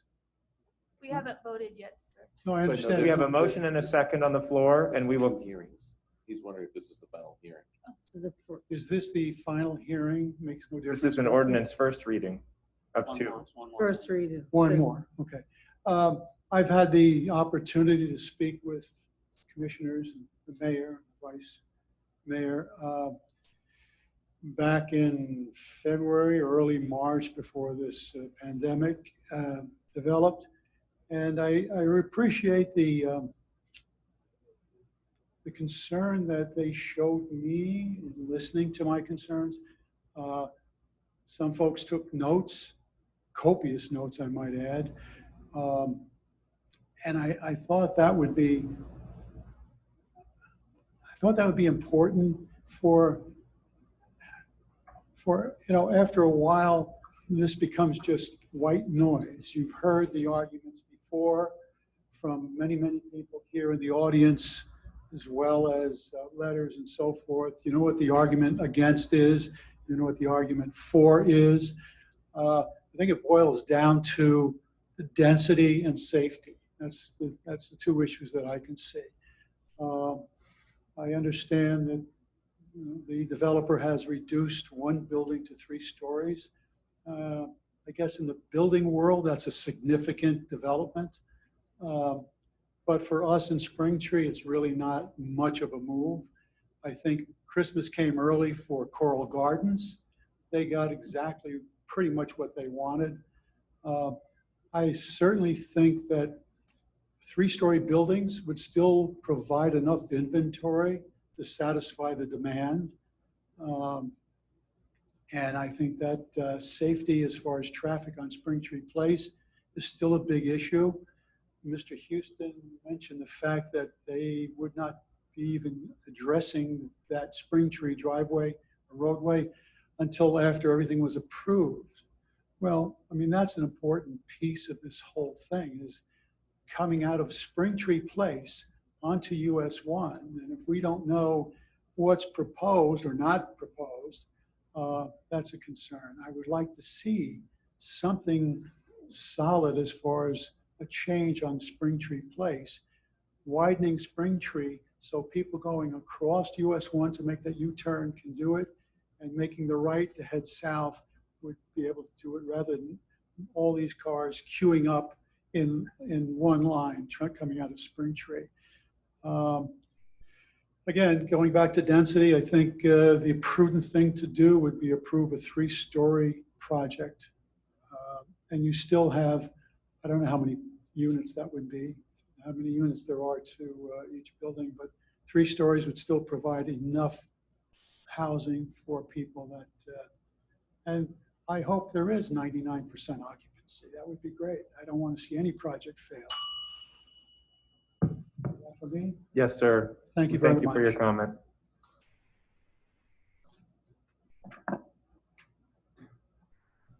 Next, we have, well, I guess there's a couple minutes left for you, Mr. Alec Ladakis.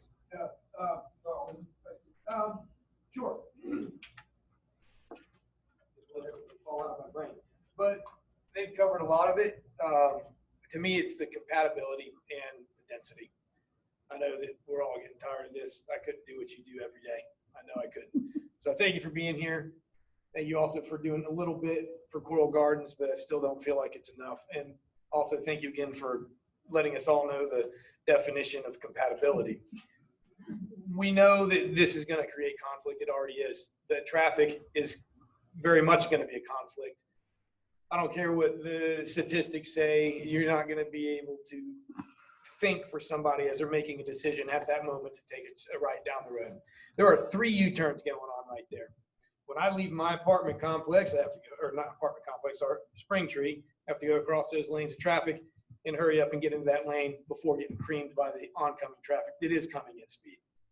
Just north of that, you have the same thing going on at the same time. Nothing. I can't count how many times I've had to hurry up and turn out and pass that U-turn just to go down to the light to make a U-turn to come all the way back north. There's also a third U-turn going on just north of the new entrance for the apartment complex, going right here. So anybody going north, heaven forget I get out. Heaven forget I get out of my house. I make a U-turn, forget my wallet. I have to come up here to make another U-turn while these guys are trying to make a U-turn just to try to get into my property again. It is going to be pretty messed up. That's going to be needed. That's going to need to be addressed. The comparability part, I don't know if he knows it or anybody in this room knows it, but like almost every single one of the apartment complex he uses a comparable property to this going in are 2 stories. Windjammer, 2 stories. The Crossings, 2 stories. Okay, maybe what was it, Kingswood? Okay, 4 stories, but it's got water behind it. Not a bunch of people just trying to live their lives, keep the density in this county low. It's the reason we moved here. I don't know why we need more people to live here. I mean, I'm sorry, he was talking about people commuting to work. Oh my God. How many people commute to Palm Beach every day? I commute to Fort Pierce and all the times in Bahamas. I don't need a home there. Thank you, sir. Thank you. Next, we have Thomas Smart.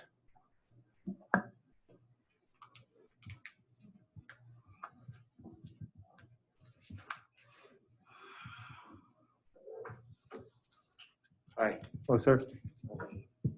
I'm on TV. Say your name and address for the record, sir. My name's Tommy Smart, 2268 Southeast Monroe Street, Martin County, Florida. My whole thing is with the density and the safety. Everyone's talking about the U-turns. Anyone coming south down US 1 that's going to have to hang a right into that property there's no turn lane. So they're going to slow down all the traffic coming behind them. It's going to cause an accident. We talked about compatibility. It doesn't harm. Well, the first person that dies in a traffic accident there trying to get in there, that's harm. Your phone's causing some feedback. Oh, Turn yeah, the yeah, volume yeah. off or disconnect from Zoom. I liked it. It was like I was at the club. So that's going to cause harm. So the less people in this new community, the better at the end of the day. Yeah, development's going to happen. We can't fight it or we can't stop it, but we could limit it. Definitely. The U-turn, it's just going to be bad all around. Just bad all around. And yeah, and we keep talking about South Stewart. This is this one little outpost, this satellite that's not the city of Stewart. So it's not even compatible with what's going on around it. So I really wish that the developer changed the entrance because we resisted.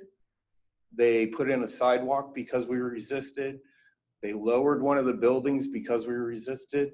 Please help us continue to resist, and they'll come back with 3 stories because now they have to get something built.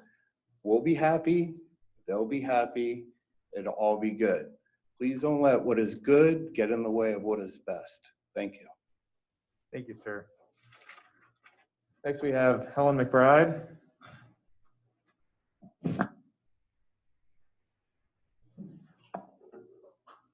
If there's anybody else that would like to give public comment here in this room, please do a green card. This is the last green card I have before we move on. Ms. McBride. Helen McBride, 921 Flamingo Avenue in the city of Stewart. You know, we in the city, as Becky's always saying, we're a lovable town. We welcome everyone. But I've noticed in the last couple of months, it's Snug Harbor, Martin County residents telling my city commissioners how to run the city. And I've gone through all of these meetings. I was at the meeting back, I thought it was in 2017, but they were saying 2016.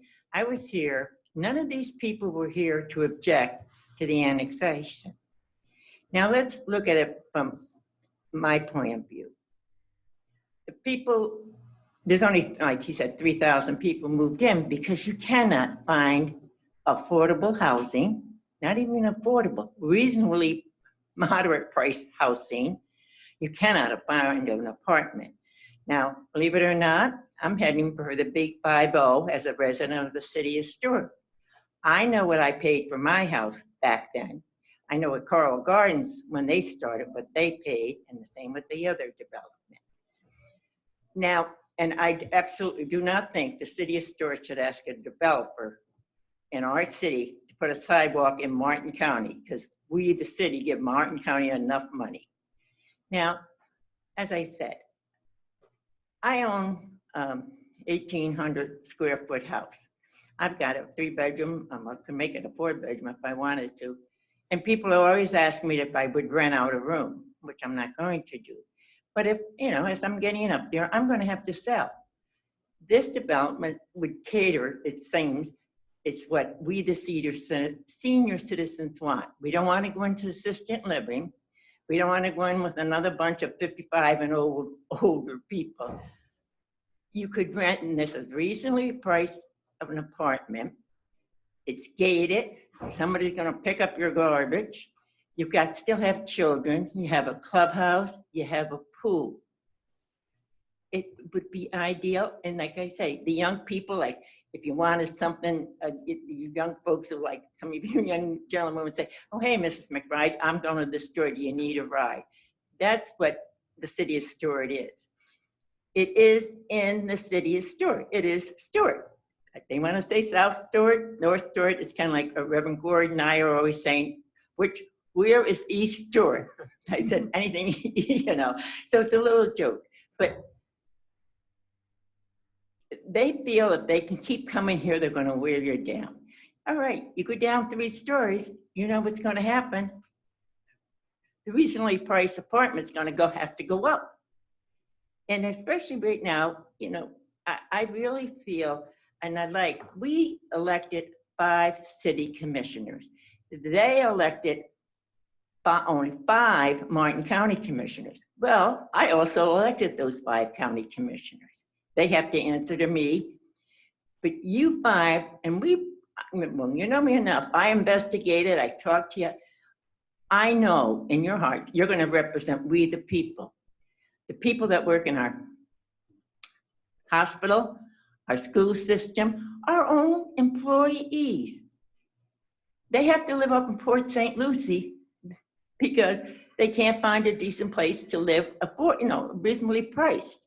We need these apartments. We all can't, nobody, I don't know who can afford a home now, but we need the apartments. So please represent the people of the city of Stewart. Thank you very much. Thank you, Ms. McBride. Thank you. I have no further green cards here. Mr. Dias, do we have comment at Flagler? Yes, sir. Mayor, we have Debbie Platt that will be here. Thank you, Mr. Krolski.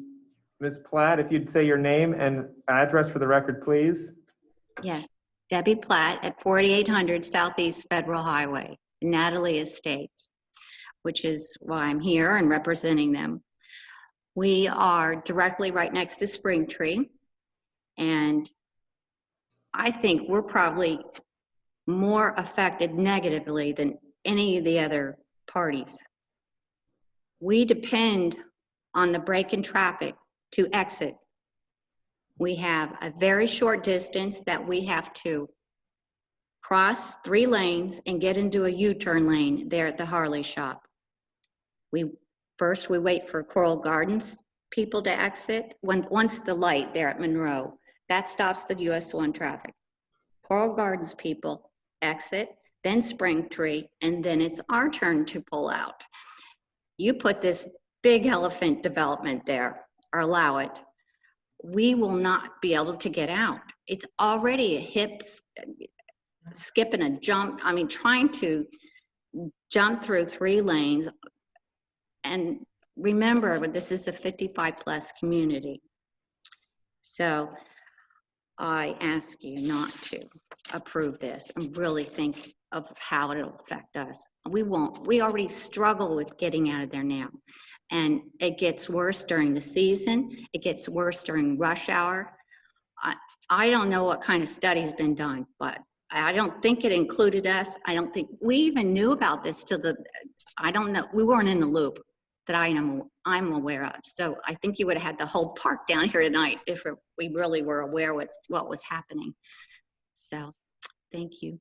Thank you for your comment. Thank you. Mr. Kurowski, is there anyone else at Flagler Center for comment?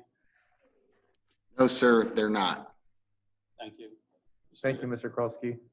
Mr. Mayor, first up is Gail Sneed.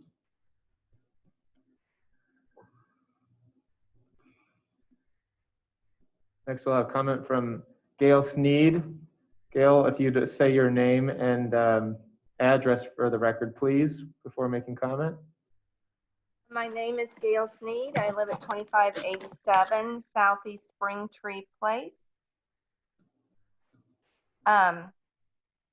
One of the things that my husband and I both have a concern about is the density. You are putting 4-story buildings, another 3-story building, a pool, a lake, grills, picnic area, dog park, walking areas, sidewalks, community center, all of these things in a very small area of land.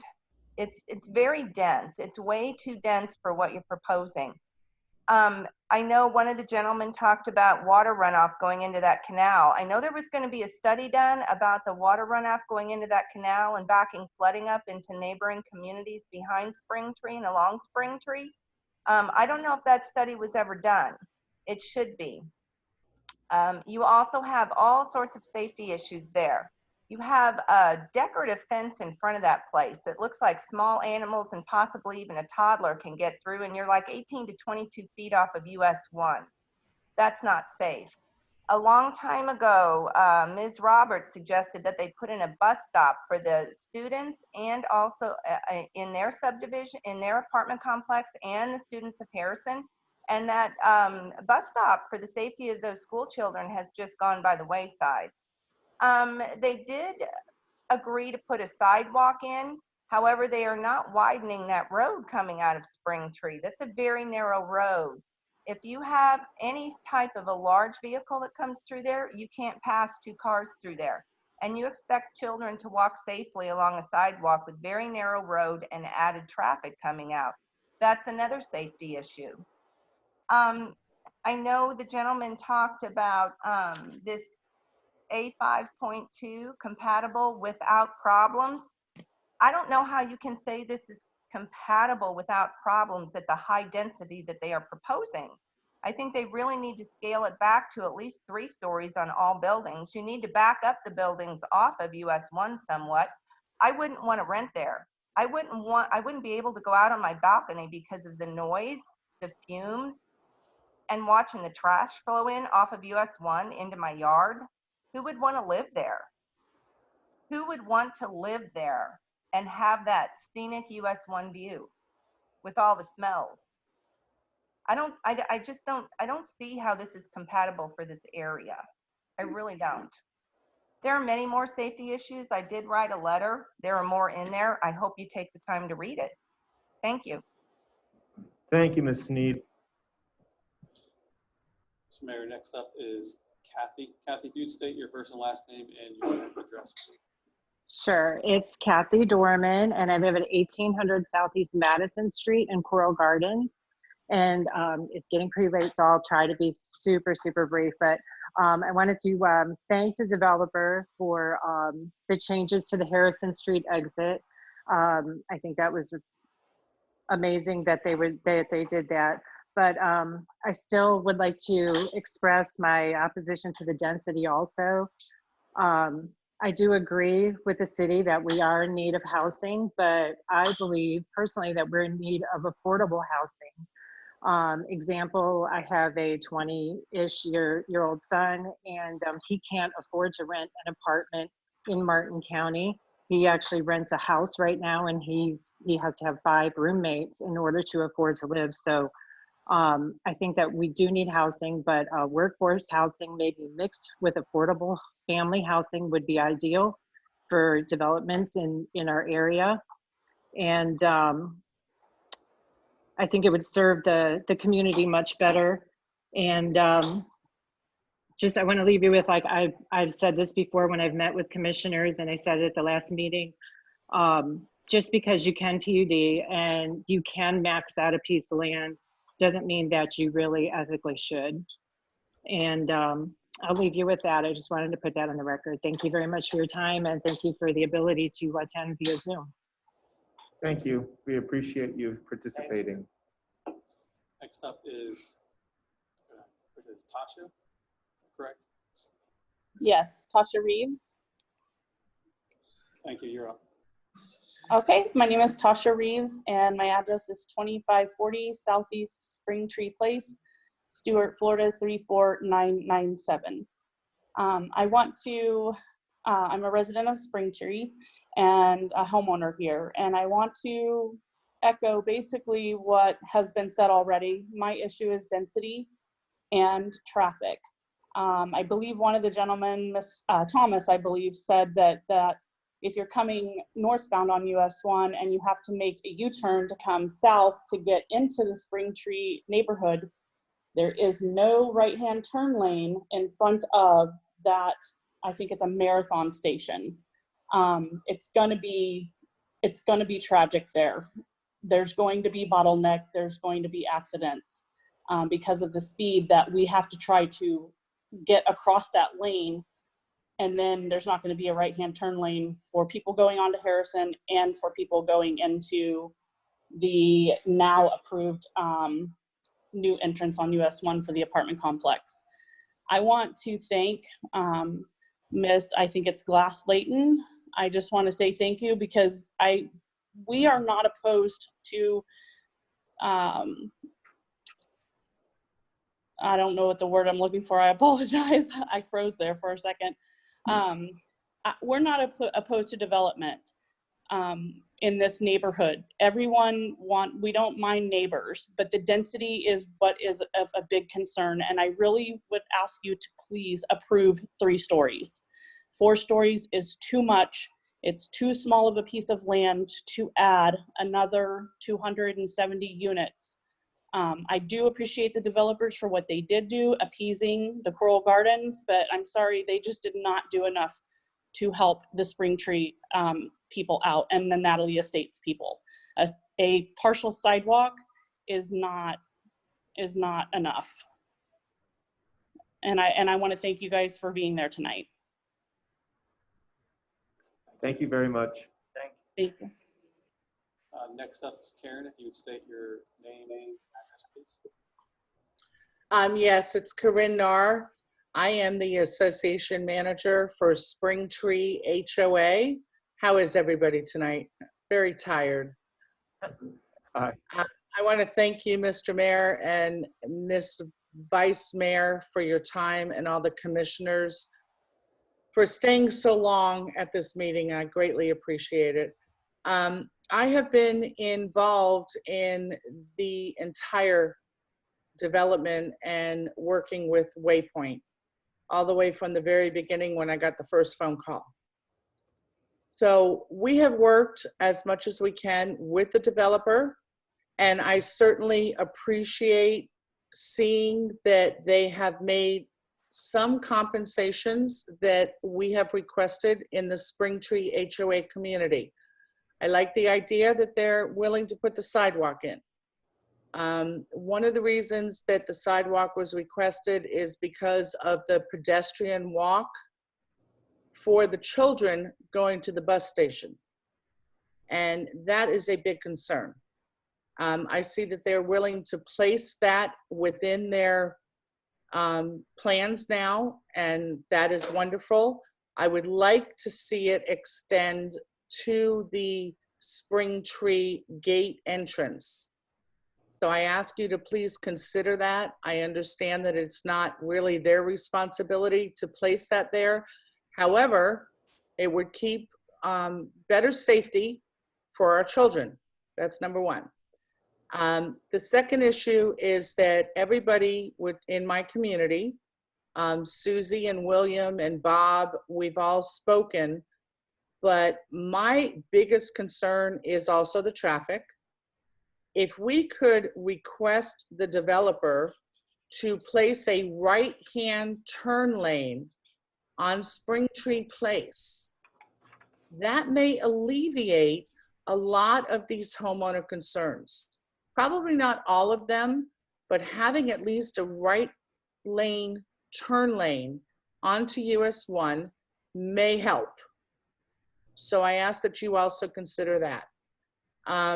With regards to the traffic, I was involved in, hopefully, Waypoint listened to all of us, and they redesignated the exit and entrance onto US 1, and I want to thank my Waypoint connections that were able to do that. However, there is still a lot of traffic going out onto Spring Tree Place, and that right turn lane would be very helpful. If we cannot obtain a streetlight to alleviate some of that traffic, that right-hand turn lane would be beneficial. So thank you very much, commissioners and mayor and vice mayor, for listening. I appreciate your efforts. And I hope that if you're going to approve this, which I think you probably will, if you could just put some of those issues within your approval, it would be greatly appreciated. It's for the safety of this community, safety of the children going to the bus stop. You know, I think it would be helpful. Thank you so much for listening. I appreciate it. Thank you, Ms. Nair. Thank you. Next up is Ms. Hardy. Hi, this is Renee Hardy from Spring Tree, 4735 Southeast Winter Haven Court, resident of Spring Tree for 20 years. And I want to welcome everybody to Spring Tree. Just wanted to stand outside, give you, if you haven't been to our neighborhood, just a little glimpse of what our cute single family home community looks like. I'm going to go out on a limb and I'm going to state some opinions of mine and following all of these commission meetings and the developer, who I don't think is being very transparent. Let's talk about the entrance on US 1. The reason it's not going into Harrison Street any longer is because the gentleman that was selling, or the company that was selling the small parcel of land, would not agree to a price. Okay, so that's why there's no longer a Harrison Street entrance and exit. The entrance that they have put in, and I also believe, in my opinion, that the reason that one building has dropped to 3 stories from 4 is because having that US 1 entrance, they've lost some parking spaces. I think they were tapped out or right at the maximum. So we're talking about traffic and safety and U-turns. And I'm also thinking that the reason they're not pushing to put in a traffic light, where I believe the east side of US 1 has already been approved, maybe several years later, is if they put in a traffic light and slow the traffic down for Spring Tree and Natalie Estates, they're going to lose additional parking spaces, which means those roofs have to come down. They're not transparent. They keep saying 45 feet in height when it's really 59 feet. Again, they're selling it one way, but in all reality, it's like Susie's picture showed. It's almost 60 feet in the air, the same as a power line or power pole. I honestly think that we do need that Martin County traffic study. I know that there was a 55-foot buffer, and now it's been reduced to 50. I'm not sure how that happened, and if Spring Tree is letting them use 5 foot of our preserve. What else did I have? That's really it. Just the traffic, the density. People are selling in here. People are not looking forward to anything, any skyscrapers, if you will, in that area and looking into their back patios. So I'm not for it. I know you can't keep or make everybody happy, but I'm sure that a reduction, and especially with that US 1 entrance with a light, reducing their parking would reduce the height of those buildings. That's just my opinion. And thank you for your time and for being there for us. Thank you, Ms. Hardy. Thank you.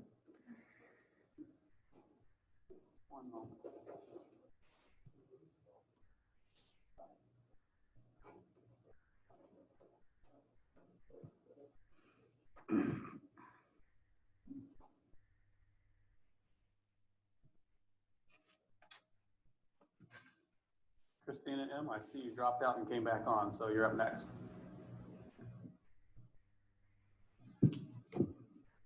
Your audio is not working, Christina. Christina, we can see you, but we can't hear you. I see your microphone is enabled. Okay, I'm going to move on to Robert's iPhone. Did you hit it? Just go for Robert. Yeah, hi. This is Bob Buglak, and I live at 4662 Southeast Winter Haven Court. I want to thank you for the opportunity to speak. And I want to thank my neighbors for being there, for speaking for us. My wife and I couldn't be there tonight. One concern I have, I just echo what all the neighbors are saying about the traffic, but when I've been living here for years, and I got to tell you, sometimes when I'm leaving on Spring Tree and I need to go north and I need to make that, when there's traffic, I can't make the turn. The slots are all filled up. I've actually seen cars in the left lane stopping on Spring Tree. I'm sorry, on US 1, which I think is a real big hazard. It's only a matter of time. You've got 75% of the apartments leaving from their north exit. They're going to be getting in that lane before we even get a chance. And you're going to have cars stopping on the southbound center lane. And that's a big safety issue. And that's really all that I wanted to say, because all my neighbors were saying everything that I wanted to hear. 3 stories would be perfect. We're not, I'm happy where I live. And my neighbor next door is leaving next week, who I've been neighbor with for 9 years, but they're moving. And there's more people in the community moving. But I want to thank you for the opportunity, and I thank you for what you guys do. Thank you, sir. Do we have, is Christina M. able to?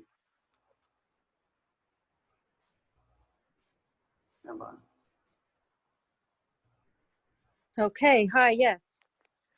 Hi, we can hear you, Christina. Okay, thank you. Thank you for your patience. So my name is Christina Mann, and I live at 2058 Southeast Harrison Street. I'm in the Coral Gardens neighborhood.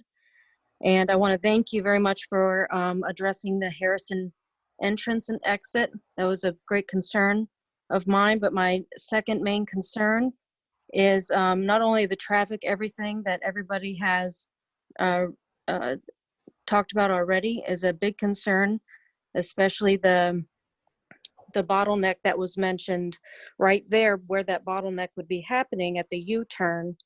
To make a U-turn onto Federal Highway, that is where the bus stop is. So not only would you have potential bottlenecking of traffic with accidents and potential pedestrians there, especially the amount of students, I believe they mentioned was 62 more students that may be at that bus stop. But my other concern is also the water assessment that may need to still be done. We live right off of the ditch on Harrison, and it seemed as we counted ourselves lucky to be on the drainage ditch because of the flooding that we've had in Coral Gardens. But now with 13 acres of water to disperse, an additional 13 acres, I'm not only worried for my neighbors who have had to deal with the flooding, but now with a history of the ditch just barely keeping us out, I wonder how big of a concern that can be for not only us, but for our neighbors and like Coral Lakes and Spring Tree, of course. But if you can take that into consideration, that'd be, of course, very appreciated. And I appreciate your time. Thank you. Thank you, Ms. Mann. Mr. Dias, I guess is that it for everybody who's raised their hand? That is all the comments on Okay. So we have a motion by Commissioner Bruner and a second by Vice Mayor Clark for approval of the ordinance as written. Oh, I'm sorry to interrupt. Can I ask just a real quick question? Sure. I know we're about to vote, and I was wondering if you would just indulge me for just a few minutes. I know that when you guys first met, I wasn't here, and would you indulge me just for a few minutes? Listen, I know it's late, and I know we're all tired. Please, Commissioner. Whew, we're all very tired. I just wanted to say just a couple things. I like this project. Okay, I will tell you, I won't be voting for it, and I want to tell you why. For the simple fact that the density is an issue for me. It's an issue for a couple of reasons. The last time we had a project come forward with this that was very similar, we had similar concerns from residents come out, and we required them to lower the density, and they lowered the density. They made adjustments to the project, and they lowered the density. In my mind, this is a very similar situation. I think this is a good project. Please don't think that it's not. I know this is a needed project. Again, I just want to state for Helen, I'm not voting against city residents. I think this is something that the city does need. I think that it can do the same exact thing at 220 apartments versus 280. That's just that's basically where I'm coming from. I like the project. I think you're going to do a great project. I see that it's needed. Thank you for indulging me. I did not get the opportunity to speak or give comments at the first meeting because I wasn't here. So I appreciate you allowing me and giving me the opportunity to give my comments at this meeting. Thank you. Thank you, Commissioner. Vice Mayor, I'd like to call the vote. Yeah, but Before we please go, be just brief. on Mr. Mortel. This is already in the city annex, Yes, ma'am. and so it's just the future land use and the rezoning. So we don't have to deal with the matter of contiguous at this time. That was done during the annexation. Is that correct? Yes, there is no issue. There's no issue related to annexation right now pending. Okay. The property's been in the city for upwards of 3 or 4 years. Okay, because I heard there was some question on contiguous and so on. And it is contiguous with the city. it has already been annexed in. Yes, annex. And then I guess maybe if this is approved, maybe there's something that would come in front of the commission during the PUD time, but I just wanted to ask this now. If, just in case, I'm not sure, just in case. We do have a second reading, Commissioner. And we do have a second reading, but with regard to the developer and surrounding property owners and US 1 corridor, I know that they didn't do a full corridor study or anything, but I don't know if there's a possibility that maybe everybody could get together, talk to DOT, talk with the county, see if there's some way to get a traffic light, if a traffic light is truly needed at Spring Tree or whatever. But I think, again, that's something that may be in the future, but, or that could be something that we put in as a condition that they explore that thoroughly. Is that something that we can put in as a condition? Yeah, I mean, Well, the Commissioner Bruner would have to amend her motion, but we can also address that before second reading. Yeah.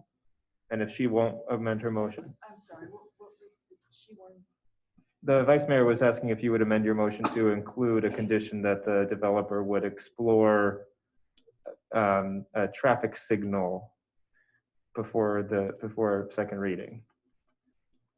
She said, she was saying sometime in the future. I don't even know if she said second reading. And the other question I would have from a staff perspective is the burden on the developer to pay 100% of the cost of this traffic signal? That's why it would be a corridor study and it would be between others. So it might be a moot point because it's putting a lot of burden on them at this time.